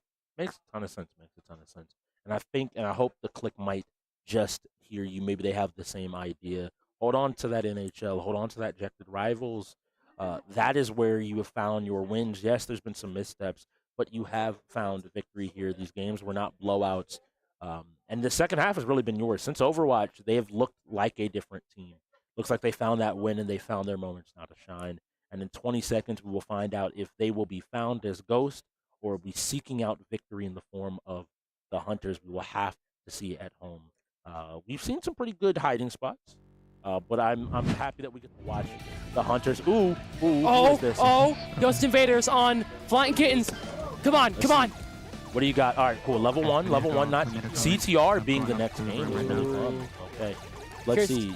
Doing a good job. I like the movement. All right, he's cornering these lanes. I don't like. He's abandoning that far right lane. I need him to just keep the consistent pace up. But we're actually watching Koza here. Koza focused in and locked in, getting his hits. I like this movement. He's spacing out his shots, making sure there's always at least one shot going down each lane to stop anybody. A nice double tap there. Can he hit the flower? The 8. Nice job. He manages to keep control of this game, and he's pushing his way through level 7. This is the best gameplay I've ever seen in the UE. And a great showing by Koza, looking and showing off exactly what's going to happen to those folks. All right. Let's see. And they go ahead and run out here. We are back in the school, though. This could be a little bit of fun. School is a very weird map. It's difficult to play as these Hunters or honestly as the Ghosts. Not a lot of places to run down very long hallways, but also many rooms that you can hide in. And you'll see inside of this kitchen, one of my favorite items, the rotisserie chicken. This item is so funny and so great. It has a rush ability that allows you... Oh, they found a Ghost already. They're on a Ghost. The Ghost is trying to run out of the room, but he gets stunned. He gets jumping. He's trying to jump out. He hits the trash can, but there's 2 Hunters already on him. He's trying to bounce between multiple different items just to keep their durability up. TPs again. He tried to hide, but it doesn't work. He gets stunned out, and down goes that player. And that is one of the side of the players on the side of the KLiK. Now, I see something going on here, and we're going to wait and see how everything ends up playing out. I don't want to give anything away, so we'll just there's a lot happening currently on your screens at home. So we're going to have to see if the players of these teams are able to determine exactly and know exactly how to play here. And this is the problem. So they've used the Poltergeist ability, and the Poltergeist ability allows you to possess different items. These items will float up, and if it comes in contact with another player, you'll take a ton of damage. That's how they were already able to kill one of the players. Now we see them back to hiding. So they're almost playing offense while playing defense here on the side of the KLiK. They're doing an amazing job, but they're trying to be found out. Does anybody know where they might just be? Oh my They're shooting around. They sprayed all around Genghis. Genghis is that box, for those of you who don't know, in the bottom left. They think that's the only one in the room, but it's absolutely not. Genghis is directly underneath him. He walked over him right now. Oh my god. Him has also died. Now Sky is the remaining. only Ghost remaining in this game. And you were right in calling out his spot, but now the Ravens have to figure it out. They look to heal him up a little bit. Go ahead and give him a fruit roll-up. Another one there, make sure that he's all nice and good. Fruit roll-ups. Fruit by Feeling default. good. Yummy. Coming. Watch out. Planting bombs. He's planting bombs. And down. Oh, and he got the guy out of them. And Sky Guy is able to escape. And that means that Ravens win that game. Oh, goodness. That was an amazing play there and awareness, once again, by Flying Kittens. He realized he was in that room and did not have a ability to quickly find him. Yeah. Rather than that risk where you called it out, they shot at him and didn't realize they had actually found him. He said, cool, I'll blow up the whole room. If the whole room explodes, I'll find him if he's in here. I'll find it with a nuke, yeah. In that moment, it ends up working out. They get that last kill. That was a clinical example, sending them back up by 7 with an hour now left in the game. And that kind of secures the game, I think, for the Ravens. They're going to keep keeping a lot of this pressure up. Yikes. Next up is going to be CTR with both Herb and KIC available, two of the stronger players on that team for CTR. KIC is mid at best, but Herb, on the other hand, is one of the top players in the league. And so this is going to be a moment where, looking at who's available, looking at the side of Sky and Jekyll, you got to be willing to go. Now, the other thing is on the table. Do you forfeit this? Do you go down by 8? What's the difference between 7 and 8 in an hour game if you don't believe you're going to win this anyway? Yeah, and that's the problem. I hope they do believe they can win this. I don't know how Jekyll is. I don't know how Sky got into this game. But I think Jekyll is also, as you said about KIC, kind of mid here, which is unfortunate. And there's the forfeit on the KLiK. They call it out. They definitely did not want to take this fight, but fortunately, both sides do get a full reset here, meaning that the next game is going to be anyone able to be played. Late in the game, I think you have to start weighing the ability to win a game. If you're not able to know, if you don't know you're going to win that game, it's far better just go ahead and skip it and instead get into the finals, which I think is a game that the KLiK can go ahead and take. So we have to see here what the compositions are going to be. We've seen a lot of teams. Some teams are still relying on heavies as their shield and damage dealers, whereas on the other side of the lot, there's some teams that have completely opted away from it, either going full medium, light, looking to shoot their way out of a box. Notably, KLiK have become more flexible. Jekyll, for example, playing a light, then switching over to a heavy, and vice versa with Killer maybe rotating these roles when they find an opportunity to find victory. I the know tier a lot ones, though, is going to be the head-to-head matchup to watch here. The head-to-head in this game are going to be really good, but I also want to look at another player, Jekyll. I was playing with him the other day, and he was hitting some of the craziest shots I have ever seen on a player. I think he most definitely can do a lot of these really good plays that could secure his team wins. So, It's really interesting because I agree. Obviously, I was there. He was doing it. Last time they played, though, and speaking with them, Jekyll is happy to play the heavy in this game. He isn't necessarily looking to play that light. He will, given the opportunity. He might hit a headshot or two, might get a clip or two. But I think that I think he's going to more than likely, especially if we play Power Shift. People at home, there's a game mode we always see. It's tug of war with the platform. When you stand on it, it moves towards your opponent's base. Your goal is to get it all the way to that base. You go ahead and win. In this case, if they do play that, I expect Jekyll to probably be on a heavy, have a flamethrower, have wall, be on point, and to try to be secure. Now, I want him to be sniping. I want him to be flying around. I want the zaniness. I want these teams to elect to use no heavies, actually, but I don't think we're going to see that. I doubt that will happen, but I really want to see how each of them do perform here. I know that both of them have really good shooters. I keep talking about this. The shooters are going to be some of the most contested games here for both of these teams. The finals is one of those games that is basically just a raw shooter, right? It's not much mobility. It's got mobility. That's a lie. It's not got much abilities or other stuff like that. I agree. I think it's far more about how you use your utility. More than anything, I want to see which one of these teams is really willing to use the destructibility of the buildings, the environment, to their advantage. Please. So I'm going to call it right now before we see it. It's Power Shift on Monaco is what I'm going to call it to be. I'm going to just make a bet here. It is going to be Power Shift on Monaco. You're right. Yep. Because that's just what these. I've seen it way too much. We're going to watch the church get blown up. But if I have to pick a winner of this game, right now I got to go with the Ravens. They've just been clicking on all cylinders, especially. Clicking? Yes. They're currently clicking over the KLiK. It's a crazy moment. But both KIC, but more importantly, I think Flying Kittens has been having one amazing game in particular. And so I think that if he's able to continue that performance, games like this are games where he's able to use his movement, use his ability, and use his strength to go ahead and take a win. Yeah, I mean, looking at this, this is a hard game to set up overall. You got to get in the lobby, you got to get everyone into the lobby, get them all in teams and all sorts of stuff. 2 minutes left on the setup. Ravens could be forced to have a timeout here, which is really bad, especially after halftime when every team goes down to 2 timeouts. When you're down by 8, you cannot use a timeout until you absolutely have to. And you have to use that timeout to buy yourself the time you need to find this one. And the KLiK already did. They lost the timeout at some point already.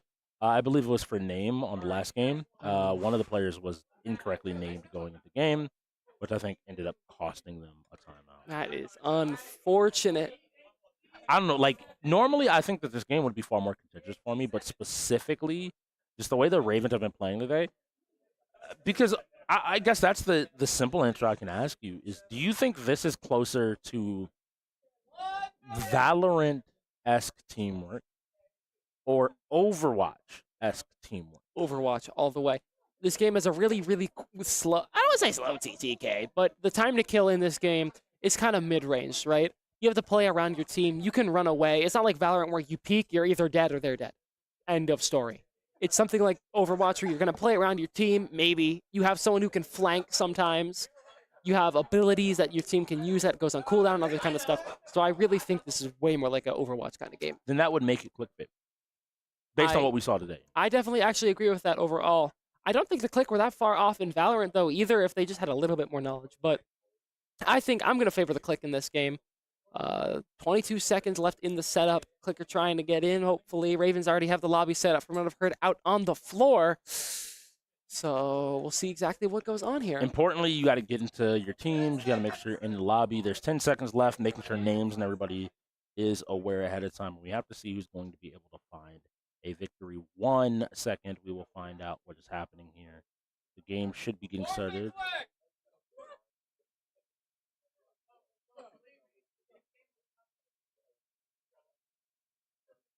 So what I am hearing from the floor is there was an update that prior to the game, players were told to update their game.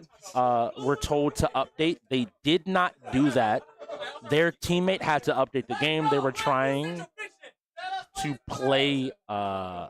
They needed the time, and they didn't have the time. So rather than burn their last time out, they had to go ahead and make the call to go ahead and forfeit it and play in the Blaze.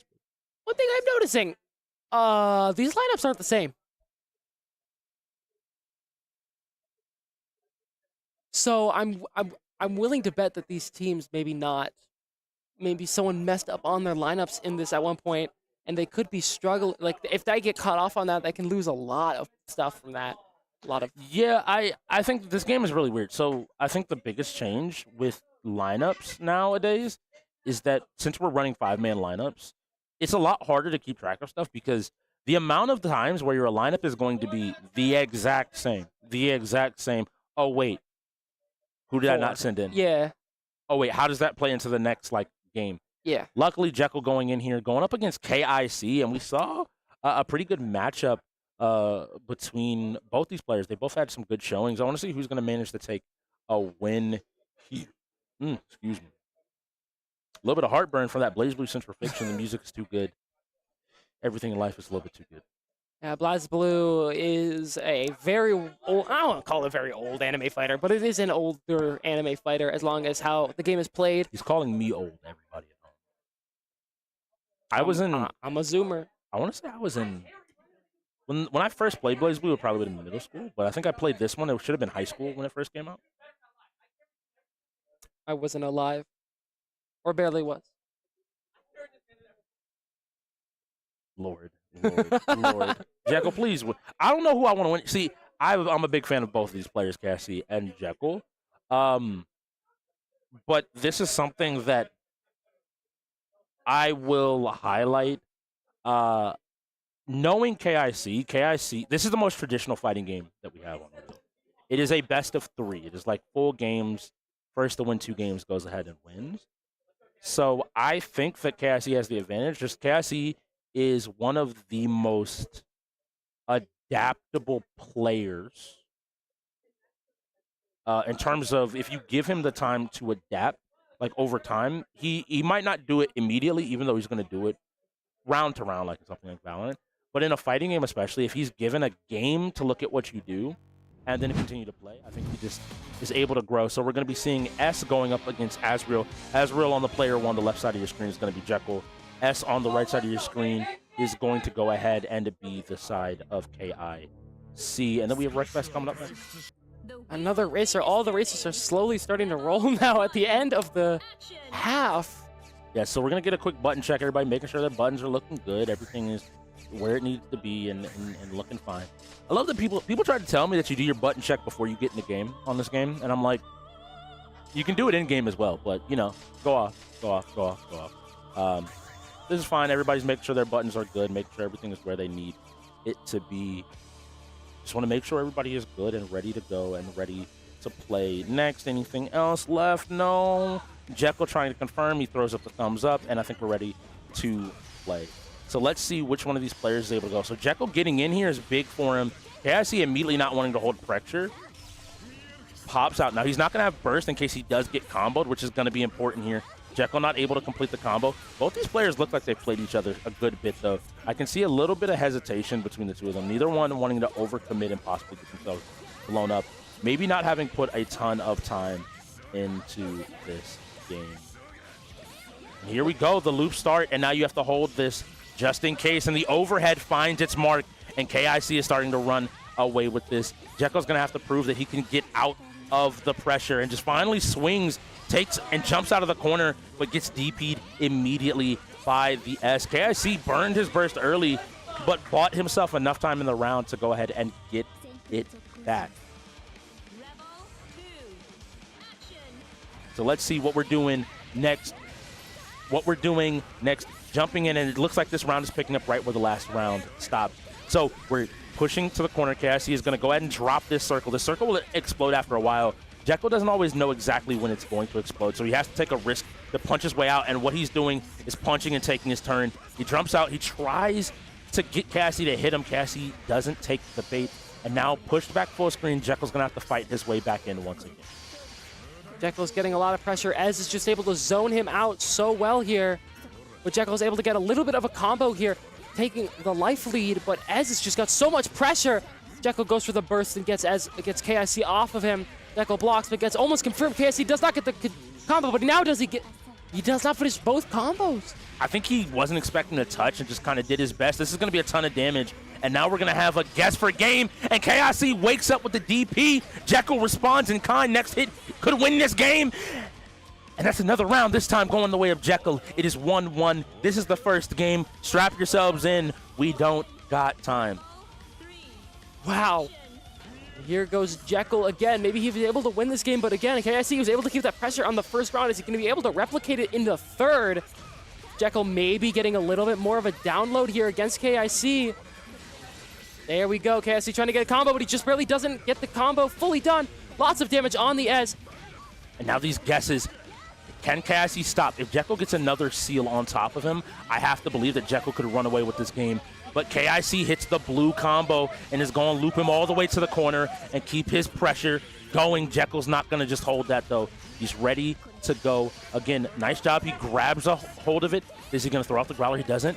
Now it's pushed back to the corner once again. Nice job standing up. He's not getting caught by these lows and these overheads. The mix-ups aren't enough, but the swings are. Jekyll DPs. Gets control. Left, right. What side's he on? He pushes him to the corner. A DP by KIC. A blue combo that wasn't real. Jekyll forced to burst or possibly die and lose this first game. Looking for a bit of patience, and KIC has found defeat. One more guess, and that's first game going the way of KIC.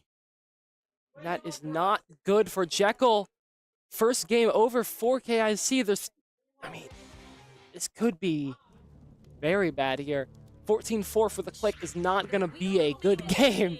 Yes, that is true. Now let's go ahead and see where we're going next. Jekyll, I like this. He's trying to start off with pressure. Does something unsafe, immediately burst. He doesn't want to give KIC control of this game, but we find ourselves in the same situation. Jekyll in the corner.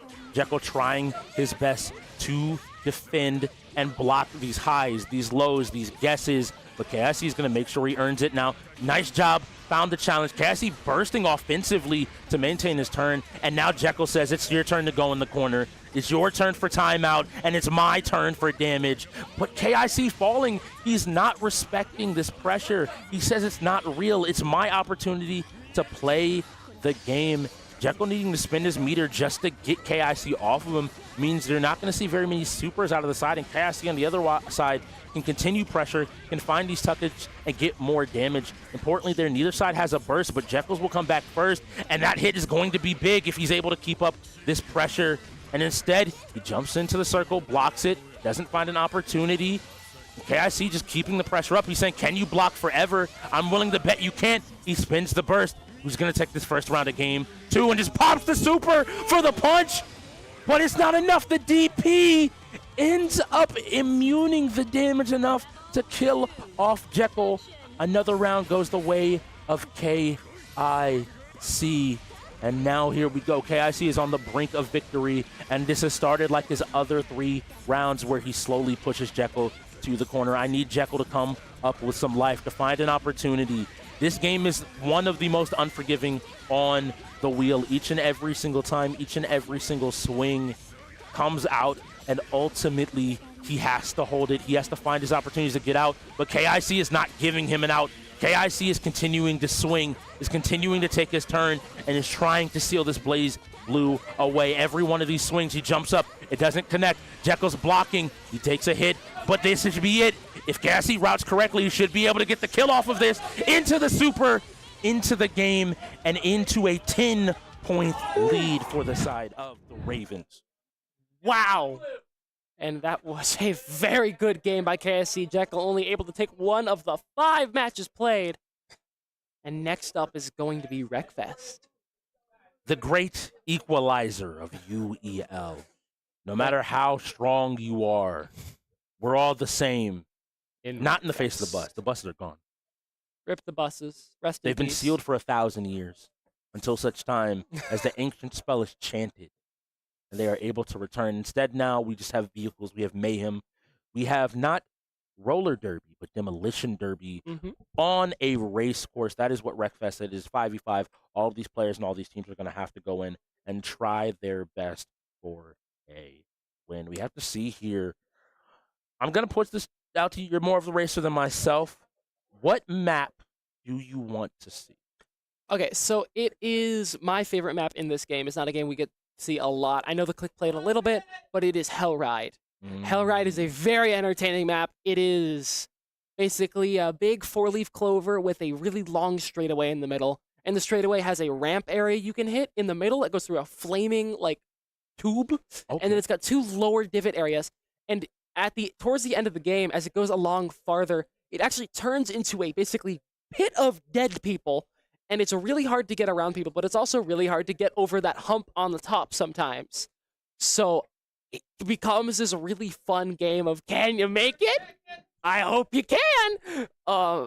Ooh, that's really interesting. I do hope we get the chance to see that because it might be a little bit of fun. Both these teams have been labbing. I want to give a shout out to the Ravens. They've been looking really good in Wreckfest so far this season. Maybe they have a little bit of sauce, maybe a little bit something to cook. But the KLiK are also a big thinking team. Killer, Jekyll, him, Sky, even Kiz, I believe, all have some strategy, a bigger brain there. And a timeout coming out of the Ravens here. They're finally using the timeout, slowing down the clock, and we have to see. We have to see here. I don't know who. Again, Wreckfest is never a game that I can ever predict the winner, to be honest with you. So, like, yeah. Go ahead. Sorry. This game is really hard to set up. I'm assuming the Ravens have struggled with setting it up. There's been a lot of netcode issues in this game. Even online, setting it up sometimes just doesn't work exactly. So I'm willing to bet the Ravens may have just got unlucky with their setup here and not had the game up and working in the correct manner. Well, if you want to talk about luckiness, I am lucky, you are lucky, we are lucky here in the UEL to play with our PC sponsor, SurfThing. Here's a word about them. If he loses this now, I don't even know. All right, calm down, TOG. You just lost to him. Calm down. Stay focused, bro. Stay focused. Going great on his trail. Right now, hunting down from the bandits. And that one goes in there, taking this one away. It's 5-2. The first half is really starting to go their way. Yes, it is. Right out of the frying pan and into the fire, we're on the Wreckfest, looking at the side. A lot of purple here on both sides, so we have to see which team is which as we move around. So the bluer purple should be the Raven, and the redder purple should be the KLiK. F1 being the next game. I think Sky is available, which is a good thing here.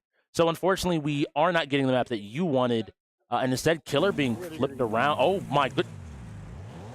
Killer playing with fire there, almost dying. So it does look like the colors actually flipped a little bit. Whereas the Ravens are the bluer colored where the Ravens' color is like a purplier, whereas this darker shade will be the side of the blue. Already you can see the lead getting taken out by the Ravens, 33-12. First play is already taken up by Genghis here. See here though that Killer is trying to get a little bit of wrecking out, maybe able to knock out a few of the enemy, possibly. Not much going on. Bowbreaker Valley, one of those game modes that you're actually able to go a lot of different ways. You can see Sky Guy taking a lot of damage, getting rolled on his side there. I think Flying Kittens was the one to take a load of damage from that attack. This is going to matter a ton here. While Flying Kittens is first, you have to maintain that health bar. You see Sky Guy there already on 25%. I don't know if he's going to be able to do much more than maybe hit a few times, him taking some damage as well. And the blue side, that would be the side of the Ravens, up now by almost 30 points. And we see KIC just saying, yo, get off my field. I'm done. I'm not playing with you anymore. Get out. We're gone, we're done, and we're dusted. Now pulling up the Flying Kittens, and now Jekyll trying to maybe get a little bit of damage out himself. And let's see if KIC instead decides to maybe go for wreck, get some space. No, instead, both of the KLiK players are looking for an opportunity to play, and KIC says, I don't care that him pulled up. I'll kill you and keep moving. And all these HP bars are starting to drain really bad. The Ravens have to be careful here. I think a few of the people on the KLiK still have a lot of HP, but you can also see KIC here in a very heavily fortified car. Yes, able to take a lot of damage. Yes, he's doing a great job, and now contesting Jekyll, forcing Jekyll to avoid hitting the wall there, earning him a spot into that top four. All four players, I believe, are Ravens players. And so now we're in this crazy situation. No, it looks like one of the KLiK have managed to stay in this top four, trying to keep their team in the game. But I have to believe that's Killer taking first place. Jekyll's almost out of the race. But now they're looking, I think, direct. They realize that too much damage has been done. They're not going to win off of points. They're instead going to have to get a kill. That wrecking assist means that Jekyll's out of the game now, and it's just Killer in first place. So I have to believe they're going to start trying to deal some damage, start trying to take somebody out, and start continuing their already dominant win. Even though he's not in his car, you see Sky Guy there still drifting a little bit, trying to take out the Ravens. The ghost of Wreckfest past at work. But Killer still with a solid lead. The issue here is I don't know if he recognizes that he will not win except by wrecking everybody out and needing to maybe interact with his opponents a little bit more to possibly go ahead and find him. KIC comfortable to just race. He realizes they're up on points. I don't need to do anything different. I don't need to change my MO. We just need to finish this race.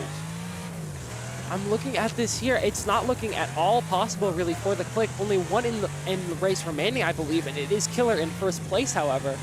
So maybe Killer's going to be able to pull off some kind of miracle, but I don't think it's going to be possible here for the KLiK. Yeah, and this is where you see Killer's trying to do some damage. I think Killer might also be maybe now trying to take himself out. They realize they don't want to waste time on this game. They want to get to something different, continue to move forward. Let's see what they're able to do. They're just ignoring him completely. They're saying, we'll finish the race. I'm not worried about it. Passing him by entirely, going back around the loop. If they hit Killer one more time, he's most likely out of the game entirely, though. So this lead is atrocious. 200-90 is some of the biggest difference I've seen in the UEL before. Flying Kittens there, almost taking on his teammate instead. Moving out of the way, letting KIC come by. KIC now in first place. Kiz is still in first place as well. You can hear Flying Kittens out there screaming, I shall sacrifice my life, dealing even more damage to the enemy of Kizmoys and Killer. Boys are trying. He's trying as much as, and I think that's a finish there.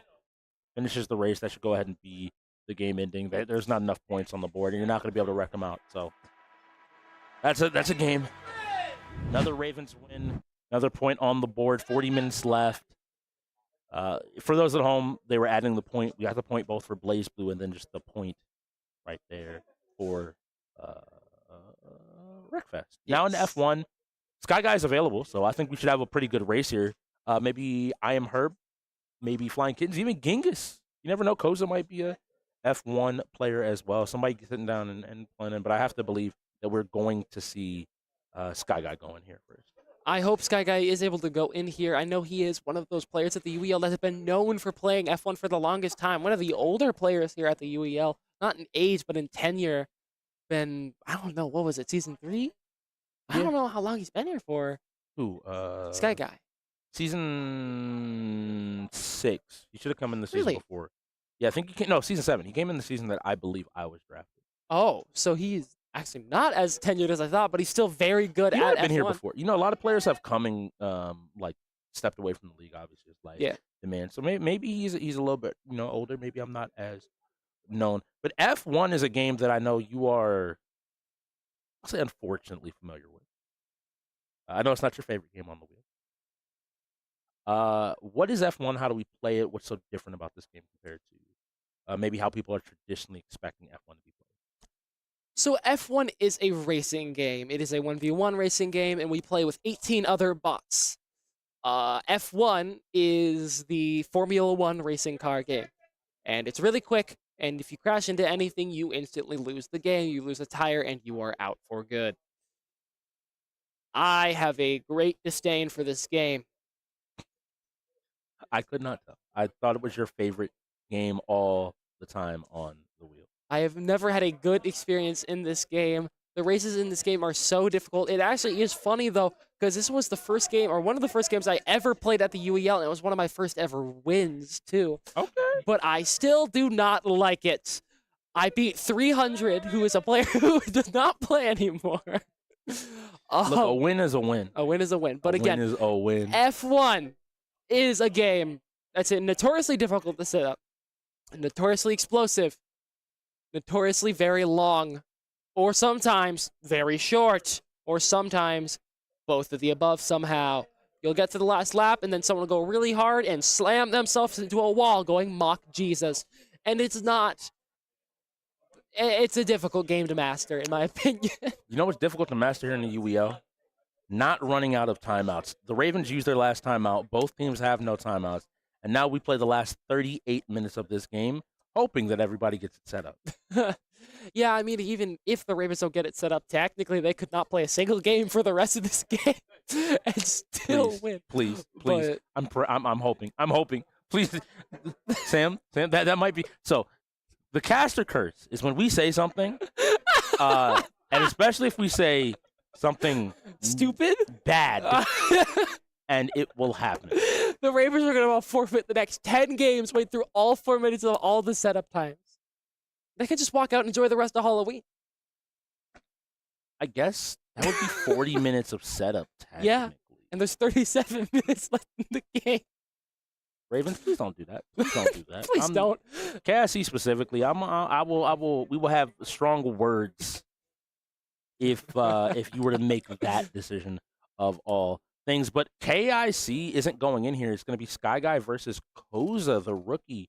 So both players here may be here to prove something. Maybe Koza's a racer. Maybe we just don't know it just yet, and they're going to go ahead and jump in here and look for a play. If they're calling a timeout, I have to believe they're looking to play this game. You wouldn't call the timeout. Otherwise, you just go ahead and burn the timeout and look the other way and keep moving.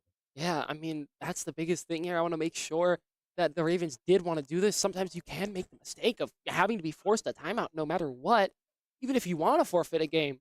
But hopefully Koza is able to get in here, win this game maybe. I want to see exactly how he plays if they're this confident in him.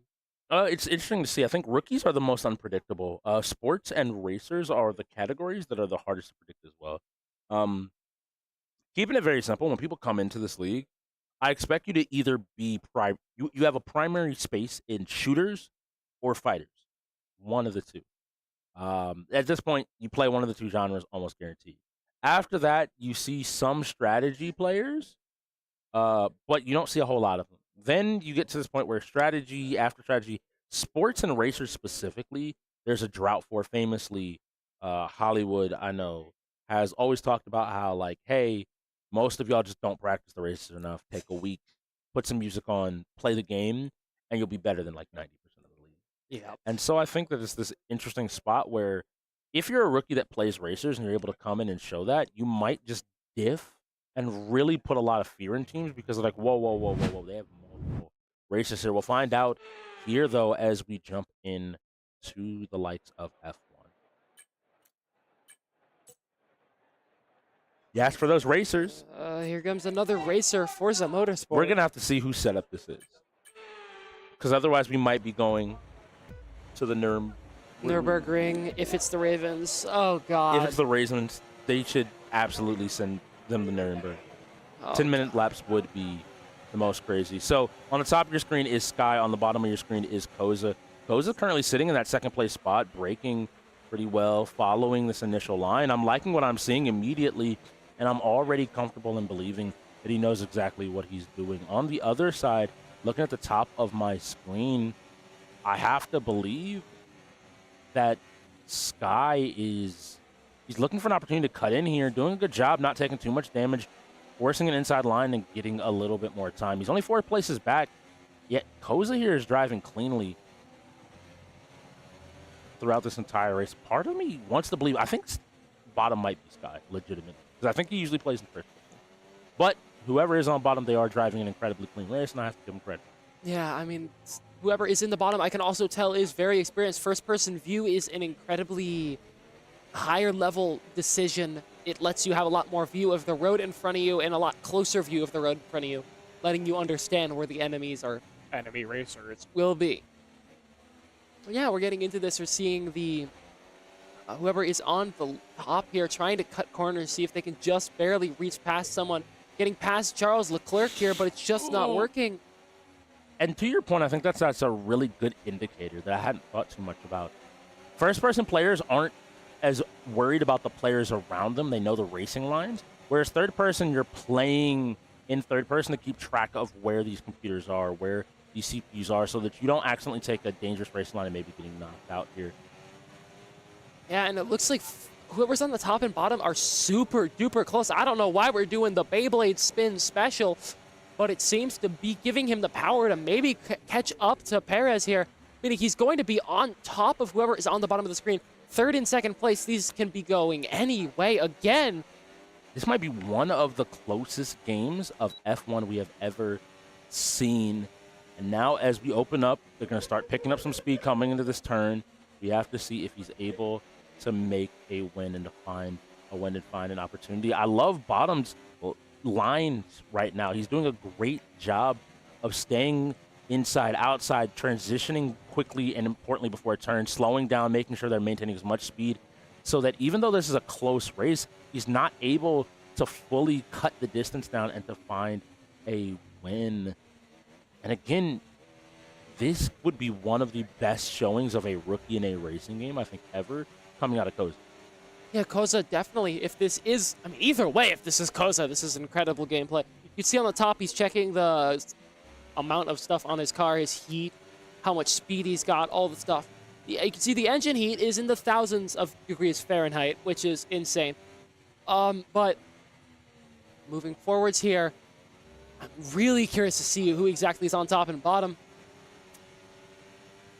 because this is really good gameplay. Yes, there's one more lap after this, so still another opportunity to look for the pass. And with both these players fighting and really holding on to this spot, I have to believe in this next race, Top is going to go ahead and make a play for it. Skies has to be looking to maybe pass his opponent and then take a victory here. And we see him coming up on this corner pretty quickly, pretty fast. I have to see it, and he's slamming on brakes at the last second to take the inside edge, and he does manage to go ahead and get the lead here.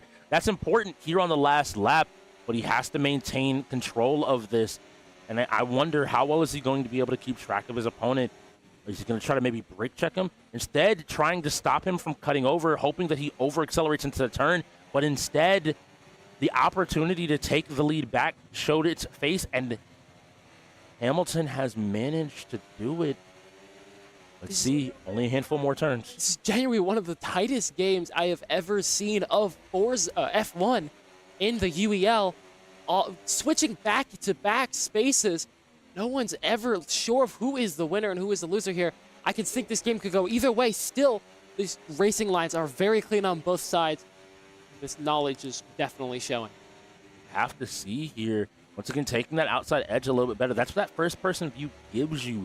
How he's able to ride just on the edge of the track and make sure he is taking as short of a distance in these turns as possible. Now maybe wanting to win the whole race, instead putting in a CPU between them as they approach the last turn of the race. If this ends up being clean, we could have a first-place finish here and a victory. This could be heartbreak to slow down, and instead tries to maybe hit him, probably take him out, but there's no time left. A first and second place finish. I don't think there are any penalties. They're not anything to change the difference here. First and second, big credit to both of these racers. I'm curious to see what I think that may have been the KLiK from the sounds of it. We'll find out here in a second. Trusting in production and Game Master to get everything handled. We're going to hopefully get to see the scoreboard here. If the controller does not... Never mind. Oh, yeah, there we go. Oh, never mind. Player 1, I believe, was on top. I believe player 1's red. So we'll find out. Be good. Player 2, actually. I'm wrong. Player 2 is red. Oh. And that was Koza. Koza. Credit to you. That was some beautiful racing. Sky Guy, you did amazing as well. This might be another forfeit from the side of the KLiK, though. For those that don't know, Nuremberg is a map in this game with 10 minutes approximately laps. And we do 2 laps. And now if you realize, like, hey, you're down by 12 with 30 minutes to go, unless the Ravens forfeit 5 games and then don't set up 5 to 10 more, this game is probably order. Then you might just accept it and go ahead and hop it into Nuremberg. Forza's going to be a 4v4. Looks like Forza v Forza. Yes, some software stuff. We'll make sure that we can do a 4v4, make sure everybody's up to snuff. But I want to go back to Koza there. That was an incredibly impressive F1. He got in second place and basically held it the entire race and picked his moment to take first and to just win the overall race. Yeah. Sky Guy had a lot of pressure. He caught up to Koza at one point and tried to get the lead on him, but it was just not enough. And at a point, Koza was able to get that lead back after being aggressively, basically, turned off the road. But it just was not enough. Really good showing by the rookie Koza. And that's pretty scary for players that have to go up against the Ravens. It's another one of those games you have to know you can win at. You can't kind of guess. I only speak about myself. The one time I played this in the league, Lily looked at my coach and I'm like, look, I'm not promising you a win. I'm going to promise you I'm going to finish the race.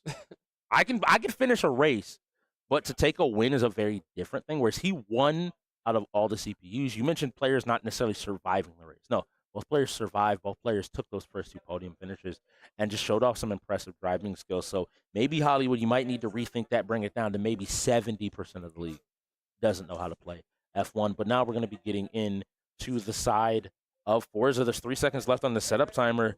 And we're going to maybe hear a forfeit called on one of these teams if they're not quick. 4v4. I love the fact they got that all handled ahead of time. Side note, this was also a gauntlet to PC game, so it was a 2-minute setup. Ooh.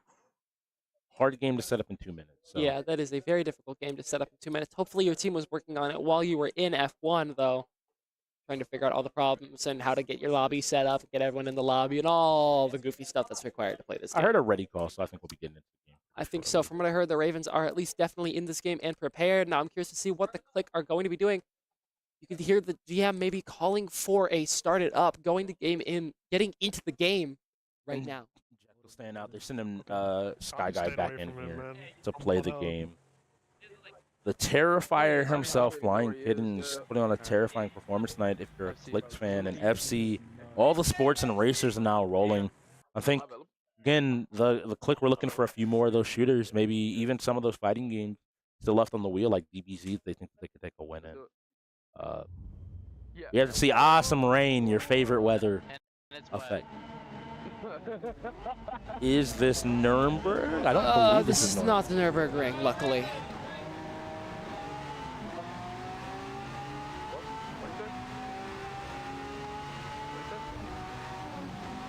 Oh, we may have a call here, but looks like we're going to keep going for the race as this is getting discussed. Koza doing a good job. Koza really showing his skills as a racer here.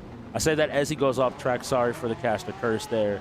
This rain making the track in some of these turns a little bit slicker than normal. Again, some other bumps. I heard the my fault called. Another one is out of the race here. Oh, God, he's going to hit his teammate. Just barely, he's not. Nice dodge there. Big credit. We have to see here. EC12. It's going to be one of the KLiK members out to a 6-second lead, but I don't think anybody's really able to accelerate and get a lot of space due to this rain. It's kind of slowing everybody down. You said it way too late, though. This lap is getting incredibly close here. Koza is still keeping up, even though he was dropped out of the race earlier. Maybe you can see another one spinning out here. One of the ones on the red team, which is going to be the KLiK.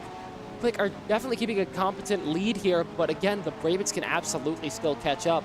Anyone doesn't finish this game too, it is a 10-minute time, and how we play here at the UEL is the average of everyone's time together. So it can become incredibly detrimental if you have a total of 10 minutes. Yeah, I think everybody's trying to finish here. I think that's the immediate game plan that we always see. Koza getting passed up there by one of the KLiK members. KLiK is in blue. KLiK is in blue, I'm pretty sure. Yes, I believe so. The Ravens are in red. One of them spinning out like crazy. Go ahead, slow it down. This is a sharper turn. Sharper turn.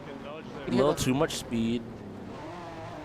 You hear the call by Flying Kittens, though, that one of the KLiK is just spinning out like crazy. Most likely doesn't have their track to control enabled here. Doing a good job. I like this rotation, this speed. They're all together, holding some of these spots, but there's a lot of blue ahead of them.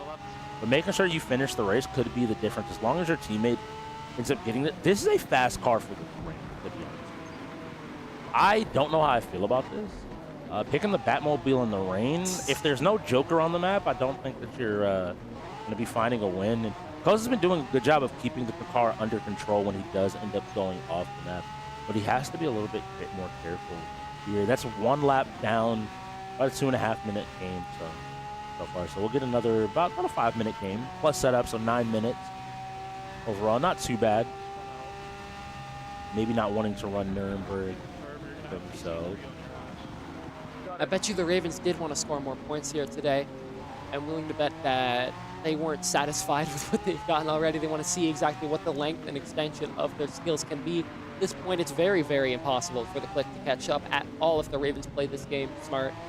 So I think at this point, this game is going to be for entertainment and for learning for the future of this season. Yes, good job there. Again, him maintaining control of his car is really impressive. I agree with you. I think you don't worry too much. Killer out here in first place, enjoying his ride, enjoying his drive. Very comfortable here. Looks like he has plenty of traction, plenty of control. If you see Killer in real life driving like this, please give me a call. Let me know.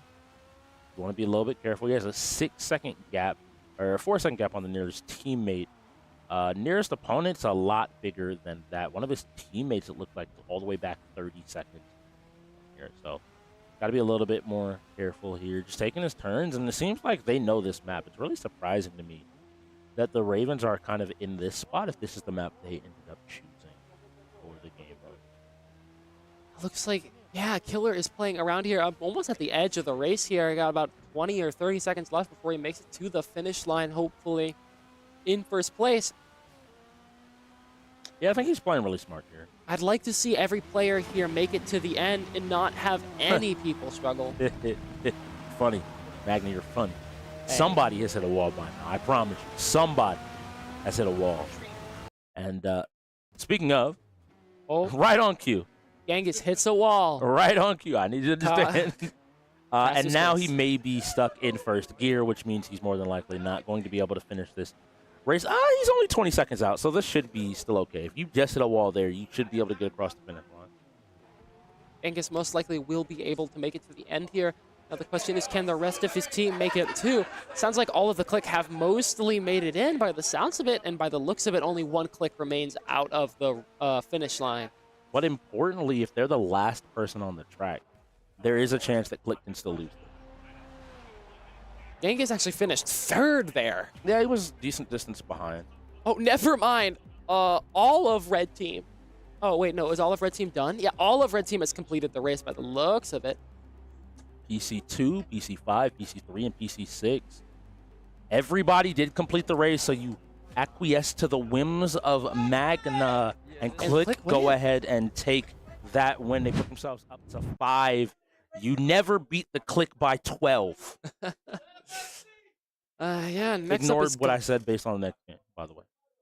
FC coming up next. It's probably going to be him and Killer. I'm going to go ahead. Maybe Kiz plays this.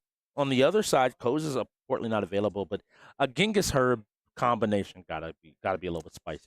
That is a very, very clean setup. Like, stuff like that, I'd say. I think either team could absolutely take this game. Him, again, showing that his dominance in the sports game is really important and really helpful to his team, winning a lot of the sports games for them here today. Yeah, the Ravens are looking like a really good team. If this is the Ravens' form going into playoffs, I think the Ravens have the chance to do some damage, especially, again, right now, sitting at the top of the Southern Conference, you have the Bots, who have been looking like a force this season, only losing a game to the Ravens. Now, again, that game is in contention. If you ask a Bot player, they're going to tell you Billy wasn't there. If you ask Billy, Billy wasn't there.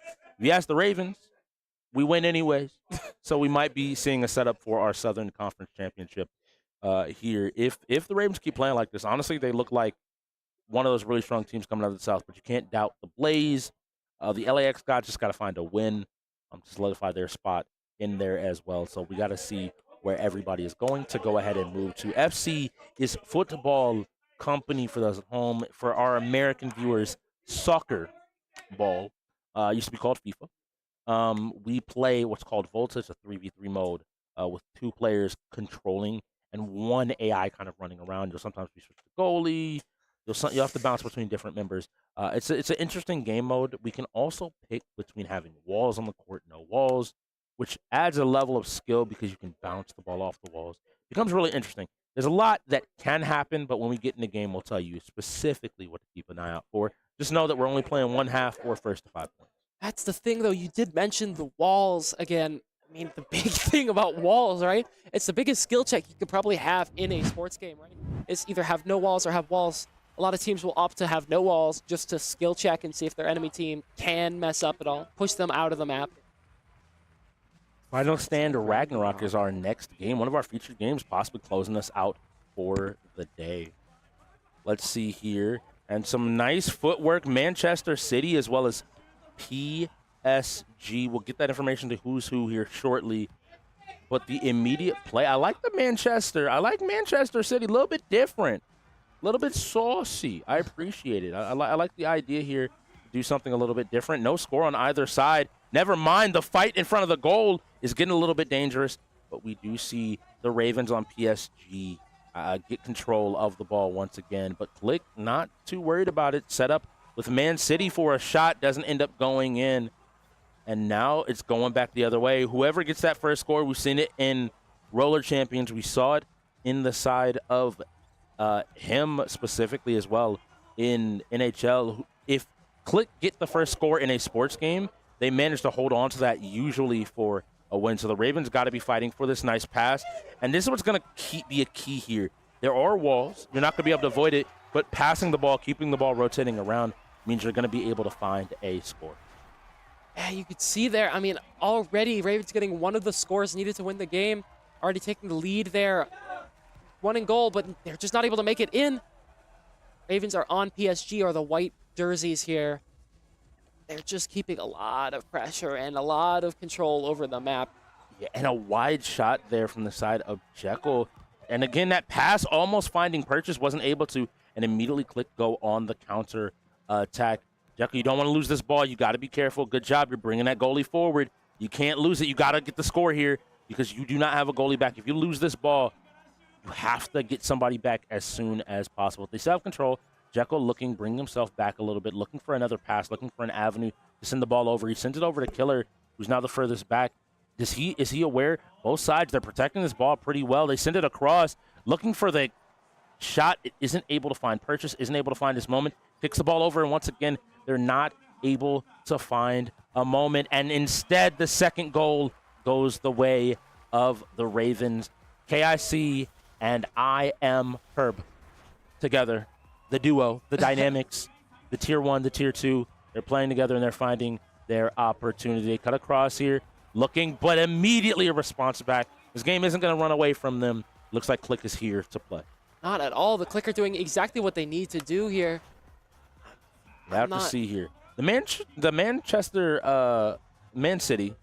City team pick is an interesting pick. We've seen some teams starting to experiment a little bit more.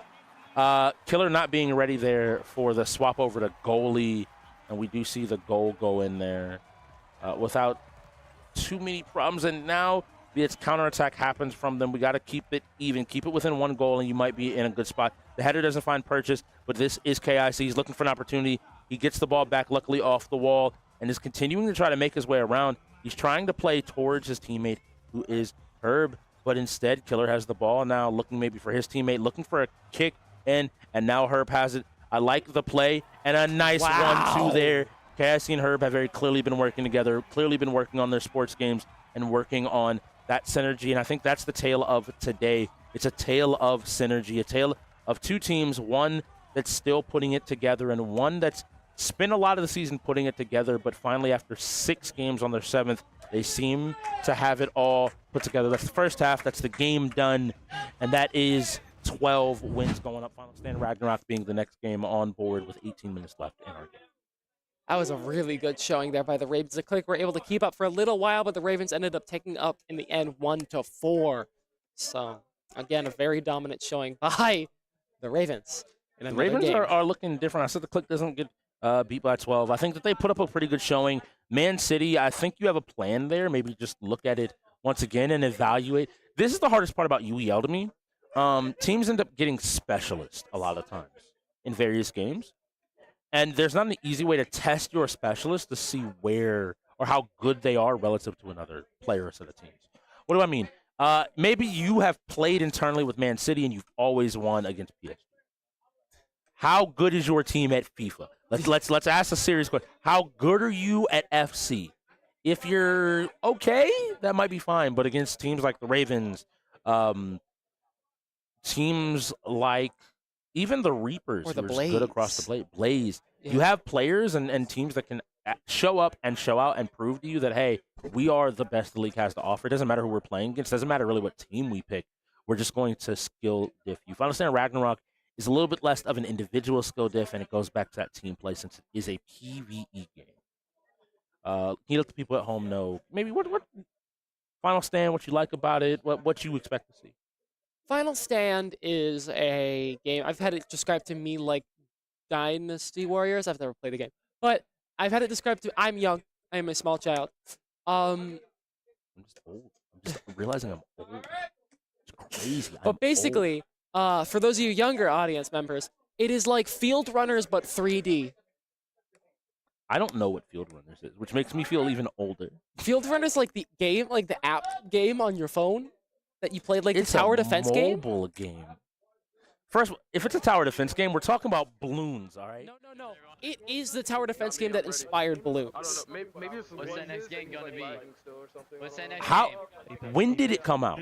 I don't remember, but it's as old as Angry Birds and stuff like that. Oh no, Balloons is a classic. I need you to. Balloons was like you go into the computer lab in like the late '90s, and you play it. I think it's the same as I Am Bread. Very Zoomer of me. I assume. When you said that, I was like, I'm sorry. I assumed your balloons. I assumed your balloons. That's no problem. It's no problem. It's fine. I'm old. Hey, everybody here, you're going to learn about a character known as Ayala, with Kiz being the one individual Yuki here. So this character, which you're going to see a lot of, she's an archer with fire abilities. Look at a lot of AoEs, a lot of damage across the board. Both teams, you're just going to see a lot of everybody doing their best here. And on the other side, we have Kiz playing the Ice Ninja. Oh, okay. So the sky is being blotted out by arrows. These are secretly the people that killed the 300. Yes. My goodness gracious. There is a large amount of nuclear bombs going off in the lines of the enemies. The goal of this game is to get the most points as physically possible for each team. Both teams can get points by dealing damage, getting kills, healing, and taking damage. All of those sorts of things. But as this game goes on, we'll see exactly what strategies people want to run here. Koza, I'm noticing, not picking up the Feline Fascination, one of the most powerful items in this game. He's opting to not pick it up or use any items. I think a lot of people haven't dove into the items super heavily. And for this game mode, I would want them to actually pick it up and hold on to it. We're playing the game mode, which is not just kills-based, but far more objective. And so after we get this initial wave done, in the first minute or two, there's going to be some yapping. We're going to talk for a little bit. Then we're going to run north to the fire tower. And most importantly, when you get up there, there's going to be a large area outside of the tower that you're supposed to defend. And having that feline potion that you were mentioning, it will lure enemies to a spot, making it far easier to control where enemies are going and find some success. Oh, excuse me. We have to stand guard first. We can't just leave. Again, the streets lights are on. Make sure you're inside. Make sure you're sitting on the couch. Don't wander around after dark. Speaking about after dark, how is everyone's Halloween? Ooh, Yeah, Halloween Day, one of the weirdest games of the UEL. We got the Terrifier in here and the Glizzy Gladiator on Kismois. Not the Glizzy Gladiator. Yup. He's killing them. Yep, kill those ones over there. Can a Alright, get ready to come get me. can one Glizzy dual wield Glizzies if it has hand? Just focus me, just focus me. No. You're good. And I'm an expert in this, and the answer is no. You are an expert. Okay, Glizzy expert Magna on the case. Koza's doing a good job here of maintaining control of his maintaining control of his I can't do nothing. It says you're too tired. maintaining control of his combo. We hear some comms coming in, so that was catching me a little bit off guard. So it seems like the Ravens players don't realize, and this is something a lot of players in the game don't realize. You cannot revive if you're out of stamina. Oh, yeah. So if the game ever tells you you're too tired, it's probably because you've been sprinting, jumping, and running around way too much. So you have to make sure you have some so that you're able to revive. Is that what's inflicted too? I don't know, Koza's playing target practice with the street lamps. He was talking about the street lights being on earlier, but I don't think he wants them on. I think he wants it to be pitch black, dark, like Vengeance tonight. Herb, I want you to stick with me, okay? I think our final game is DBZ, by the way. I understand. We have to see players now running up and running forward. Looks like maybe some discussion about the heal strat going on here. We've seen more and more teams kind of using it. We hear Flying Kitten say, hey, Herb, stick with me. We're going to have a gameplay. Luckily for KLiK, Kiz is the first one out into this field, is going to get his first choice of maybe controlling some of these enemy spawns and getting them to run around where he needs to. But Koza not giving him too much space, instead taking the opportunity to get as many shots in. He's got to find a kill here. He loses his streak at only 21. He did get it close to 100 last time. And now the portal is up and damage is coming out. Now, having Kiz means they're going to be able to burst this down a decent bit. Having the, I like to call it the Naruto sign of weakness. You place it on top of an enemy and they end up taking enemy or an object and they end up dying. Looks like with the treasure race, they're finding their opportunities, they're finding their damage, they're finding whatever they can here. And now Koza trying to move out further to maybe pull some of these enemies out further. And now they're making the call here. They're going to have one of the players go down. Watch out, Herb. Gotta listen. I am listening. I know, Watch out. back away. Watch out. Doesn't mean back away. Back away means back away. So back away next time. And I love this. They're trying to clear up comms in the moment. This shows that the Ravens players have actually done a ton of work to have effective. One of the things about effective comms, more than anything else, is like a lot of people just think saying things, but I love that the Ravens are being very clear about their intention and the comms that they have here. We're on the side of Killer. A lot more stoic, a lot more focused up here. Still a little bit of comms here, but more focused on his gameplay. I think that's, again, speaks to the differences of these teams, whereas the Ravens have been playing as almost like a collective of individuals and playing as a team. KLiK will kind of designate a in-game lead.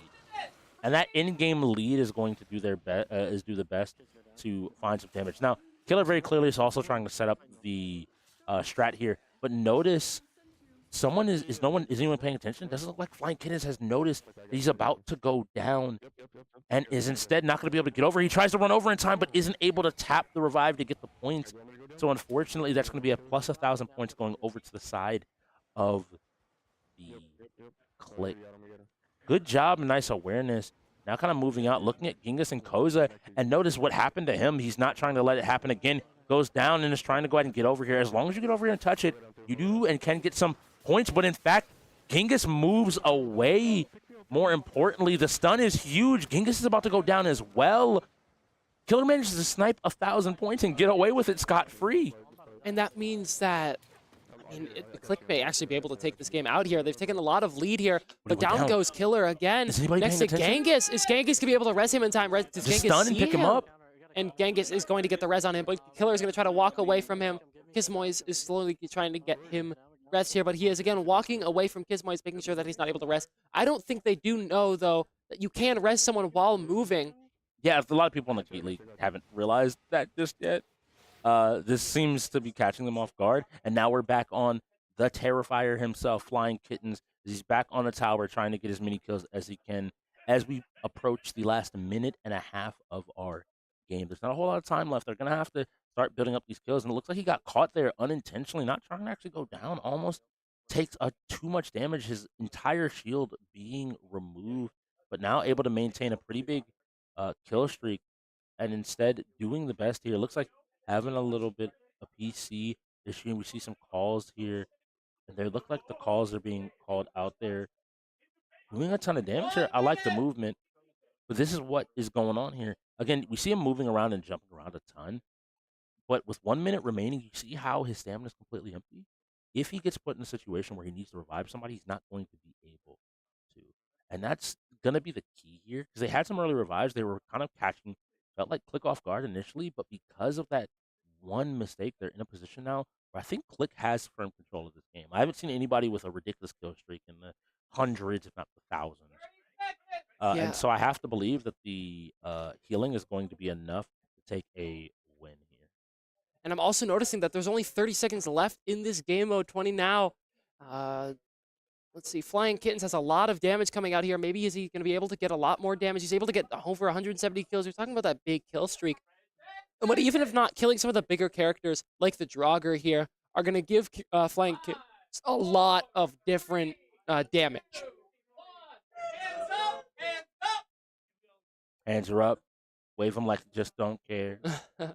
Everything should die, maybe. This will be really close. Now that the voices are starting, yeah, this is the unfortunate thing. Everything might die before they're able to finish this up. If the last person isn't able to go down one more hit, can they find it? They did. Good job. I'm proud of you. And Herb with the most points, it looks like they're going to the leaderboards. Herb with 13,000 points, notably with 3 revives. This is really difficult, but Sky with only 3K points on his side. It looks like a good balance with the kids. If they got the top 4 spots, they win. I don't have to do the math. That's very simple math. If you have the top 4 spots in this game, you are going to win this game. Yeah, no, in general, that is going to be another one for the Ravens. The final game in the game here today, or the game in the greater game here at the UEL is going to be Dragon Ball Fighters. Some might be petty and forfeited. I want to see Halo. They're not going to. Both teams want to play this. Yeah, both teams want to play this. But I want to see Halo, so I'm being greedy. KIC, Flying Kittens, Genghis versus most likely Jekyll, him, his Moise. Yeah, no DBD tonight, even though it is Halloween night. What do you mean? The killers are already there. They joined us the entire time. Thank you to our staff. Everybody is not looking at me. By the way, everyone is looking at me. The Ravens did manage to win, but everybody is looking at me because I said multiple times, I'm like, because it's Halloween, we're not getting that game. Yeah. Any other time, we would get DBD. It's the same thing as when it's like my birthday and StarCraft and League didn't roll. Nothing ever rolled. Fighting games don't roll. Yeah, it happens. It's Halloween. It's spooky enough out there, all right? We have Terrifier in the building. and the Glizzy. Truly the most demonic and terrifying of all the horror villains. I'm scared of him. The New York Glizzy. Yes. I mean, that thing's full of whatever goes in those things. I think that's more scary than the Terrifier. Are you when you go to the store and you're buying glizzies, are you a all beef person, or are you willing to buy like the Oscar Mayer whatever's in there? Now we going gambling, We're gonna You're talking about that's insane. You do not ever read or look up how hot dogs are made. Don't. I need people to understand. You'll be good. I'm Same forever with bologna. cursed with this knowledge. Same with bologna. There's some meats that you should just be happy to enjoy, and to have some fun. But Dragon Ball Fighters should be a pretty good time. But yes, Dragon Ball Fighters, the meat and potatoes of this game. It's a fighting game where you have 3 people going against 3 people. It's a tag team game where each player plays one different character. Obviously, it's going to be Jekyll, him, Kiz versus KIC, Flying Kittens, and Genghis. I don't believe you. Oh, wait, you're right. It immediately was right. See, this is what happens when you look at the lineups and you learn how the game functions. Thank you for joining us and being here for the UEL. But yes, going into this, most likely the final game here at the UEL as it gets slowly set up. Hopefully we will be able to play it today. I would really like to see this played. I just want to see Jekyll versus Cassie. Cassie was like, audibly like, what? When Jekyll said he was going to win Dragon Ball Fighters. So I got to see. What? There are 2 minutes. So this is something that I just want everybody at home to be aware of. There are still 2 minutes on that clock. This was actually a PC to PC game setup, which does mean that it's a 4-minute, not a 2-minute setup. Please, please, please be aware. So they still have some time there. You don't have to worry just yet. If you're like Magna, we got some more time. We got a few more chances. Please. Everybody make sure you change your names. It does log you back out of the game, so don't wait till like 30 seconds to do that. Otherwise, your teammate who loves Dragon Ball Fighters will be really mad at you. We're so sorry, TLG. I would like to put this formal apology out. It's his fault. It's actually his fault. Yes, it's your fault, TLG. I'm no longer formally apologizing. I'm formally dissing. Formally dissed? No response? It's crazy. I'm kidding. Love you, TLG. No. We're not backing down. We just take the victory here. Dragon Ball Fighters is an anime fighter from probably, obviously, the most well-known shonen of all time in Dragon Ball Z. But even beyond that, one of the most popular anime of all time. You pick a multitude of the characters. You pick 3. Each player will be playing 1 character. Last team standing wins it, baby. And they will decide who wins what could be the last game. Someone could win incredibly quickly. Yes. And then be setting up Halo on the next species. I don't know if Halo's the next game. I just want Halo to be next. Why do you want to see Halo so badly? Because whatchamacallit? Whatchamacallit? Sky Guy. Sky Guy's really good at Halo. Okay, fair enough. Yeah. He is scarily good at Halo. This is true. Scarily good is crazy. He's scarily good at Halo. Is scarily good at Halo is a He is spooky at this game. He's scary. Spooky? Yeah, it's spooky on Halloween. I think it's the hat. That hat? Yeah, Flying Kittens and him are crazy at Halo. Yeah. They both I think have hat power. The power of the hat side of the Force? Yes. Okay, fair enough. Yeah, crazy. I got you. Crazy. It's insane. It's just we're going to be getting into this game on the last few seconds of the setup. We're going to have Hit here, who I believe is I don't have to. Cassie's on the right side of your screen. He about to kill people. I'm just going. Lumina Rush is our last game. Get it set up. I want to see it. It's going to be amazing. We got to end off the day on our peak gaming. Cassie, I'm not kidding to you when I say Cassie will absolutely kill people. This is going to be not fun for kids. You are trying your best, but I promise you that Cassie will just blunder you. Next up is him on the Gogeta Blue. Let's see if he's able to get a hit on Cassie. He hits the assist, but instead he takes out the drink, but now he has to deal with the lab coat herself and finds an opportunity to get a hit. So maybe we see the drink in action. More on that when we get there. Instead, going ahead, burning the super, immediately getting some damage. I think they realize if they can take out KIC, they're in a pretty good spot. But Jekyll playing the patented UI Goku with 20 frames of delay, hopefully appearing here shortly. We have to see where we're going to next. Now, you're in the corner. You have to try to survive the onslaught. I'm trying to believe here, but him finds the opportunity to take his turn back and now put Cassie. Why are we not teching blue combos here? Yes, I'm going to complain about him. Of all players, he's supposed to be one of the best and brightest at this game. It is insane. You're in the corner. She's going to kick you a few times, put you back down, and say, are you ready to die just yet? And that is why Cassie, he's leaned back. He's unbothered. He's moisturized. He is a boss in this moment, but getting checked, he has to be careful. He could still go down. Instead, the drink pops out to end this game. And now all that's left is Jekyll on the UI Goku. The delay is low, and the opportunity is here. He has to continue his opportunity to find a win now. And the assist is going to lead to a combo coming out of KIC. It ends up dropping. Jekyll gets away. You don't have a whole lot of room. I want to see this sparking used. You don't want to die with sparking available. There's a ton of damage going here, and KIC has these, but he drops another one. What is he going to be able to do here? Trying to get an opportunity, but KIC is blocking. The reflect doesn't work. In the sparking, KIC is down. Jekyll is looking for the win.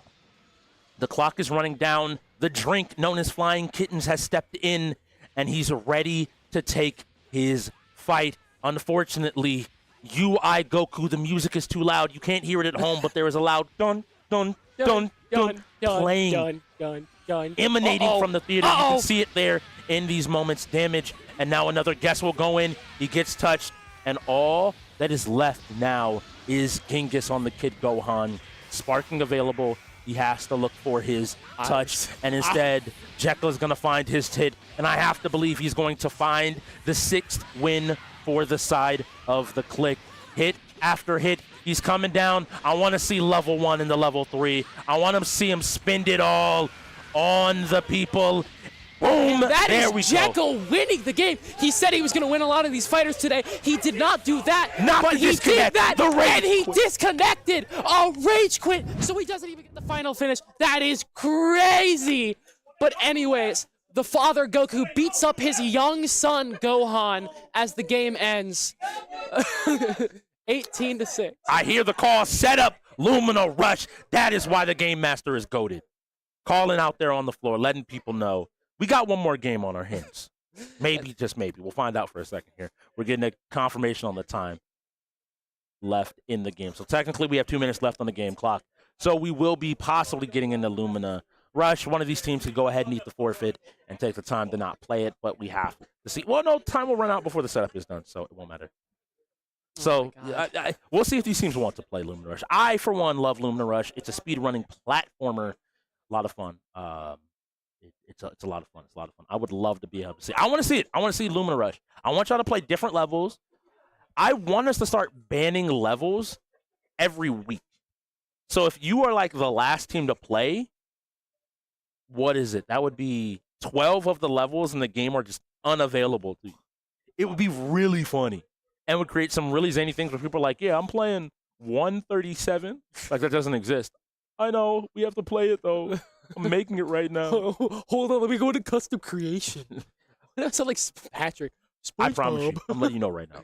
If they allow custom levels in the UEL, we are never losing that game again.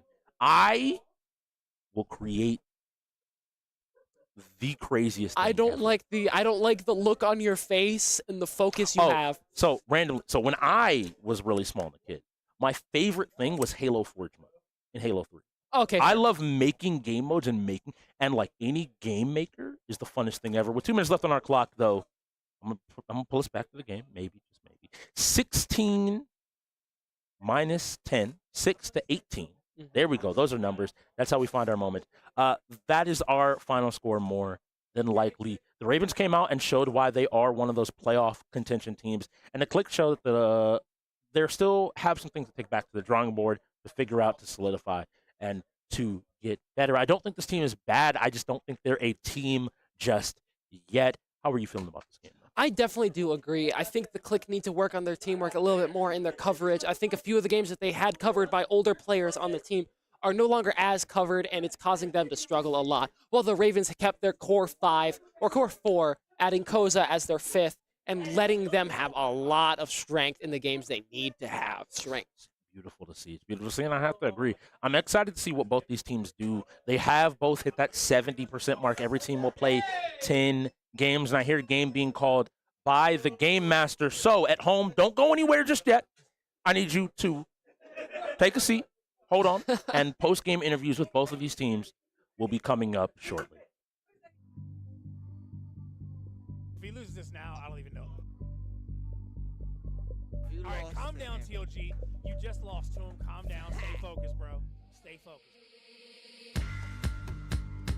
Going great on this trail.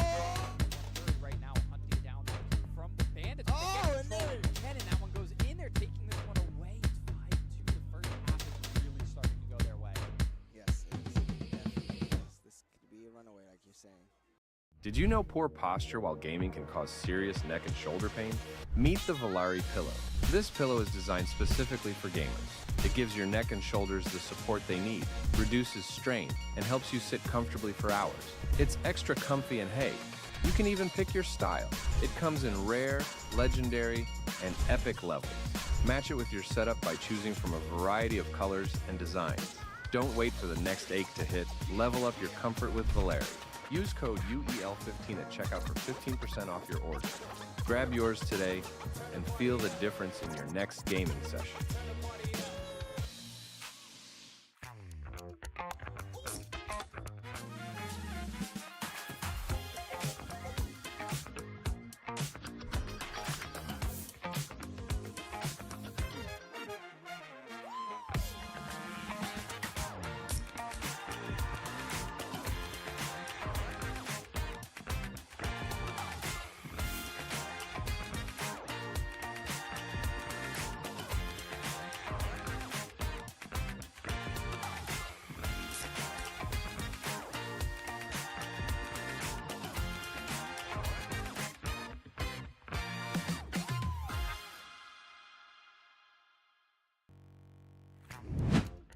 And I am joined here by today's losers, Killer and Crazy. Ham. Wow.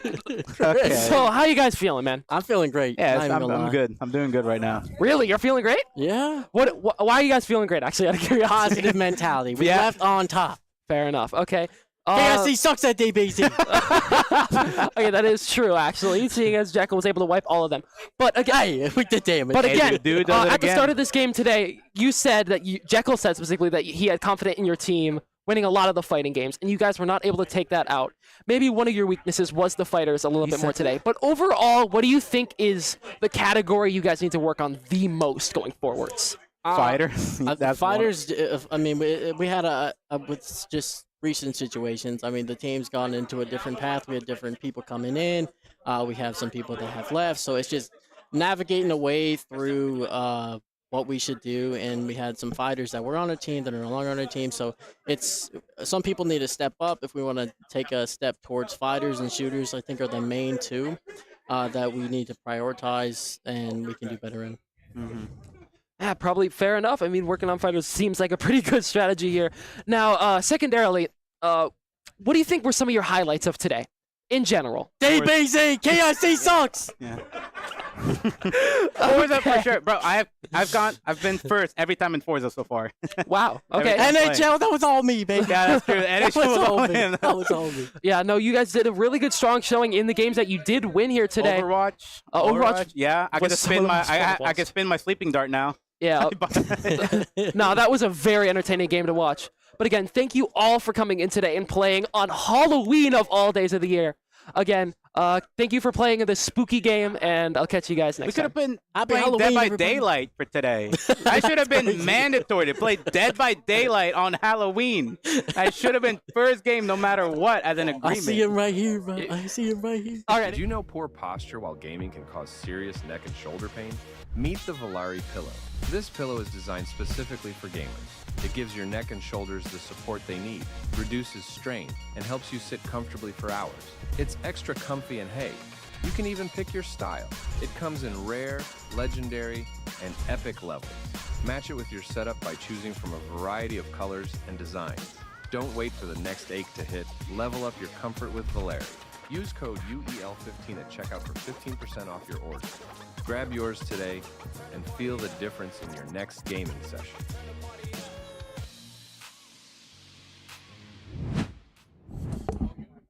So we got it. We got to give the tier 1 a second. He's got to go ahead and avoid the ops just in case. They went ahead and took a victory over the ops right now.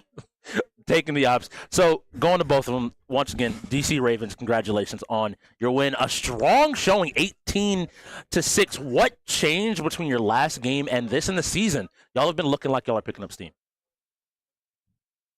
Man, I tell you what, practice pays off. Practice pays off. Is it not on? Am I chilling? Yeah, you good. Oh, yeah, practice pays off, bro. I mean, we put in some hard work, and, you know, we knew what we were going to win. Okay, now y'all did drop a few games here, and I'm going to go ahead and look over to tier 1 on this one. You're supposed to be leading this team, sir. What happened in those 6 games? I could point out DBZ specifically. He was a bot. I was on autopilot. It is what it is. I was on autopilot. But in general, like, did y'all expect the game to go this way today, being a little bit more serious? Did you expect this to be outcome, this big of a gap between the two teams? Oh, yeah, most definitely. I wasn't really worried too much. I mean, I was very confident that we was going to wash Killer in R6 because he's washed. But bro probably got champ in a season where they was just giving it out like candy, you know, happy Halloween to everybody. But, you know, it is what it is. I just had to, you know, give him the 1-2 real quick, show him what it looked like to be a real shooter in these streets. And, you know, that's just what it takes. Bold words, and I got to give a compliment, Genghis. We saw you on Alabama and NCAA. Hey, you got a new QB around here, brother. You got a new QB around here. Have you been playing a lot of NCAA? Hey, let's just say a week of practice pays off. A week of practice is crazy. I'm going to give y'all the floor to your fans, to your viewers, to sponsors, to anybody around. Do you have something to say? To the league itself, people doubting y'all going to make playoffs. What do the Ravens have to say to the rest of the league? Y'all hope that we don't make playoffs. Y'all just don't want, like, y'all hope we don't make playoffs. Y'all just don't want to see us because y'all know it's about to be rough. It's about to look just like this. And shout out to the sponsor, Hollywood in history. You get me? Check them out. All right, I appreciate Hollywood in history. Check them out, as well as they don't want to be seen. The Ravens are coming for that spot, and y'all are scared. Appreciate y'all. Have a great evening. Gimme. If he loses this now, I don't even know. All right, calm down, TOG. You just lost to him. Calm down. Stay focused, bro. Stay focused. Going great on his trail. Right now, hunting down from the Bandits. Oh, and there. And that one goes in there, taking this one away. It's 5-2. The first half is really starting to go their way.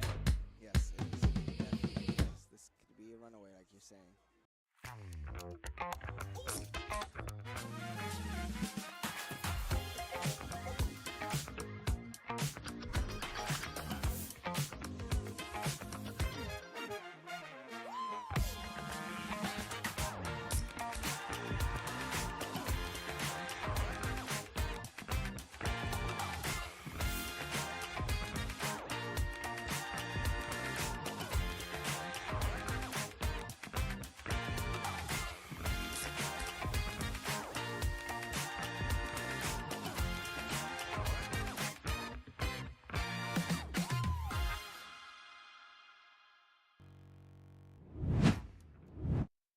And welcome back for the final time. Great game here today. First game of Week 10, Season 9. Game Ravens versus KLiK. Ravens won 3 times the score of the KLiK on our spooky day, Halloween. Ravens came in and showed off what they could do on this great day. Now, thank you all for tuning in. Great gameplay. Make sure to tune back in tomorrow at 6 p.m., I believe. Yep. If not tomorrow, then Saturday at 3 p.m. and so tomorrow at 6 p.m. For another great game of UEL, where gamers go pro.